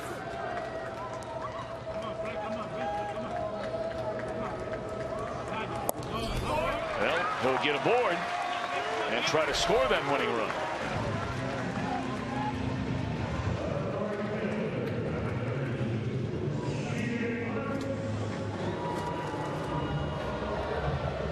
What a night it's been for the duo. Coming up now for the Reds, Bruce, followed by the man who waits in the on-deck circle, Brayan Pena. They have combined for 8 of the 12 Reds hits. For Bruce, tonight his 8th career 4-hit game, his first since, well, nearly 2 years ago today, June the 13th of 2013 against the Cubbies. And you've got to go back to 2010 to find a game where more than one Red had 4 hits in the same game. They had Phillips, Votto, and Rowland do it that great summer of 2010.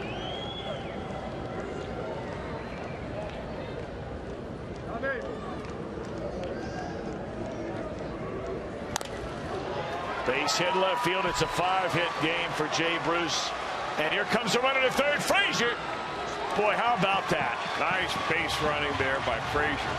That's a guy trying to win a ball game for you. How about Jay Bruce? 3 of the 5 hits he's had tonight have gone left side of second base.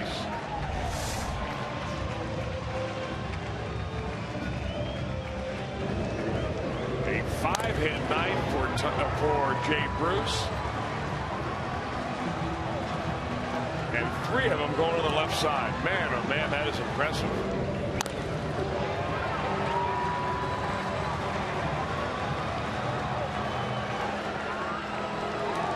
That was all on his own right there, Frazier. You can see him size up where that ball was hit, how quickly the outfielder got to it, and he make a calculation and headed on into third and beat the throw. Well, now, is that the manager going out or is that the pitching coach? I couldn't see who came out. That's the manager. Yeah, that's Brad Ausmus. Wants to make sure everybody's on the same page here.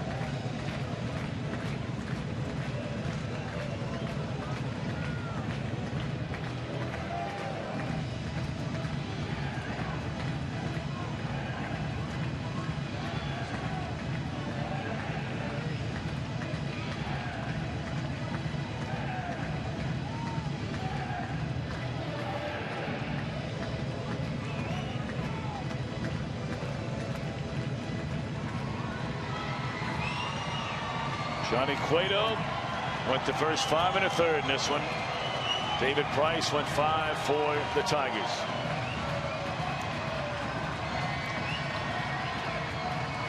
Brayan Pena had 1 4-hit game in his career prior to this year.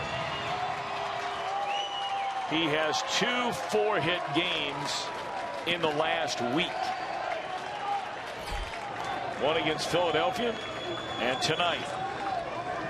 And most importantly of all, he has a chance to win it right here and right now. Ball 1.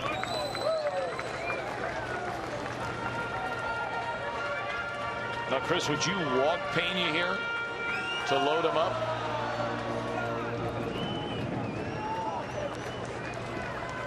With 1 out, I don't think I would.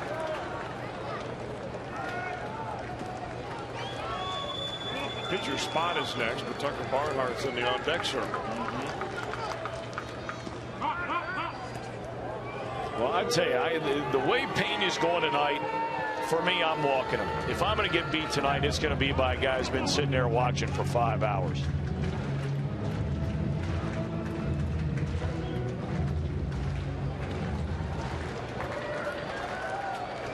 Payne is a much better right-handed hitter than he is from the left-handed hitter. Or at least he has been.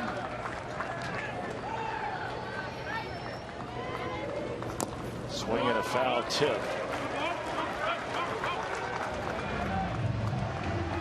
I beg, Payne is a much better left-handed hitter than right-handed hitter. Got him turned around with Billy Hamilton there momentarily. You know, the other thing is with Ian Kroll, he's only pitched coming into this ball game 6 2/3, but he's walked 4 batters. So you may not want to load the bases up on a guy that's had a hard time throwing strikes. The strike zone has a tendency to shrink a little bit with the bases loaded. Good rip there, but fouled it back. Of course, Brayan had a chance, similar chance, to win the game in Chicago, you may remember, over the weekend with the bases loaded.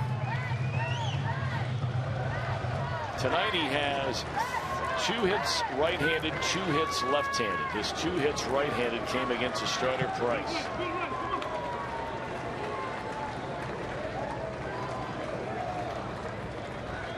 Winning run at third. Outfield drawn in. Infield a double play depth. Still 1-2 on Brayan.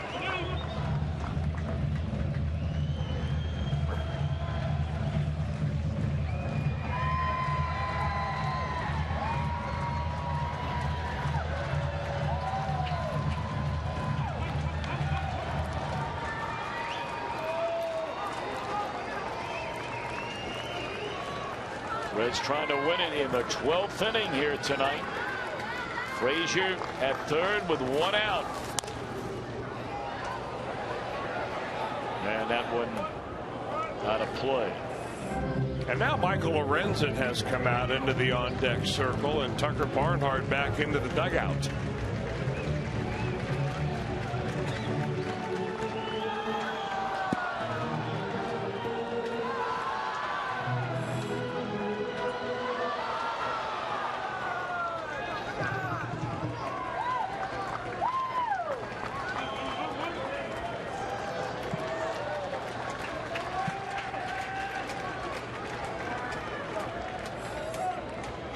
One ball and 2 strikes.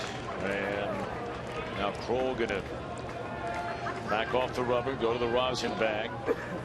The inning started on a ground out. Frazier drew a walk, went to third on a base hit to left field by Jay Bruce, his 5th hit of the night. A 5th hit for Pena, and the Reds win.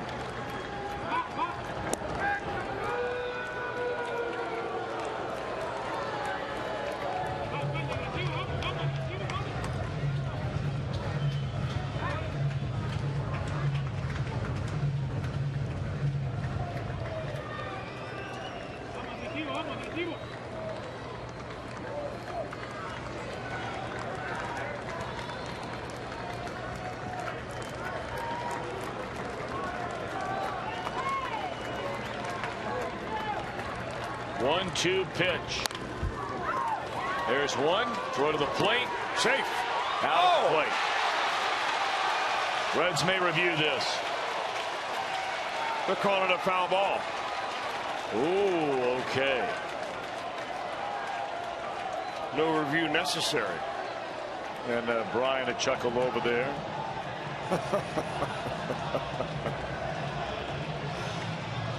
Never mind. It was such a bang play because holding the runner on over there is Cabrera. The ball hit right at him. And Cabrera, of course, he stepped on the bag, so you can't go to second base because of the timing play. So he's got to go first and then home. First base umpire, we can see it. Cabrera didn't, obviously. Todd Tishner calling foul ball right away. It looked like Frazier went sliding right over the top of that bat. 2-1 pitch again to Pena. Hopped it up.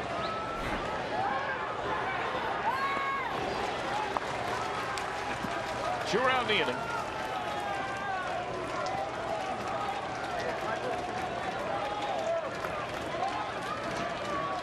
The Reds have a position player left available in this game. That is Tucker Barnhart.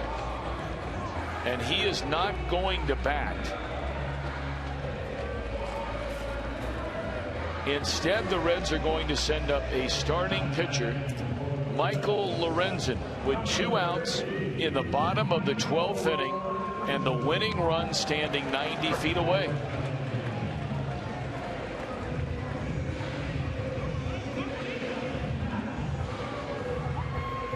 When you see this, it makes you wonder if half the team is unavailable tonight. Well, you know, you got to wonder also maybe the fear is that if something happens to Brayan Pena, they've got nobody to catch.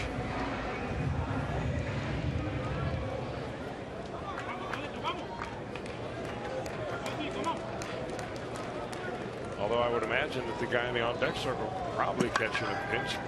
Skip Schumacher.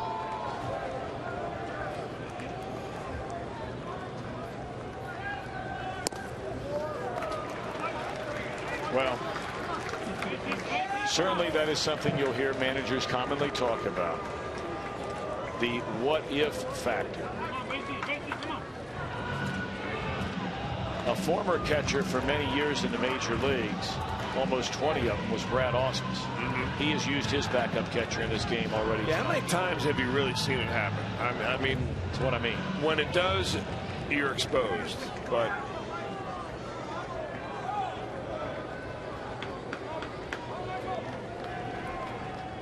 so let's see if Lorenzen can make his manager a happy man right now. We know Lorenzen can swing the bat.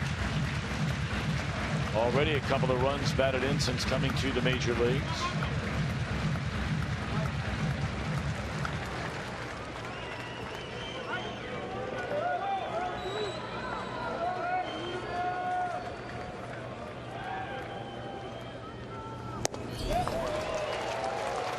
pretty good fastball there from Ian Kroll at 95.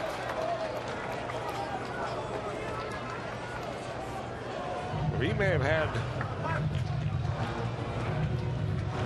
a hard time throwing strikes so far, but other than the walk to Frazier, he's been right around the zone.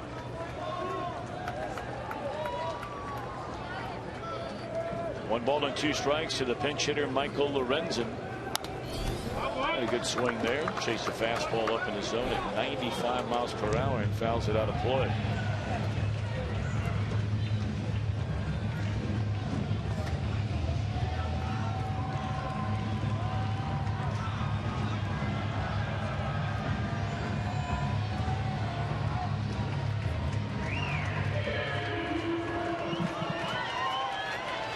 Bottom of the 12th inning. Reds have the winning run at third base.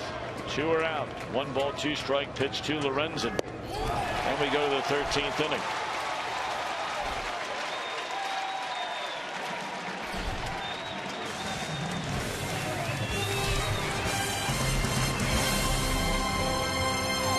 As the Tigers again strand the winning run at third base, Burke Badenhop will be the pitcher for the Reds. 23rd game for Badenhop. He pitched 3 games so far on this road trip.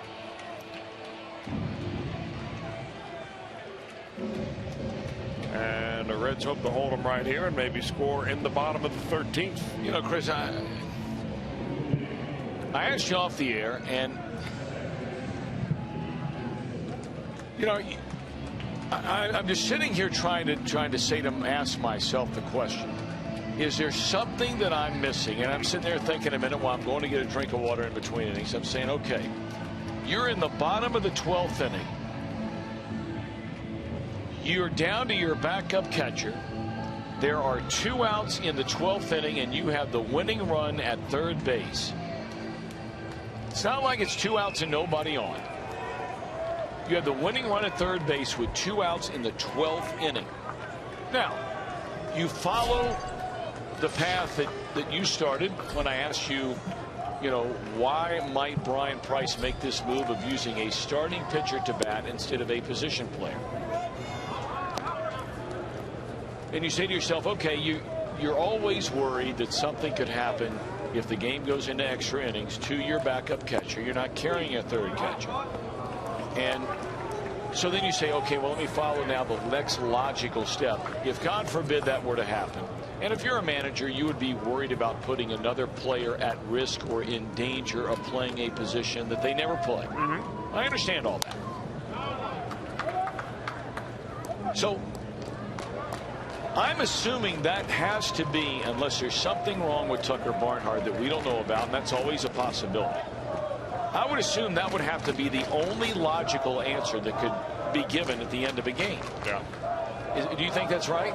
That's got to be it. I mean, other than you're worried about losing your main catcher and an emergency catcher comes in who's not a catcher, and he could injure himself, or there's something wrong with Barnhart that we don't know about.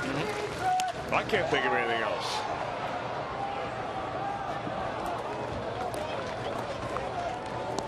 I mean, managers are always in fear of not having anybody left on the bench and just simply running out of pitchers or running out of players. I mean, hey, after all, we had a tie in the All-Star game because teams ran out of pitchers. So it happens, even with expanded rosters. But I don't know. I can't answer that question. Only one guy can.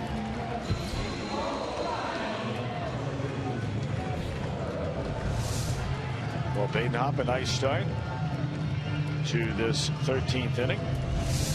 And now he will face Miguel Cabrera, but not before a visit to the mound by his catcher Brayan Pena, who has caught the entire night, as has James McCann of the Tigers. Hey, you wonder if Baden Hopp grew up a Tigers fan. He's from Perrysburg, Ohio, which is much closer to Detroit than it would be to Cleveland or Cincinnati. Yeah, a lot of Tiger fans up that way. Went to Bowling Green, which is way up there too.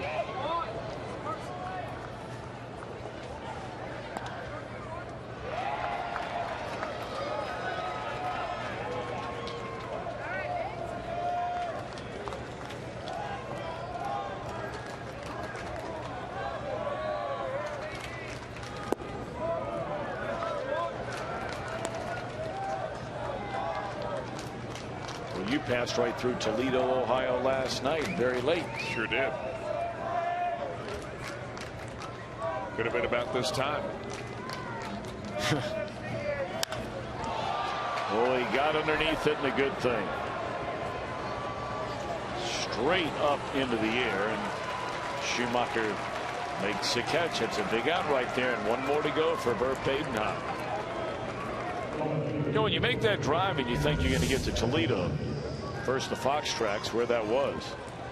Boy, hung a little breaking ball way up inside and just lofted straight up into the air. When you're driving north up on 75 and you hit Toledo, you think, I'm right around the corner from Detroit. No, you're right around the corner from the border. But you're not right around the corner from Detroit.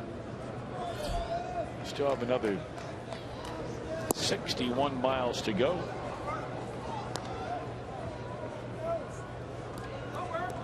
A lot of orange barrels along the road now. They've been there for a long time. There's also a lot of those fine men and women sitting there with a car that has a little switch on it that makes red and blue lights spin around. Well, you know, they never bother me. I don't know what it is. Maybe it's the slow speed that I drive in my older years. You'll get there someday. On my way. I'm almost a full-time tax-paying citizen in Lima, Ohio. 3-0 the count on Cespedes. Took a swing on a 3-0 pitch, got a fastball and fouled it away. We are in the 13th inning at Great American Ballpark. Later tonight will be the final game of the series. After 2 in Detroit, the second of 2 in Cincinnati. Mike Leake against Justin Verlander. Reds Live gets underway at 6:30, and our game coverage begins at 7. That ball scalded into right at Bruce. Good work by Baden Hopp. Reds coming up. We're tied at 4. Want to know how we got here? Suicide squeeze put the Reds on the board against David Price in the second inning. Suarez laying it down for Jay Bruce. Reds would go up 2-0 on a home run by Todd Frazier in the 4th. But in the 6th, Johnny Cueto had only allowed 2 hits before this 3-run home run by Miguel Cabrera. At an hour and 14-minute rain delay, Reds, when we return, tied the game in the 6th inning on a triple by Chris Dominguez. A home run by Collins in the 8th. A single by Pena scored Bruce in the 8th inning. After Jay had doubled with 2 outs. And here we are in the bottom of the 13th inning. Ian Kroll on the mound facing Schumacher, then Negron, and Billy Hamilton.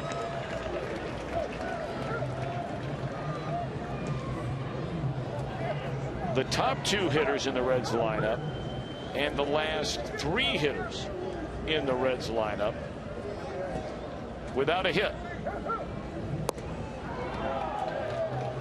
Phillips, 0 for 6. De Jesus 0 for 6. The 7th spot hitless. Pitcher spot hitless. But a position player's been there the last 2 times out of 4 total. 3 times, I beg your pardon, out of 5 total. Oh, and Billy Hamilton was awarded an infield hit on that ball that hit Cabrera's glove and then hit him in the face.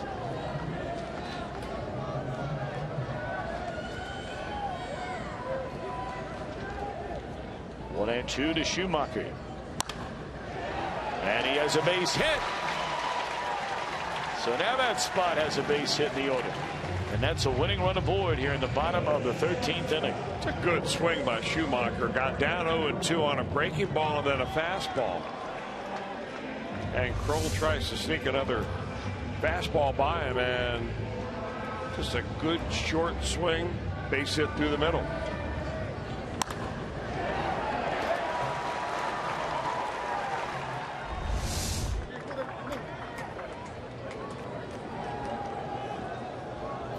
All but one game, this one and another game. Still being played in the major leagues. Negron trying to bunt, fouls it away. 3 games that started out west tonight are already completed. They were quick ones. Arizona beat the Angels 3-2. The A's throttled San Diego 16-2. And in that matchup of Felix Hernandez against Madison Bumgarner, it was Felix who was king. A 2-0 shutout. The only other game still being played is at Dodger Stadium. Bottom of the 8th inning, Texas a 4-3 lead. 0-1 Negron.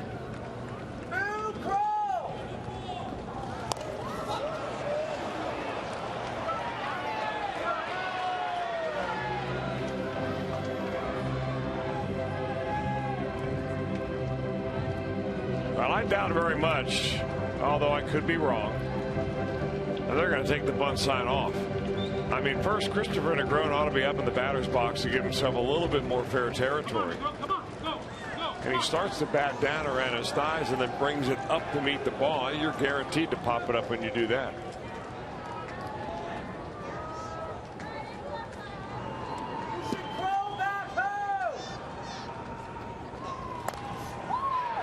Well, he gets you down with 2 strikes. And the pitcher wanted to go to second. He had a legitimate shot there, and then he bobbled the ball. So Negron credited with a sacrifice. May not have been pretty, but he got the job done. That's right. Still not good mechanics by Negron, who starts the bat lower and then brings the bat up. Plus, the bat is perfectly flat. And if you want to make sure you get the ball down, you keep the barrel of the bat higher than the hands, and it's a lot easier to get that ball down on the ground. But he gets the job done. Runner at second base. That is the winning run to second.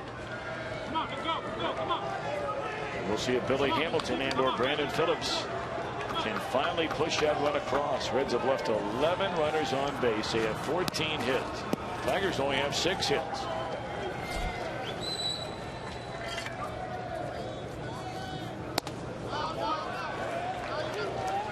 That's strike 1, says a home plate umpire, Tim Timmons. Billy Hamilton wanted to check first base before he made the call.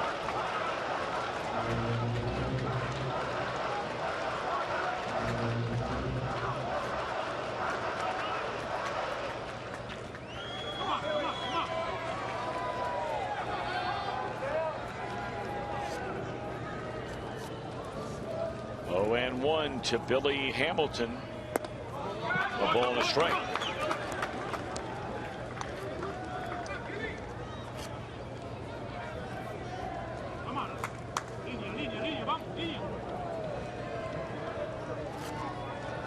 Well, we had 32,546 paid to come through the gates. This game nearly 5 hours young. We're in the 13th. Winning run at second base. Up and away to Hamilton, 2-1.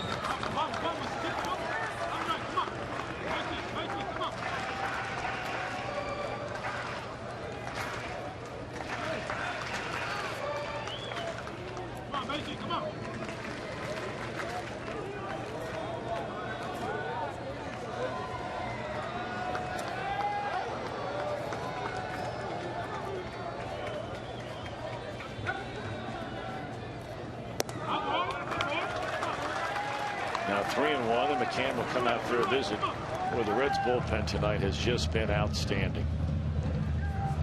Hara retired the only 2 batters he faced. Contreras worked a perfect inning. The only hiccup was Matthews, the first pitch he threw. Tyler Collins homered as a pinch hitter in the 8th. Chapman struck out the side.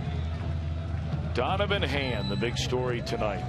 His Reds debut, 3 innings of 1-hit shutout baseball. For Baden Hopp, a perfect 13th. Nowhere near the strike zone, and there's a walk to Billy.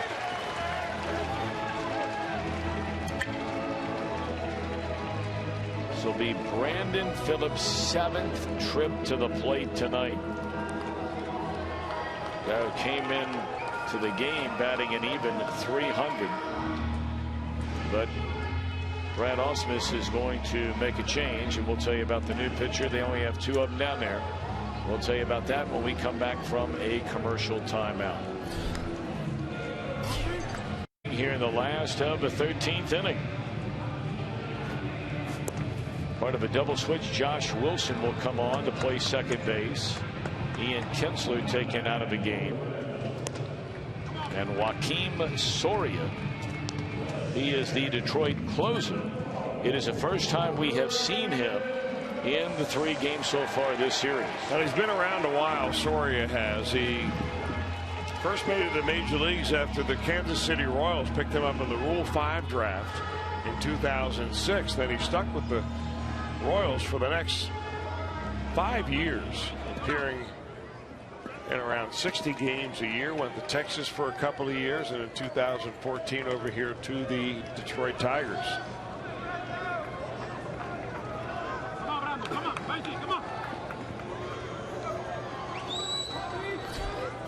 Brandon Phillips with a winning run at second base.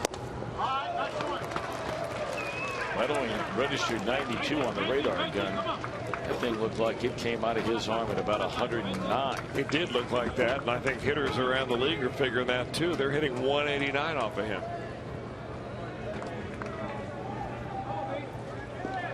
Got terrific control, and he gets a lot of strikeouts. Not strikeouts like Chapman, but nearly 1 per inning.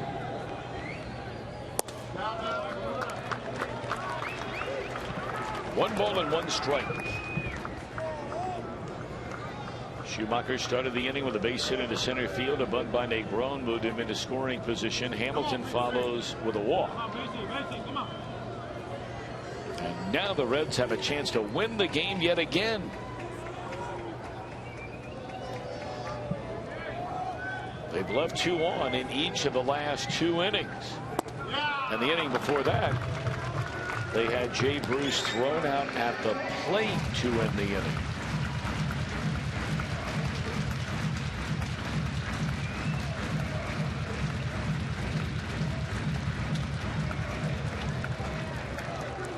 You go back to the start of the 8th inning. The Reds only 1 time, that was in the bottom of the 9th, have not had multiple runners on base in an inning. Well, the Reds have had 14 hits and the Tigers have had 6.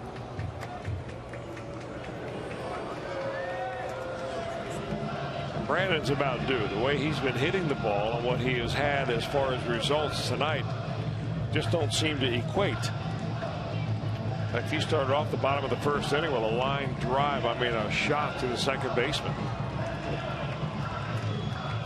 Been downhill from there.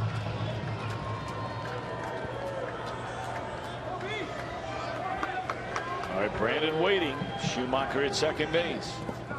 Breaking ball into center dirt. 3-1 now to Brandon Phillips.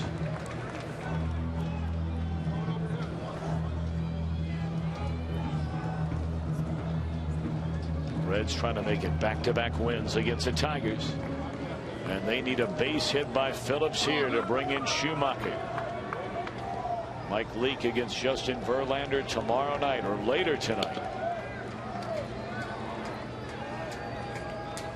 3-1 offering. Base hit left field. They are going to hold Schumacher at third base. Cespedes has one of the best arms, most accurate arms in all of baseball. And that ball was hit like a shot, and it got out there very quickly.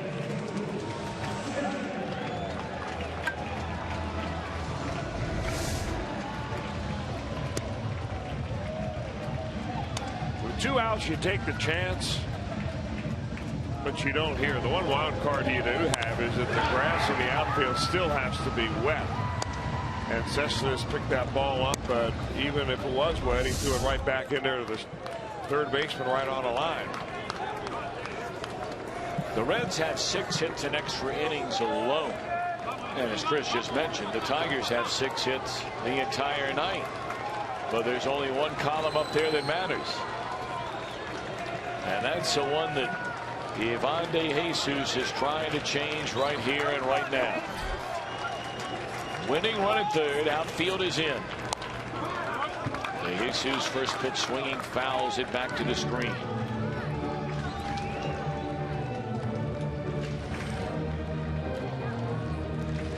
Baden Hopp is the pitcher of record for the Reds. And it's Kroll for the Tigers. Oh, what a great chance to be a hero right here. Reds had a runner at third with 1 out. In the 12th, could not score. Breaking ball. Good eye there by De Jesus.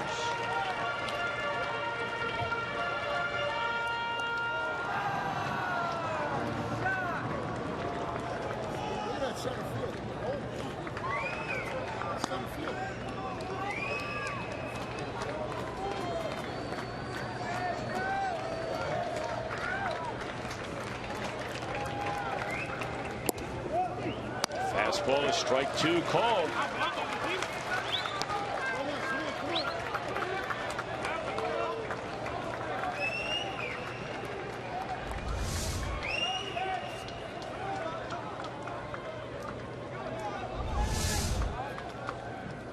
Cespedes goes Martinez, all drawn in the Detroit Tigers outfield. 1-2 the count. Breaking ball stays high. Oh man, that was close.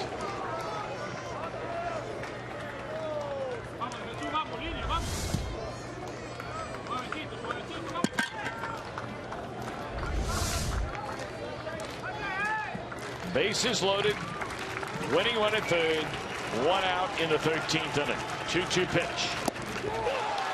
2 outs. That was a huge swing by De Jesus. Wow. Looked like he was trying to hit one in the river. It almost looked like he wasn't ready for the pitch. Now Soria's got a sneaky fastball, no doubt. That's a good spot, but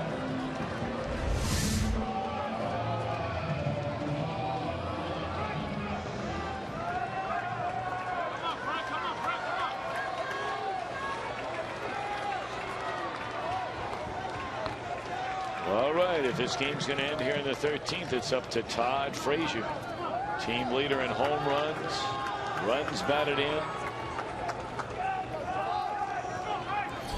Frazier is 1 of 5 tonight, homered in the 4th inning.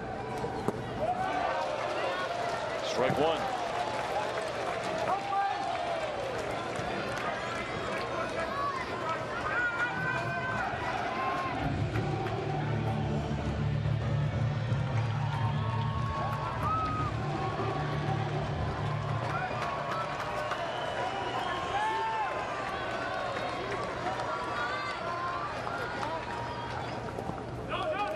Well, what a nice block that is by the pitcher, McCann. We talked earlier that both he and Pena have caught the entire way. Textbook.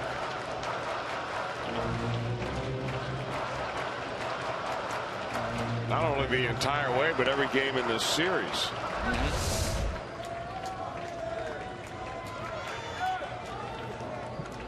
He probably slept with that gear on last night. Or tonight he will, if not last night.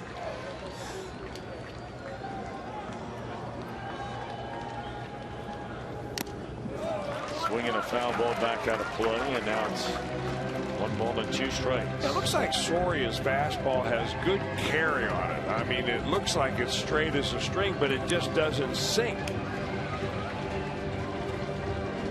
And he gets a lot of guys probably swinging underneath it.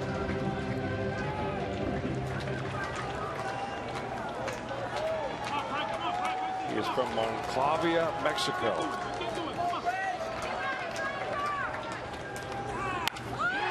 High drive into deep left center field, and it is gone. A grand slam by Frazier. And the Reds walk him off in grand fashion.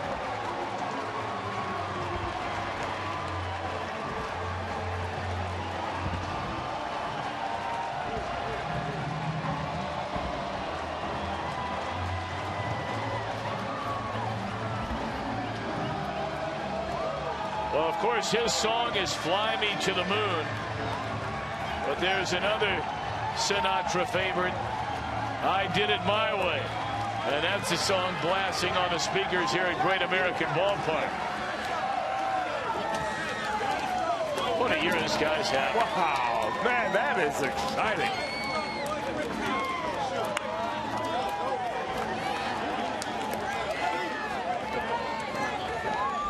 Two home runs last night, 2 more tonight. And he just gets a hanging breaking ball right there. And does it carry? Yes, it does.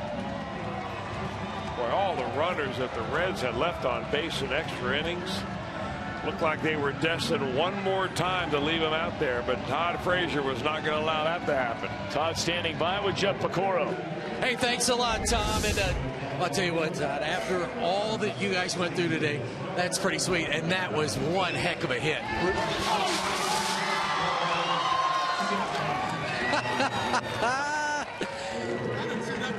I know you didn't see that coming. That's what we do. We played it to the end. We play the game right. We battle. Guys coming in, the pitching staff doing their job. Bullpen battle, and that's all we can ask for. 2 home runs last night, 2 more home runs tonight. You're just seeing the ball so well and barreling it up. That's the thing, man. You get a pitcher hit, you got to do something with it. It's a roller coaster ride, man. You got to stay that straight stream. I'm just excited, man. This is awesome. Yeah, you go down 2 strikes, and you hear the crowd. They're like, "Oh no, here we go." Hit it, knew I had it. You hang it, you bang it. That's all you can say.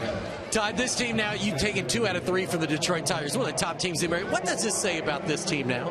Just battle. We're battle tested. That's all we are. We had some circumstances this year that we're hurting with the, people with injuries, and God's sakes, man, it's just great to be on this field with this team, man. We battled our hearts out. Somebody doesn't do the job, somebody else steps in, Rain delay. Chris Dominguez come up big, getting that run in, gave up a homer, and then we come back. And that's what we've been doing. I got to ask you one final question about the All-Star game. The way you're playing right now, you said before the game, just look at my numbers. You got to be on that All-Star game. No cockiness about it. It's just being yourself. You got to be positive in everything you do. And, that's how I was raised. So just got to battle your tail off. Nothing you can do with the votes. I just want to be on the team. I think I deserve it. Bottom line. Congratulations. Thank you very much. Appreciate it. Todd Frazier. How about that, Tommy? Upstairs. How about that is right, Pickett's 22 home runs for Frazier. 46 runs batted in, and he leads the league in extra base hits. I think he's going to the All-Star game if he keeps it up. Well, with 2 Reds home runs tonight, both of them by Frazier for a 2nd straight night.